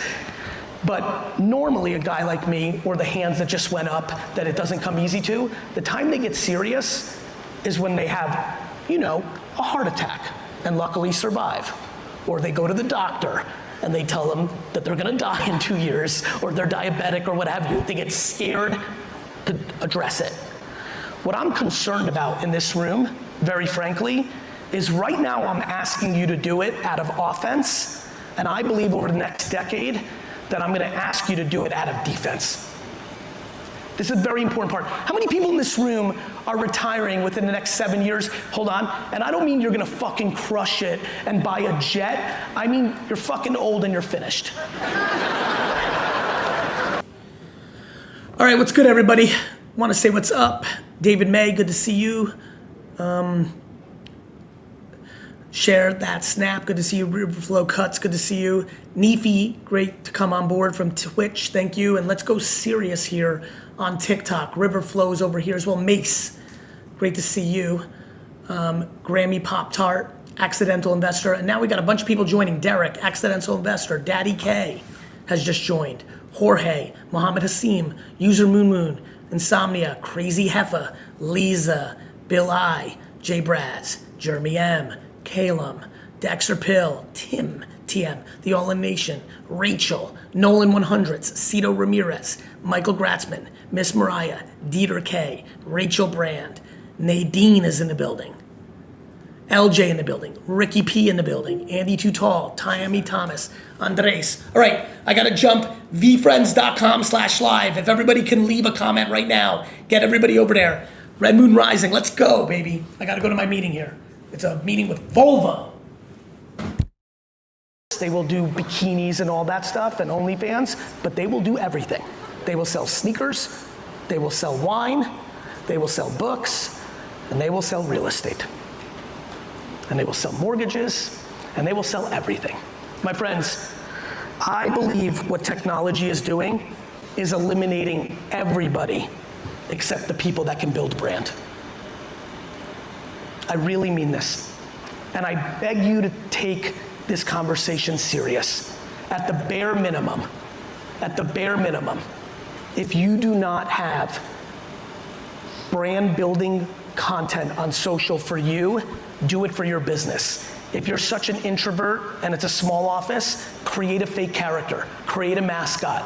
The Geico lizard does the work for Geico, not Johnny Geico. You've got to figure it out. And on a personal level, I skipped over it, I want to come back. It's not just video. If you're a great writer, write. Writing content does well, especially right now. My latest book that came out a couple weeks ago is called Day Trading Attention. That's what I do for a living. I day trade. Today, on the flight here from LA to Vegas, my team sent me that my post from 2 days ago did incredibly well on Instagram, and our running thesis right now is because the copy was extremely long. Audio. Some of you have great gift of gab, but you genuinely are insecure on video. You cripple. It's okay, you're allowed. I don't want to take roller coasters. I get it. We have different things that we like and don't like. But if you're a great talker, but you're very weird on video and you don't like it, then take out your phone, hit record and talk, and then post the audio clip on all these platforms. There is no, what I'm basically saying right now, and a lot of you know each other, there's a lot of pairs and 2-3 feet, like if I could ask for anything, can we just be accountable? Can we just be accountable to understand how substantial this is? I don't want to hear that you didn't grow up with it. I'm tired of 54-year-olds like, Gary, I didn't grow up with it. I'm like, no shit, you didn't grow up driving and you figured it out. You didn't grow up being a parent and then you had a kid and you became a fucking parent. I don't care that you didn't grow up with it. And AI is coming and you know it's coming. Like, a lot of you with AI and TikTok have become your parents. I'm gonna tell them again. Remember when you made fun of mom and dad for not wanting to do email or get a smartphone? Your dad was good with his fucking flip cam and you had the iPhone, you're like, Dad, or they didn't want to do AOL Instant Messenger and you shit on your parents in your teens and 20s? Now you're your fucking parents. If you say no to AI, and if you say no to TikTok, and if you say no to all this shit, you're your fucking mom. Doe is right. And by the way, in real life, this is important. In real life, you do you. In real life. Meaning in your personal life, how you want to parent, how you want to roll, how you want to do, you do you. You can have a beeper, I don't care. But you came to a conference to grow your business, and you're willing to deploy your business strategy based on your subjective opinions about shit you don't know? Let me say that one more time. You came to a business conference to grow your business, and you are executing currently on social media on a subjective opinion that you have on some shit you don't know. That is the essence of my talk. How many people here have been following me for more than 10 years? Raise your hand. Raise it high. My friends, you guys know I've been on, this is right, you've been with me on this. One more time, I want to see how many, I just want to get a sense. A lot of you, which I want you to like explain to everyone else here, you've been with me on this for a long time. I'm telling you from the bottom of my heart, I don't know if you can see the goosebumps on my arm because I'm feeling it that much. We're kind of in the fourth quarter of this going from the nice to have that can explode you to the, if you do not do this, your business is going to go out of business. And out of business is extreme because you're still gonna have your relationships and your reputation, but dented as fuck is not fun either. You are going to get outflanked. It's happening. There is, like, how many people here get business from Google AdWords? Raise your hands. Raise them high. Very few. Shit, a lot of you should be doing that. I thought most of you were gonna do that. So, by the way, real quick, for the next 24 to 36 months, a lot of you need to figure out how to fucking do Google AdWords locally. But my point was gonna be, what the hell happens to Google AdWords advertising when everybody uses ChatGPT to do search? Shit changes. People used to dominate something called the yellow pages. Who's under 30? Raise your hands. Under 30? Kids, let me tell you a crazy ass fucking story. You're gonna love this shit. You know how sometimes you drive and you see like a van go by and it says AAA cleaners or like AAA fucking insect repellents or AAA something this? Do you know why all those companies were called AAA? Because the yellow pages dominated how people did things, and when you would go to the services, they would do it by alphabetical order, so whatever fucker got to AAA first showed up first and got most of the business. Stuff always changes. We're in a really deep place with this social media thing where it's becoming the oxygen of business, and it's free. It's free. The only thing it requires is for you to actually get great at it, which takes a lot of time, which is not free. And then once you understand how important it is, you're gonna hire people to help you make content. But a lot of you have already done that and have gotten video people and things of that nature, but here comes AI, and it's gonna lower the cost of these people. Poor Dustin's sitting there so beautifully filming me right now. AI's gonna fucking fire him. You're dead, Dustin. You're fucking dead. I'll find you a better job because I love you. But good news for the people that haven't started paying for creative. You're gonna be able to use things like Midjourney and all these other advancements that are gonna be built in. Every social network, in fact, by default for free, will have AI capabilities in it before you post, and you'll just have to do the raw video, upload it, and you can post-produce that shit like you're Steven fucking Spielberg. My friends, you're lollygagging. If you are not posting 3 to 4 original pieces of video, written word, audio, pictures a day, then you are leaving money on the table. You're allowed to do whatever you want. You're not my sister, I don't give a shit. But I'm telling you from the bottom of my heart, if you're not doing it, somebody else is gonna do it. And at this point in 2024, I know a lot of you have started to see that truth. A lot of you know there's a bunch of people selling houses in your markets that don't know shit about real estate because they're too. It's such a crazy thing. All right, what's going on here? You can get the rest of the trading cards team here. YouTube, great to see you. Twitch, good to see you. Everybody on Twitch, everybody on TikTok, go over to GaryVee.com/stream. I want to see a bunch of you join this YouTube stream right now. GaryVee.com/stream. Yes, son of Fink, I do use my hands a lot. It's a very big part of my world. Amori, great to see you, Mason. Baby, I'm live. I know, that's why I was supposed to be. Okay. Hi. Can I talk to you for a second? Yeah, let me put them on mute. Okay. 1 second, everyone.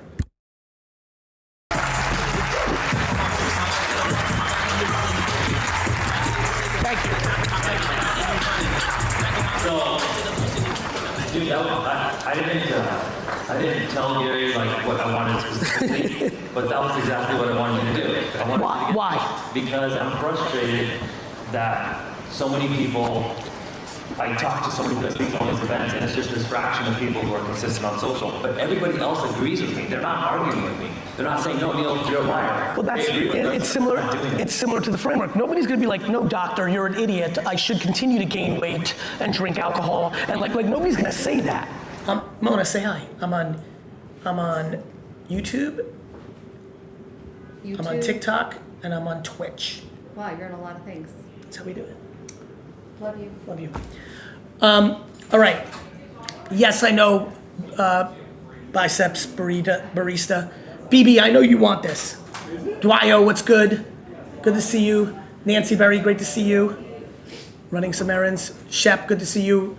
I do not see people going over to YouTube enough. GaryVee.com. That's my fiance, David. GaryVee.com/stream. /stream.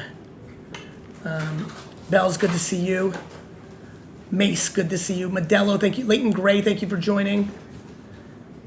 Angie Panda, thank you for joining. Say Zay, thank you for joining. Nate, thank you for joining. Ian, thank you for joining. Ali, thank you for joining. Nikki, Liquid. Red Moon Rising. Join the Gary Andy meeting. What's that? VeeFriends.com/live. I expect all of you at 5:30. I'm going to come and say what's up. M.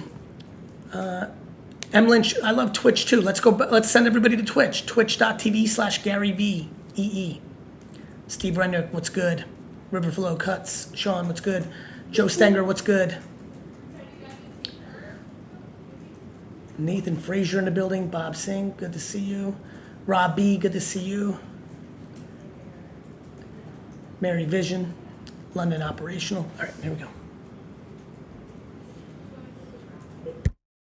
Benefited them the most. Okay. So I'm curious these questions. Okay. Because sometimes people ask a question and they take up like. I get it. It's a pitch, not a question. Yeah, bro. You know. No, I don't want to buy a house from you. Yeah, the pitch area of that. So let's be real. Okay. We're at an inflection point. I think I saw a piece of content of yours recently and it said it's no longer just post content. You need to level up to create it. So the science around the art, what do people know? Yeah. What are you seeing right now? Because all of us are getting less views, the ones who are posting it, than we did last year. That's right, and it will continue to happen because it's supply and demand of attention, right? If everybody listens to me and everybody posts 4 times a day, and there's only still the same amount of hours of people on the other side, everyone's gonna get less views, right? So you're right. You know, so many of you have heard, especially with all those hands for 10 years, I'm so on this 3-4 times a day, but to your point, I'm starting to change the message a little bit. This is why I love Q&A, because I didn't do it on stage, and you've got to be great at it. It'd be like me telling you you have to shoot 100 basketball shots a day. I'm right, for you to get better at basketball, but it doesn't mean you're gonna be in the NBA, right? And so talent matters. Some of you are just gonna be more talented at this. That's just real life. But I think you can all agree with me on this, no matter what it is, basketball, skiing, cooking, public speaking, running, all of us have different levels where we start naturally with our DNA and skill sets, but all of us can get better at it. I have a sports agency, NFL, UFC, baseball. We have 150 professional athletes in the biggest sports in the world. Do you know what the number one story at dinner when I get to know them, all of them, not all of them, but so many of them are like, I can't believe I'm in the league. There were so many kids I grew up with that were so much more talented than me. But everyone's the same sentence next. I just outworked them. I had more discipline than them. So many of you in this room, I know, will really resonate with what I'm just saying. Many of you sit here today because you outworked everyone. I just want you to get more upside. And so I want you to work better and hard. And I think the better move for this industry is content around your services, around your neighborhoods. Like that's the thing that everyone's about to say, right? What do I post? Well, yeah, you said brand, you're talking about Nike. Yes. I understand how it works for Nike. How does it work for Sally, the local real estate agent in Las Vegas right there? The same way it's worked for you. You put out the best content you can that you think will bring value to people, and it will grow, bless you. And so, Sally in Vegas needs to constantly talk about the Vegas market on a daily basis. She needs to talk about, if she's a real estate agent, the school system on a constant basis. She needs to interview the principal. She needs to talk about the best locations. She needs to educate people why the price was 6 years ago this much, what she thinks, but she has to hedge and follow legal rules of what she sees. Sally needs to be creative and think and talk. Sally needs to interview former people that she sold homes to ask them how they like the neighborhood and what they like about it. Not for that person to give an infomercial for Sally, no, just to have a conversation so another human being whose husband or wife just got relocated to Vegas stumbles upon that video and like, those two people seem nice and Sally's the agent, let me DM her. Business. The same reason all you fuckers went to the fucking, like the Little League shit and the Chamber of Commerce, and you're like, honey, we gotta go to this thing because I might get a client from it. You know the real life stuff you did for networking? That's the internet. And good news, you don't have to put clothes on. Like, think about all the networking all of you have done. charity events, Little League, like all this stuff. That is social. And it scales more. What I'm noticing now, Gary, is a lot of the people who are winning, who have been following you like myself for many years now, and we're winning more on social is, you said like, dude, fuck finding your voice, you got the voice already. But what I found in reality was, I was not comfortable. So you said, hey, you're the guy that isn't comfortable, so maybe you should do writing. I was terrible, bro. Like, if you saw these videos, you're cringe. But what I found was, at some point I got comfortable being myself. So I think right now, a lot of people who are winning are they just said, fuck it, like I'm just gonna be me. And then for some reason, I think the audience can tell very quickly right now, like who's being real and who's not. Of course. And like, by the way, when people are always like, but Gary, you have to be more professional. Like, in real professionalism, the real business is done when you loosen the tie at dinner anyway. You have the professional meeting, and then you actually do real business over the steak dinner. In professionalism, you have the meeting, but then actually like getting to know someone on the golf course is when you're not wearing a suit and tie on the golf course. Like, and so it's funny, it's a very meta thing for me. When I started my public speaking career in 2007, 8, 9, and then I started popping off in 2009, 10, CAA was my representation at the time for public speaking, and they would hound me every 6 months. Gary, you can't wear jeans and a hat and a t-shirt. Gary, you can't curse. This is gonna kill your speaking career. But the world went in my direction. We're more casual. We just are. Sorry. And so this is what's working the most. And so but by the way, the point of the stat story is because I want you all to hear this. By the way, what if you're on the other side? The world's got more casual and you love to suit it up? Then suit it up. That's you. You understand? Like, you will not trick the audience. Friends, actually this is life advice that I really believe in. Do you know who you trick? Other losers. You don't trick the audience. You can trick them for a few minutes. They're not who you want to win with anyway. Just be you.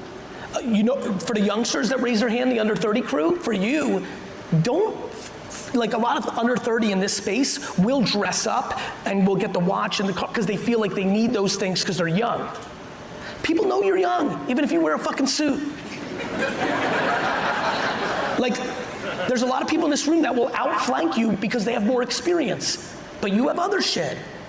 And like, don't fake it. Like, you've been in it for 2 years, this is what you got. But I'm sure you could tell them like, look, I cross every T and I, I'm good at detail, I'm this, and some people go with you and some won't. And news alert, you're gonna be old one day too, so you're gonna be able to play that card one day. So the reality is like, too many people fake it, brother. 100%, and so this is the thing that's working right now, is like for so many people here, you look at how many followers you have, or somebody who's in this room is a couple of years ahead of them in the game, and they say, I can't do that. Well, you know, rewind, Gary told you, it's all based on the individual merit, single piece It's crazy, it's crazy. And we see so many people get started and they go up, and other people, not so much. And so I'm wondering, if the creative, it's just based on how good the piece of creative is, that's it. And if part of that is like, what you guys spend a lot of money on your team, obviously you do that personally, but then also across all the brands that Vayner works with. Yeah, so for an update. What's actually working with that? So just for context for everybody, a lot of people, even the ones that have been following me for 10 years don't know this. I'm the active CEO of one of the largest advertising agencies in the world. So VaynerMedia and VaynerX, we have 2,700 employees in the US, Mexico City, London, Amsterdam, Japan, Sydney, Australia. And these guys come to you and they're like, hey, we don't want to let these fuckers eat our lunch. What do we do? How are you guys advising? And then what's working? Because their objective is sales, right? Their problem with the Fortune 500 companies that I work with, the Pepsis, the Procter & Gamble's, the Fords, they still believe in commercials over everything. So they're getting outflanked because they come to me and I tell them what to do, but they want it to look good. I'm like, do you want it to look good and nobody sees it? Or do you want it to look authentic and everyone sees it? They're like, number one. Well, like in real estate, for example, Zillow has a TV ad, they run on the Super Bowl, they do this thing. But I don't really see them on social. But like, this is the big Zillow won because they outflanked everybody on Google. They outspent everybody on Google, and they did what OpenTable did to restaurants. They sat on top of all of you and became the toll booth to all of you. they won the Google era. If Zillow doesn't adjust to the era we're in now, they will slowly decline, especially in an AI world where, why do you think the biggest tech companies are all in on AI? Once all of you, how many people here now use an AI bot instead of Google to search stuff? Raise your hands. Stand up. I apologize. Please stand up. That really, Dustin, I need you to stand up and come on stage with me. I need this, please. Please, come here. I apologize, everyone. Dustin, come on. No, not you, the camera. No, I need you to capture this. You can come up here. I want you to get this. This is remarkable. This is actually, I'll do it. I got this shit. Thank you, Dustin. Please stand. I apologize, I know, but please stand back up. Everybody who does it now. Everyone who's sitting, look at this, because it might shock you. Some of you have never been on ChatGPT or Perplexity or anything. Look how many people are standing right now. Just to remind everybody, as I'm looking around, let me just make sure, yep, these are not 20-year-olds. And look how many people in this room are now using AI, ChatGPT, Perplexity, other things to look up stuff, not Google. That should scare the fuck out of Zillow. Yeah. And that's a cool thing for us as an advantage. Again, this is fun because having so many people that have been following me for a long time, I know you can tell my energy's a little bit, I'm always hyper and excited. There's an urgency in my voice that I hope you hear. This is this room's moment. There's many people here, and again, because I'm looking at everyone's face, especially for people that want like a 10 to 15 year window of prosperity because of where they are in their life, I want this so bad for you. Like I'm sitting here like, again, if I was a medical doctor, it would really devastate me because you would have patients who'd like, please lose this weight, please eat better, please get off alcohol, and then they die, and you're devastated. I'm the business version of this. I'm looking here and I'm like, they don't understand that if they don't take this serious, the next 2, 4, 6, 10 years is gonna be challenging, and that just sucks. It sucks to have a long career, to do your thing, put in all those deposits, and then lose half your market share because you didn't advance with technology. But to remind you, you're not special. This happened to bookstore owners. You didn't cry for bookstore, like if you're sitting here and saying impossible, that's what bookstore owners said when they heard about the internet because it was a fad, and then Jeff Bezos picked on them first. I spoke at a conference just like this 3 months after Uber came out in Washington, D.C. called the Taxi and Black Limo Association. I know some of you have heard the story. I'll never forget it. And I told them, I'm like, this Uber thing, I'm telling you, and they sat here laughing at me until they started crying. They thought they had a moat. One of the guys even in Q&A said, Gary, you don't get it. He goes, I have a medallion in New York City. There's nothing they can do about it. We own City Hall. I'm like, do you know Silicon Valley? He goes, no. I go, do you know how much money Silicon Valley has? You think you own City Hall? My friends, I don't care how good your reputation is and you've been doing it for 15 years, convenience is king. That's it. So when you talk about making better videos, right, and the authentic ones are doing better, you guys spend a lot of money on paid media. Yes. Some of us here, we're trying to get organic reach, but then there's a lot of people in this room who are not downloading paid media and running ads. Love that. Love that. Is it the same thing? Like, is it the paid media? Because you talked about this. I'm primarily organic, just now getting into paid, but I noticed that when we do paid, it gets way cheaper if the video is better. Can you explain this? Yeah, so the game was always make ads, run paid against it, see how it does, customer acquisition cost, tweak it. Now the game is go organic, and when something does remarkable, put paid behind it, because you've already seen that, because the AI algorithms have gotten so good. When I used to have 5 million followers on Instagram, 7 years ago, and I would post every day, they would all get 500,000 views roughly. Remember, I told you earlier, it was like email marketing, a certain percentage would see it. So I didn't really know which one of those to put paid against because it wasn't validated by the numbers of which video was hitting more. Occasionally something would go viral. Now, the variable, if you go to my TikTok, if you go to my Instagram, you'll see the numbers are all over the place. Some are doing great, some are doing atrocious. So what's great about the algorithm now is when the video does well, the AI technology, the algorithm, the artificial intelligence is so good, it knows that people like this video, that gives you complete affirmation to spend more on the ad. So the game is flipped. So the strategy would be organic or This is why I'm obsessed. Think about where I'm going. You have to become remarkable at organic because it's free and it will grow your business anyway. But when you hit pay dirt and you've got something that's remarkable and you're into advertising, well, that's what you put your money against it, which means you're saving a lot of money on the thing that was always the hardest thing about advertising, which was the creative was the variable of the risk.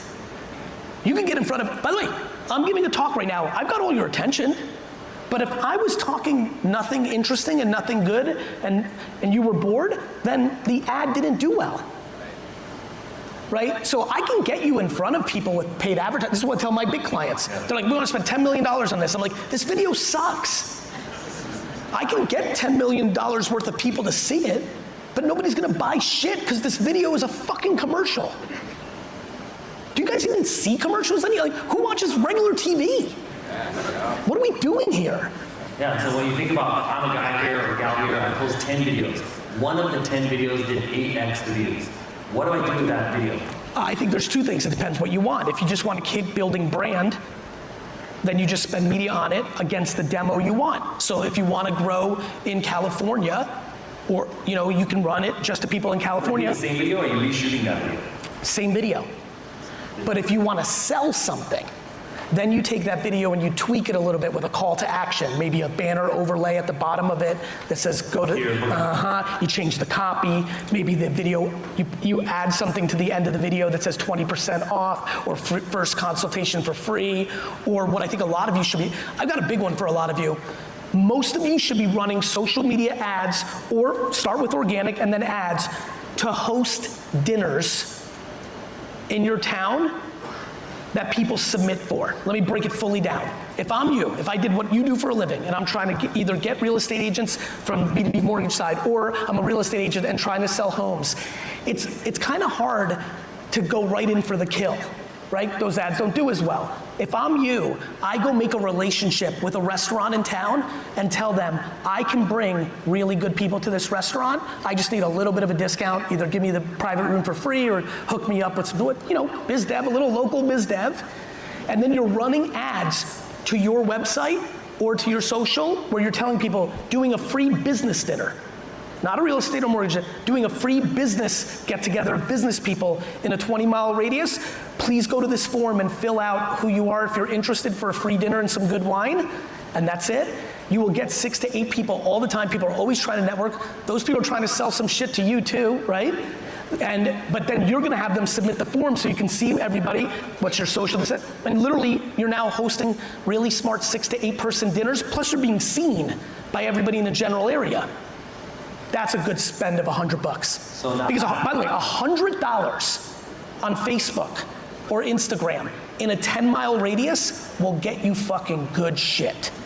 That's local in your market. That's what these fucking people do. Yeah. This isn't my Pepsi client. They're trying to sell to everybody everywhere. The best part about all of you is you're local. You don't need to run ads to everyone. That's another thing that everybody here worries about. Gary, even though I got 1,000 views, they're all in North Dakota and I'm fucking Jamaica. I'm like, yes, that happens, but less and less now. And by the way, back to the model I'm telling you, but we know that people liked it, so now take that and run $50 worth of media in Oklahoma or California or this, got it? Organic gives you the creative affirmation, and then you go on the offense. Awesome, and I want to give you the meta example. So this is why I love Q&A, because it gets you into something you didn't think about. It gets you so excited. So Gary's talking about this right now. Recently, bro, I posted this video on Instagram. It was about the crazy things that are happening in Las Vegas. All of a sudden, I don't know why, it took off like 3 weeks after I posted it, and all the people who are commenting and sharing it are people who work in Las Vegas. I didn't say it was an ad. It showed it to people. You've been in the game long enough to know this is the phenomenon I'm trying to explain to everyone. Social media 3 years ago looked very different than social media today. And with the advancements of AI, I'm about to blow your mind. Ready for this one?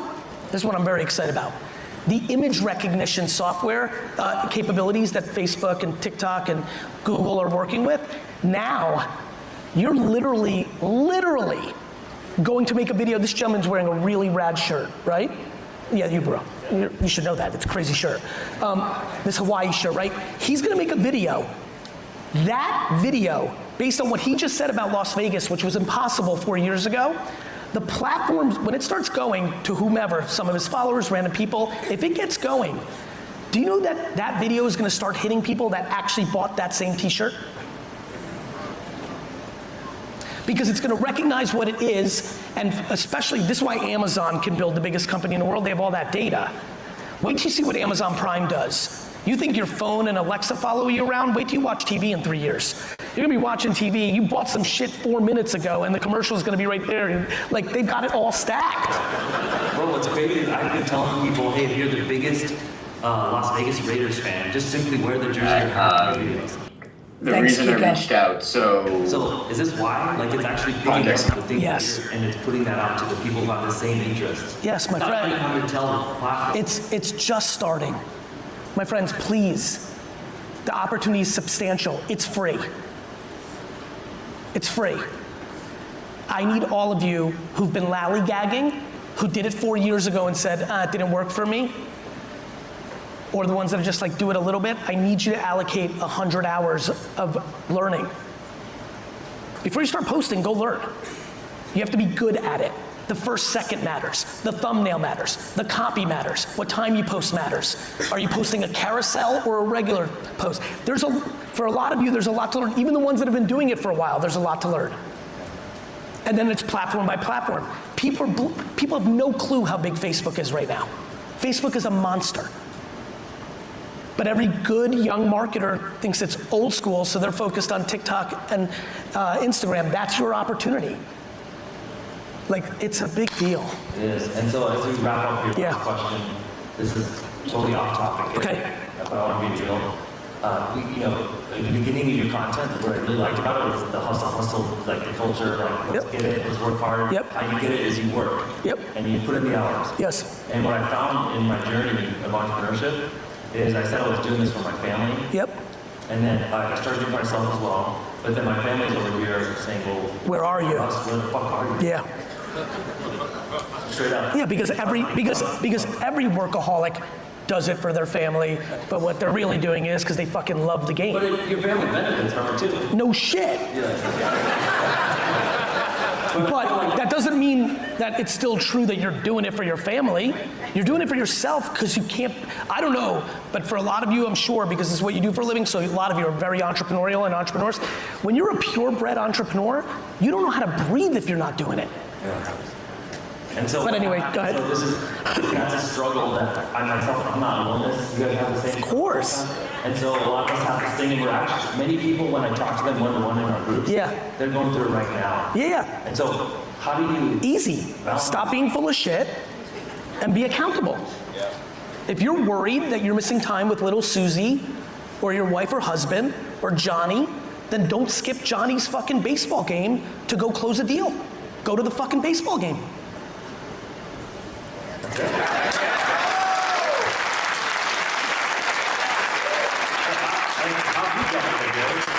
I've done it by doing both. I can only give you a focus group of one. I've done it by doing both. I'm not one of these people that put the ideology of not missing a single thing that my kids ever do on a pedestal. And I'm not someone who wants to wake up in 10 years and see my kids look at me and be like, who the fuck are you? So I do the best I can. I try very hard to choose family over everything. I have real boundaries like weekends and families and birthdays. And I'm sure, just like every parent on earth, my kids are still gonna shit on me when they're in their 20s and 30s about it. But I'm gonna know when they're shitting on me that I really did the best that I could. I also tried to change along the way. Right, I'm dealing with, back to marketing, day trading attention, I'm also day trading the truth of my family. Things change, different moments need different time, but I think where we lost in the world, politically, parenting, ideology, is we become too extreme. You've got people, like, I've got friends who are like, I don't miss a single thing. I'm like, okay. Like, they walk around like it's a huge, it's wonderful. I'm like, but you're going out of business over here, so it's gonna be a problem, you know? And then there's other people who miss everything and they're like, I'm doing it for my family. Like, you know, when your kids shit on you, when they're older, and you know, I'm 48 now, so I've got friends who got 15, 16, 19-year-olds, and they're starting to hear things. The best part about life is you have to sleep in the bed that you made. And so what would I say when you all get into circles and cry about it? Stop crying. And either you're posturing to look good in front of everybody, but you don't really mean it, because if you mean it, then fucking change. Yeah. That's a great advice.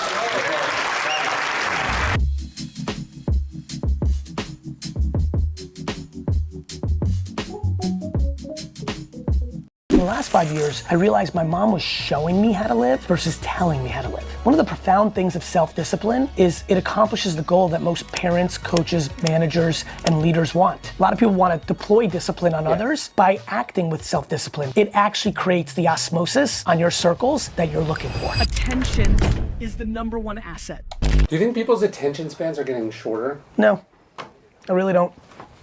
I think that they have optionality on short form consumption that didn't exist prior. Yeah. But I think, in fact, I'll argue the counter. I think people are binge watching 8 hours of a Netflix. True, or way more than 8 hours. YouTube show, like some of my vlogs or other people's can run very long. Yeah. No, I actually think we have more optionality. But like, I'll give you an example. The Saturday morning comics used to crush in print. Yes. And nobody like overemphasized like, are we getting attention shortage when people would like rip through those in 4 seconds like Garfield or Charlie Brown? Yeah. I think we are concerned about social because it's such a paradigm shift. Yeah. And we've become obsessed with looking at the negatives of it versus the positives. And I think that becomes one of the subconscious byproducts of us being like, everyone's attention spans are shorter. I'm like, I don't know, like, I'll give you another one. In New York back in the day, there used to be 10:10 a.m. There was like 10:10 wins. We'll give you and it was all short form. Yeah. They gave you the news in 2 seconds, or sports radio would have like a 1-minute sports flash. Yeah, you go on a morning show, you have 2 minutes to explain a book, but you go on a podcast, you might have 3 hours. Yeah, I actually think distribution has allowed for the contrary. It has given merit to both short and long in a way that traditional media consumption for 70 years, which became our framework of how we analyzed short and long attention. So that would be my answer to that. Yeah, although I also feel like on the creator side, people are not as, like, it is hard to make something compelling that's 10 seconds or a minute. Like, people are not creators. You know, someone might work on a book for 7 years and it's this many pages. The ability to effectively and concisely communicate a big idea is a skill that not enough people have. Correct, and not every format is conducive to that. To your point, like, people can convey an incredible moment of escapism in 10 seconds. Yeah. You can have a really fun joke or really cool, or a trick or, you know, like, and that's beautiful. That's like, that maps a lot of things that happen. It was what was cool about real life. Like somebody would have a joke in the lunchroom in 6th grade, and that was an incredibly well executed 7 seconds. Yeah. We're seeing the creation format of that out in the public because there was no formats for that. Yeah. Right? Like even Tracy Ullman would have those little breaks called the Simpson cartoons, which, right? Yeah. Which, you know, they were short skits and it became something iconic. So I think to your point, I think there's a lot of ways to provide value in very short skits and short moments, but it is not profound philosophical ideas that clearly take time to think through. Yeah. And although you know, people think it's, I think at the audience side, you think it's easy because it's short or correct. It's insight, but it's hard. Correct. As a matter of fact, much to what I was talking about with day trading attention, especially for the people that are listening that are in professional marketing, not creators or whatever, they disrespect not only because it's short, they disrespect production value.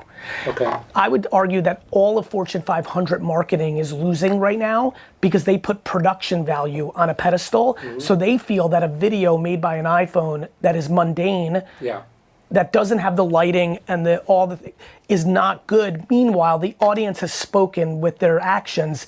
Humans like it. Yeah. Just like just like Hollywood didn't think reality TV was good. Yeah. And then the market spoke. Yeah. And now it's a very meaningful genre that used to not exist. I think a lot of the things I think about when I think about attention, or even the concept of the kids' book, like finding the middle. Yeah. I think a lot of it has to do with people's inability to understand that their subjective opinions are borderline audacious and often delusional, meaning most people walk around making decisions based on a focus group of one. I sit in unlimited boardrooms constantly where they're like, well, I don't like that. I'm like, well, good news, we're not selling to you. Yeah. You're selling to 19-year-olds, you're a 67-year-old, you're selling to women, you're a male, we're selling to people who need this, you don't need this. Why would your subjective opinion of one be a good marketing strategy and a good distribution strategy and a good media strategy and a good creative strategy? Now, if you're a remarkable marketer or decision maker, you become an empty vessel and you try to take, I believe one of the things that has worked for me is I don't think my opinion counts. I think I have to make subjective opinions all the time, but I never believe I'm right. I believe that I'm forced into it at times. I have to decide what wines I'm gonna put on my wine show. Yeah. I have to decide what I'm gonna write about, but I don't think it's right. And I think a lot of people really do live in a borderline delusional, audacious state and make a lot of bad business, marketing, and life decisions within that framework. Well, that's the mindset in pretty much all internet comments. They'll be like, Yes. who needs this video summarizing this thing? And it's like, not you. But like lots of people. Like I get this all the time because I write books that popularize and explain ancient philosophy. And so people will go, well, just read the originals. Why would someone need a book that explains these things? And it's like, I don't know why. I know why, because context matters. Yes. That's very nice, Johnny74, who left the Ryan Holiday comment. Let me give you the answer. If you read the original, half the words don't exist anymore. How about that part? How about the English language and slang have evolved? How not everyone went to the same Ivy League school as you. Not everyone was steeped in the same things as you. Ryan, my entire creator career was predicated on that. I was one of the first individuals in the history of wine ever that decided to take wine off of its pedestal. Yeah. I loved wine so much that I wanted my friends to like it. Sure. And they didn't. Yeah. Because it was stoogey and douchey and fucking elitist. And when I referred to a wine, imagine if the Iron Sheik took off his weird boot and you smelled it, well, that was gonna resonate for people that grew up in the 80s and liked wrestling in a way of like deep cassis with terroir that's not gonna work for everyone, to your point. Yes. Why is it needed?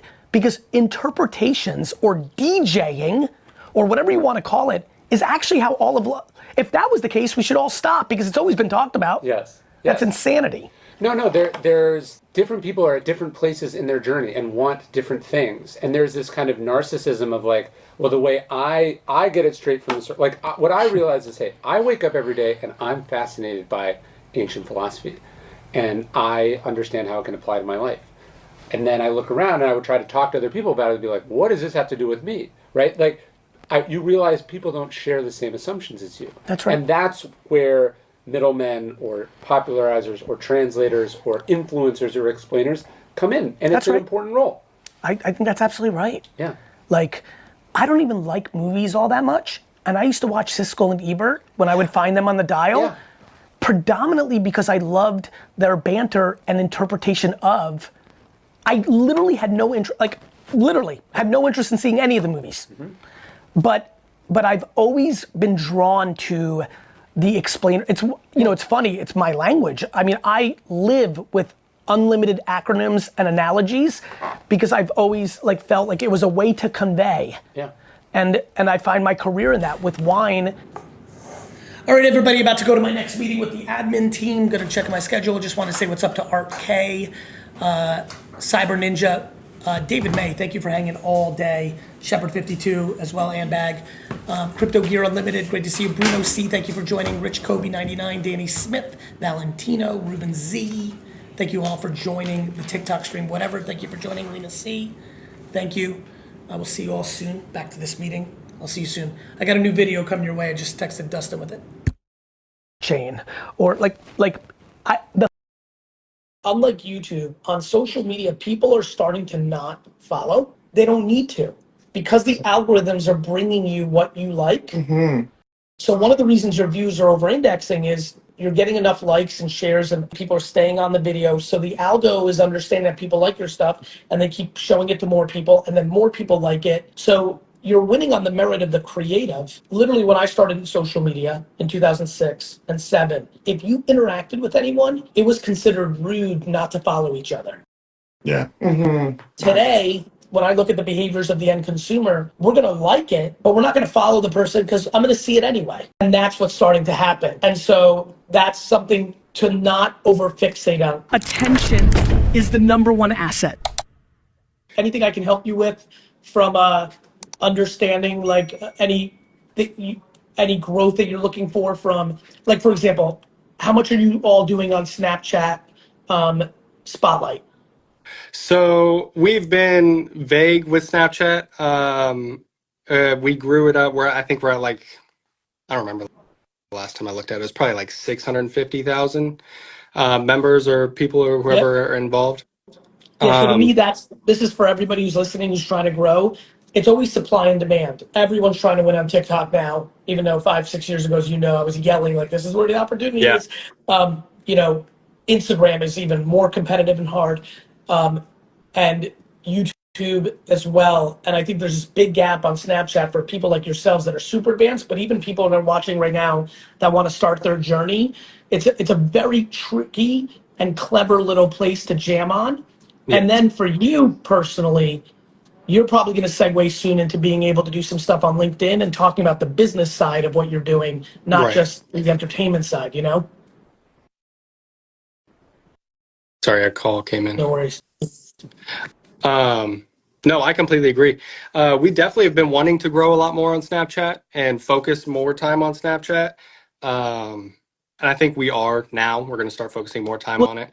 Because you're doing the vlog and you can do post-creative strategy of chopping up pieces and getting it into distribution. So we've thought about that too. And I think a lot of it, I don't know how I got to look more into it in terms of how the spotlight's different from like the story posts and stuff like that. The spotlight is the TikTok and Instagram of it. The vibe. Okay. So it's that vibe. That's where you can have one clip get 13 million views and away you go. Right. Exactly. Okay. Yeah, I'm going to ask you another question while we're going back and forth. Yeah. How does it feel that every time you're on camera, all they're doing is asking for the girls? It makes me feel a few different ways. I mean, it's just like, I mean, it makes me feel good. I mean, my kids are, I mean, as, you know, devil's advocate, I mean, they're my kids. I mean, they're like pride and joy. I think they're the cutest things in the world.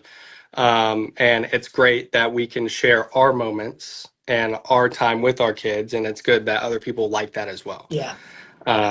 So it's fun to be able to do that and create like a, you think about as they grow older, overexposing them in this medium and the ramifications that they might deal with as teenagers or things of that nature. Like, how much time do you guys spend on that? Oh, hi, Bakey. Look. Oh, you just woke up. Say hi. Hi. Look, How was he's your the one nap? who sent you the book. Say good. Good. Still waking up. Oh. Honestly, I think growing up in this field, I mean, when you find something you love, you want everybody to do. Yeah. And to be honest with you, I think growing up in this field, it teaches them a lot about how to deal with real life problems, like things that are going to come up, things that other people say. Like, people aren't nice. They just aren't. No matter what you do, no matter what field you're in, they just aren't nice. Right. And the sooner you teach the girls that when someone's not nice, it's because they're hurting themselves. Exactly. Or there's something they're battling and there's nothing you can do about it. It's funny. Obviously, I decided to go with patient pig and eager eagle, but, you know, compassionate catfish and empathy elephant. Like, I think a lot about compassion, empathy, sympathy. Like, we've lost that as an art. Yeah. And to me, when I see people mean to me or to others, it's by default, brother. I don't think about like being upset. I don't think about wanting to fight. I think about like, damn, what's going on in their world, you know? And I hope they're gonna be okay. Yeah. Yeah. I completely agree. Yeah, it's a big driver of why I want to build this universe. One of the characters in VeeFriends is called Accountable Ant. And like, I desperately want that character to become like, I want your girls to love Accountable Ant, because the sooner you teach kids accountability, everybody, as you know, in the world is pointing fingers. As soon as you point thumbs, and to your point, people talk a lot about like kids overexposure, teenagers on social. I'm like, look, if you build actual self-esteem in your kids, whether they are known by millions or they're known by 3 people, Exactly. life is about insecurity and self-esteem, and you've got to absolutely find that And you balance. gotta and you find the balance. You learn how to deal with those people and those issues. And I think 100%. Somebody just asked me if I was the uncle. The answer is I am not by blood, but I am super yeah, not by thrilled blood. to He's meet. Uncle Gary I'm Vee. I'm thrilled to be Uncle Gary Vee to those 2 superstars. That's funny. Anything else before I lose you here, brother? And you know, and by the way, I see a lot of people asking. You can get the book at GaryVee.com/VFB, capital VFB. Go get it. Great book. It's a great book. Thank you. The girls, my girls love it, and they literally that's all they want to read. To be completely honest. Amazing. So it's funny because leading up to this, we were like, oh my gosh, what are we going to ask him? Like, I have no idea what we're going to ask him. And I think your boy Zach, I've been in touch with him. Yes, always. Great. I love him. I feel like he answered a lot of stuff for me. Let me jump in here because I'm trying to give value to your viewers. Zach works for me on relationships. One of the things we're proud of here is we believe in karma and giving love. So literally I have a full-time employee, and many, but Zach is one of them, who literally we reach out to people that we see are growing. Since I've been in this since 2006, since I work with all the brands and the platforms, that makes me so happy, bro. You don't even understand what that just meant to me. Like knowing we're delivering on, I don't think people give back enough in the world. 100%. And just like knowing that like I'm paying someone to give you the secrets, the unlocks, the insights, it makes me proud. I appreciate it. And I appreciate the help. Like literally, like that means the world. And to be honest, and I think I gave some little insights to Zach to maybe relay to you to potentially help with the book. I'll catch up with him. Yeah. Yeah. Thank you. I will definitely catch up with something him. maybe. All right, brother. I'm going to move on to the next one. Of course. Have a brother. Great like one. I said, reach out anytime. Say hello to all the Always. girls. Thank you so much, everybody. Go get Gary Vee's book now. Thank you. Thank you. All right. You. Sounds Love good. you, brother. Later. Stay well, Nick. You too. Hey. Harry, what's up? Hi. What's up, guys? Why don't you say hello to everybody in the Vayner Nation so they know who you are first? Hey, everybody. I'm Kevin McCarty. Hi, I'm Stephanie McCarty. We're the McCarty family on YouTube and TikTok and IG, everywhere. And why don't you tell everybody how that started and what you all do? Yeah. Right now, we're full-time content creators, but I was a teacher. I taught high school economics and government for 15 years. And Stephanie was in marketing, and she was the VP of sales and marketing for a tech company. And COVID hit, and I was teaching online. Steph had a position where she had to be at work all the time still. And so to keep our sanity, we decided to start filming videos. And that was kind of right when TikTok started taking off too. And I still stayed a teacher. And about 2.5 years ago, Steph talked me into making the leap and trying it full time. And I had 8,000 subscribers then on YouTube. And today we're at 12.3 million. So absurd. Congratulations. So thank happy you. for you. Really. Well, thank you for being on, and thank you for this is a special day for me, as you can imagine. Like the kids' book has been in my mind for many years. Congratulations. Thank you. That's huge. Yeah. We were just listening to all the characters that you're developing for your series too. I think it's super important because as parents, you know, you're always looking for something quality to show your kids. There's, you know, our page is, it's funny. It's where you can go to be mindless and kind of escape the craziness of the world. Like you don't have to. It's what entertainment's for, right? The reason music and sports and film and television is important is you can check out of your worries or the world's worries for those couple of hours, and you know, stand-up comedy, like these mediums are so important. For sure. And I think it just gets harder and harder. Kids have access to so much information now. You know, there's social media, they can find anything on the internet.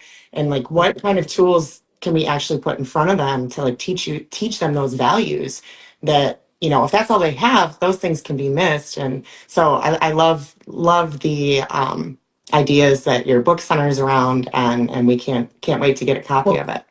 thank you. I mean, ultimately that is what is, so it's interesting, like eagerness and patience, right?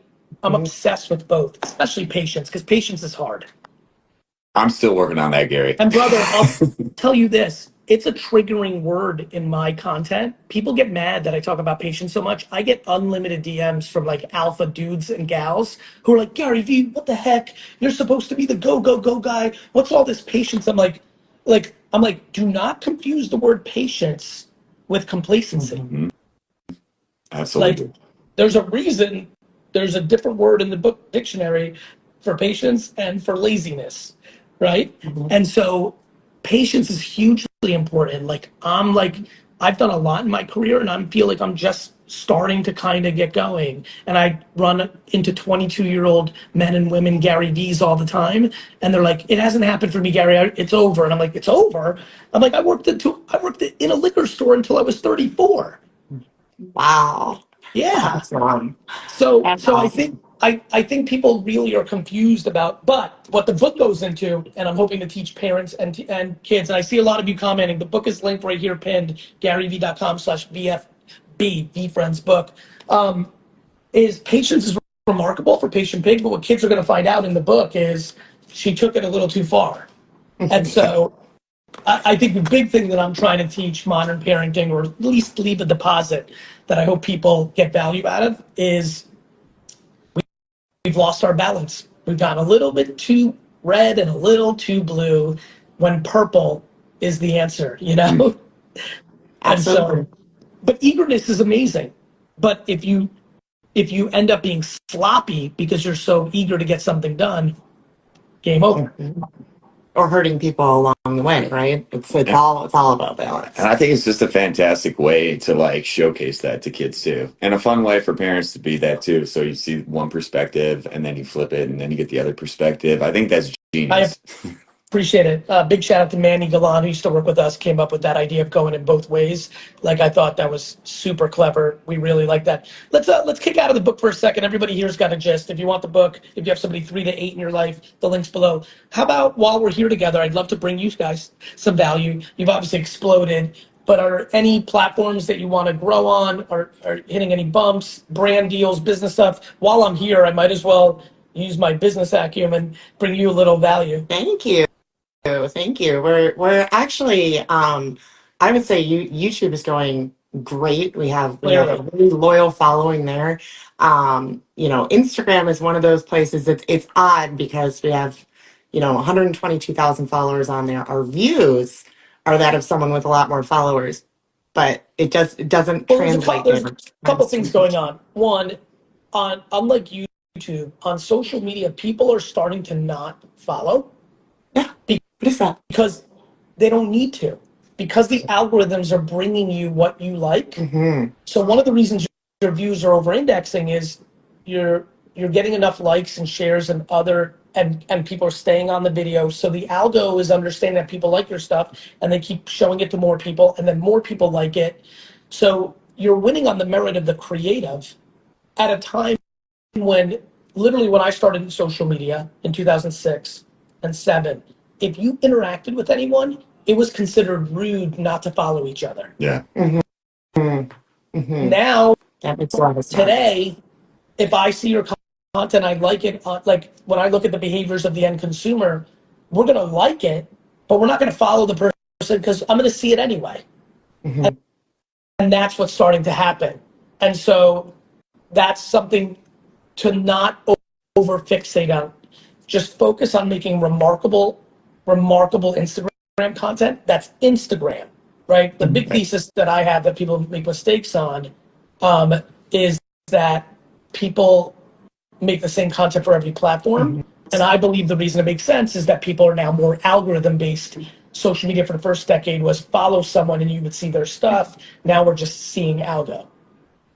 That makes a whole lot of sense. Yes.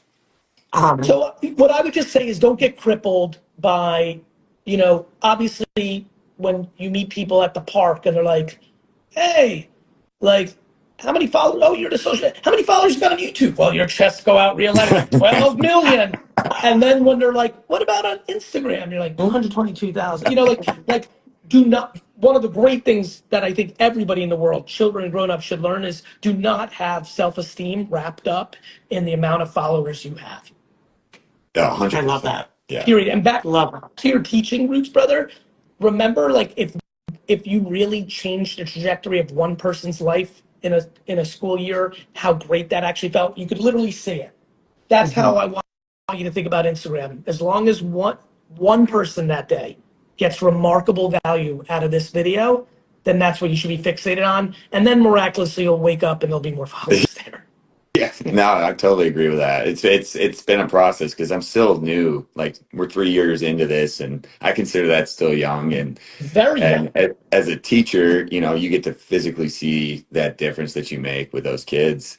And I'm slowly starting to process that in my head, where it's like, you know, it's more about making the people that watch me feel good and not focusing on the views, not focusing on the followers. So that's something I'm still learning. Yeah, brother. I think, look, there's a lot of reasons why people follow people in any platform, right? They share political views. They're attractive. They're funny. They have good business advice. They're in a small niche. Like, I was watching somebody who collects Hot Wheels cars that have red lines in them, which are the most collectible Hot Wheels cars, late last night on YouTube. Like, that's a very, like, the amount of people that collect Hot Wheels that are red wheels. Like, that's like, you're going nerd to nerd. But you see it in Comic-Con. You see it in why streaming works, these long tail documentaries.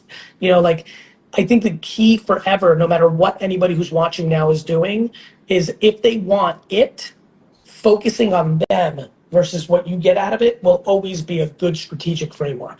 Love that. Yeah. It's the best when we get one of those, like, I was having a really bad day, this horrible thing happened, you guys made me laugh. Like, that is like, it's everything. Love that. Anything else as a question before we get out of here? Quick question for you. Because you're ungodly successful. There's no question about that. You're coming out with new, different streams, different areas. So there's no doubt that you are constantly learning. Like, you can't just be like, yeah, I'm GaryVee, I know everything. Like, you know, every time you go into a new project, you go into this animation, you're gonna learn something new. So we're working on going into our own animation. Is there any advice you would want to give us, or any like, really big as a creative person, like, things that you learned in that process? Yes. One, trust your gut. You're gonna meet someone who's like, this is the best animation studio, and they made this, and and they used to be at Bluey or Coco Melon, and you're like, oh my god. But, like, if you don't feel it, be out. Here's another sentence. There are 7,000 human beings that could be the right partners for you in this next step. And when you're early in the journey, you think like, oh, we found an expert. There's only like 3 of them out there. There's 7,000 people that can disproportionately help you on your animation journey. Let's start there. So if that's true, if I'm right, which I feel I am, one man's point of view, well, then go with your gut. Like, chemistry matters. Relationship matters. It's like a marriage. Like, you've got to have chemistry. Like, it matters. And so don't go by someone's resume. Go with what you feel. You two got here on a lot of intuition. And now you're going to go into the chapter where a lot of people start to think that there's a right way to do it, and they start to walk away from their intuition, and they start over listening to experts that never achieved what they're achieving. Absolutely. Thank you so much, Gary. So that's that. And then there's a lot of nuances, right? Like, animation's a slower process than, like, filming a vlog and having it up the next day, you know? So that's been a real interesting challenge for me, because I love speed. Yeah. You know? Instant gratification. Yeah. And honestly, to me, it's the instant feedback. I'm learning, you know, when you say I'm constantly learning, it's because I'm reading DMs and I'm reading comments right now while we're talking. Like, you know, I'm a yapper and people always see me talking, but the reality is I'm in listening mode 90% of my day, and then I'm talking. That's awesome. You know, so anyway, I'm just incredibly excited. I really wanted you two on here. It's really fun to watch from afar what's going on for you. And I really meant what I've said in the messages. We're always here for you. Like, you know, we have so much knowledge and relationships to give people. Karma is the currency of my Vayner world. And so if there's anything I can ever help you two with, feel free to reach out. Same here, Gary. I mean, we've been huge fans of you for a very long time. And so just keep up the great work. Congrats on all your success and huge things to come for you, man. Thanks for having us. Take care. Thanks, man. Bye. Bye-bye. Hi. Hi. Hi. Hi. I'm sorry. I was like, No, I think it was on my end. Why don't you tell everybody from the Vayner Nation who you are and what you do? Hi, I'm Allie Krieger, everyone. I'm a former newly retired professional soccer player for the U.S. Women's National Team and Gotham FC. I was a defender. I had a 17-year career, and now I am working for ESPN as a soccer analyst. Amazing. Yeah. Allie, actually, just before we even get into the kids' book, hi, everybody from Allie's World. We're here to talk about my new kids' book. Thank you, Allie, for joining. Allie, just with that intro, I mean, I have a really fun question for you. Okay. You're obviously an incredibly accomplished professional athlete. Yeah. So, and obviously women's sports, I have so many women's professional athlete friends, like when you're, just like I was for like social media, like when you're crusading for something and then it happens, it's such a feeling of accomplishment. You just retired. Tell me what it feels like to be like so thrilled that women's sports is truly now penetrating in a way that we were all dreaming it could. But you're a human being, because I've talked to a lot of I speak to a lot of Hall of Fame players who the first words out of their mouth are like, "These kids stink, and they make more money in 1 year than I did in my whole." Welcome. You're welcome. How do you feel about it? I actually am so happy that these young, talented players finally get what they deserve, that we've been fighting for. I mean, we were like 10 plus years, dealing with the court system, fighting for equality, finally, winning the lawsuit.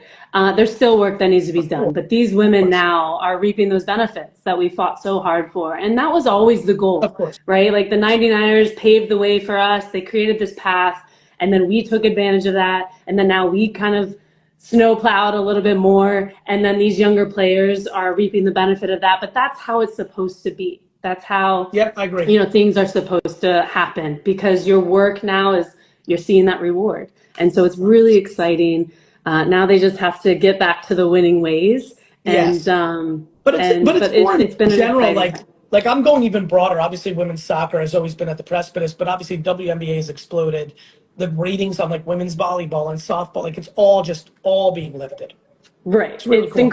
Incredible, like to see the impact, and not just in, women, like in all aspects of sport, but also just with the media and the sponsorships and the investment and merchandise, all the things. All right, let's talk about this. How do you think about the kids' books and meeting in the middle and finding balance? And this book's all about competition. Like one of my biggest things is that, ironically, speaking to you makes this a lot of fun. I actually think we've lost our way with 8th place trophies. We need to ban them. They need to be banned immediately. We're teaching children that losing is bad. It's delusional. It's fake life. It was well intended, I'm sure. You don't want little Ricky and Jane. Hey everybody, I'm actually gonna sign off because I'm gone for an hour. I'm gonna come back at about 3:45. I'm gonna come back at 3:45, but I'm gonna sign off now for an hour. I don't feel like we need to just run it without me in the office. All of you, if you have a business question, 212-931-5731, text me. All of you, go to VeeFriends.com/live. Give it a few seconds so everybody, exactly. Let's do a sign off here with all the three things I care about.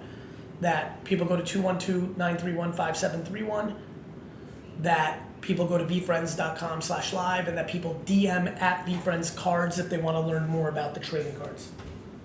I'll be back in a little bit, just going to a different conference room. I love you. I'll be back in an hour. Look for the notifications. Be the bigger person.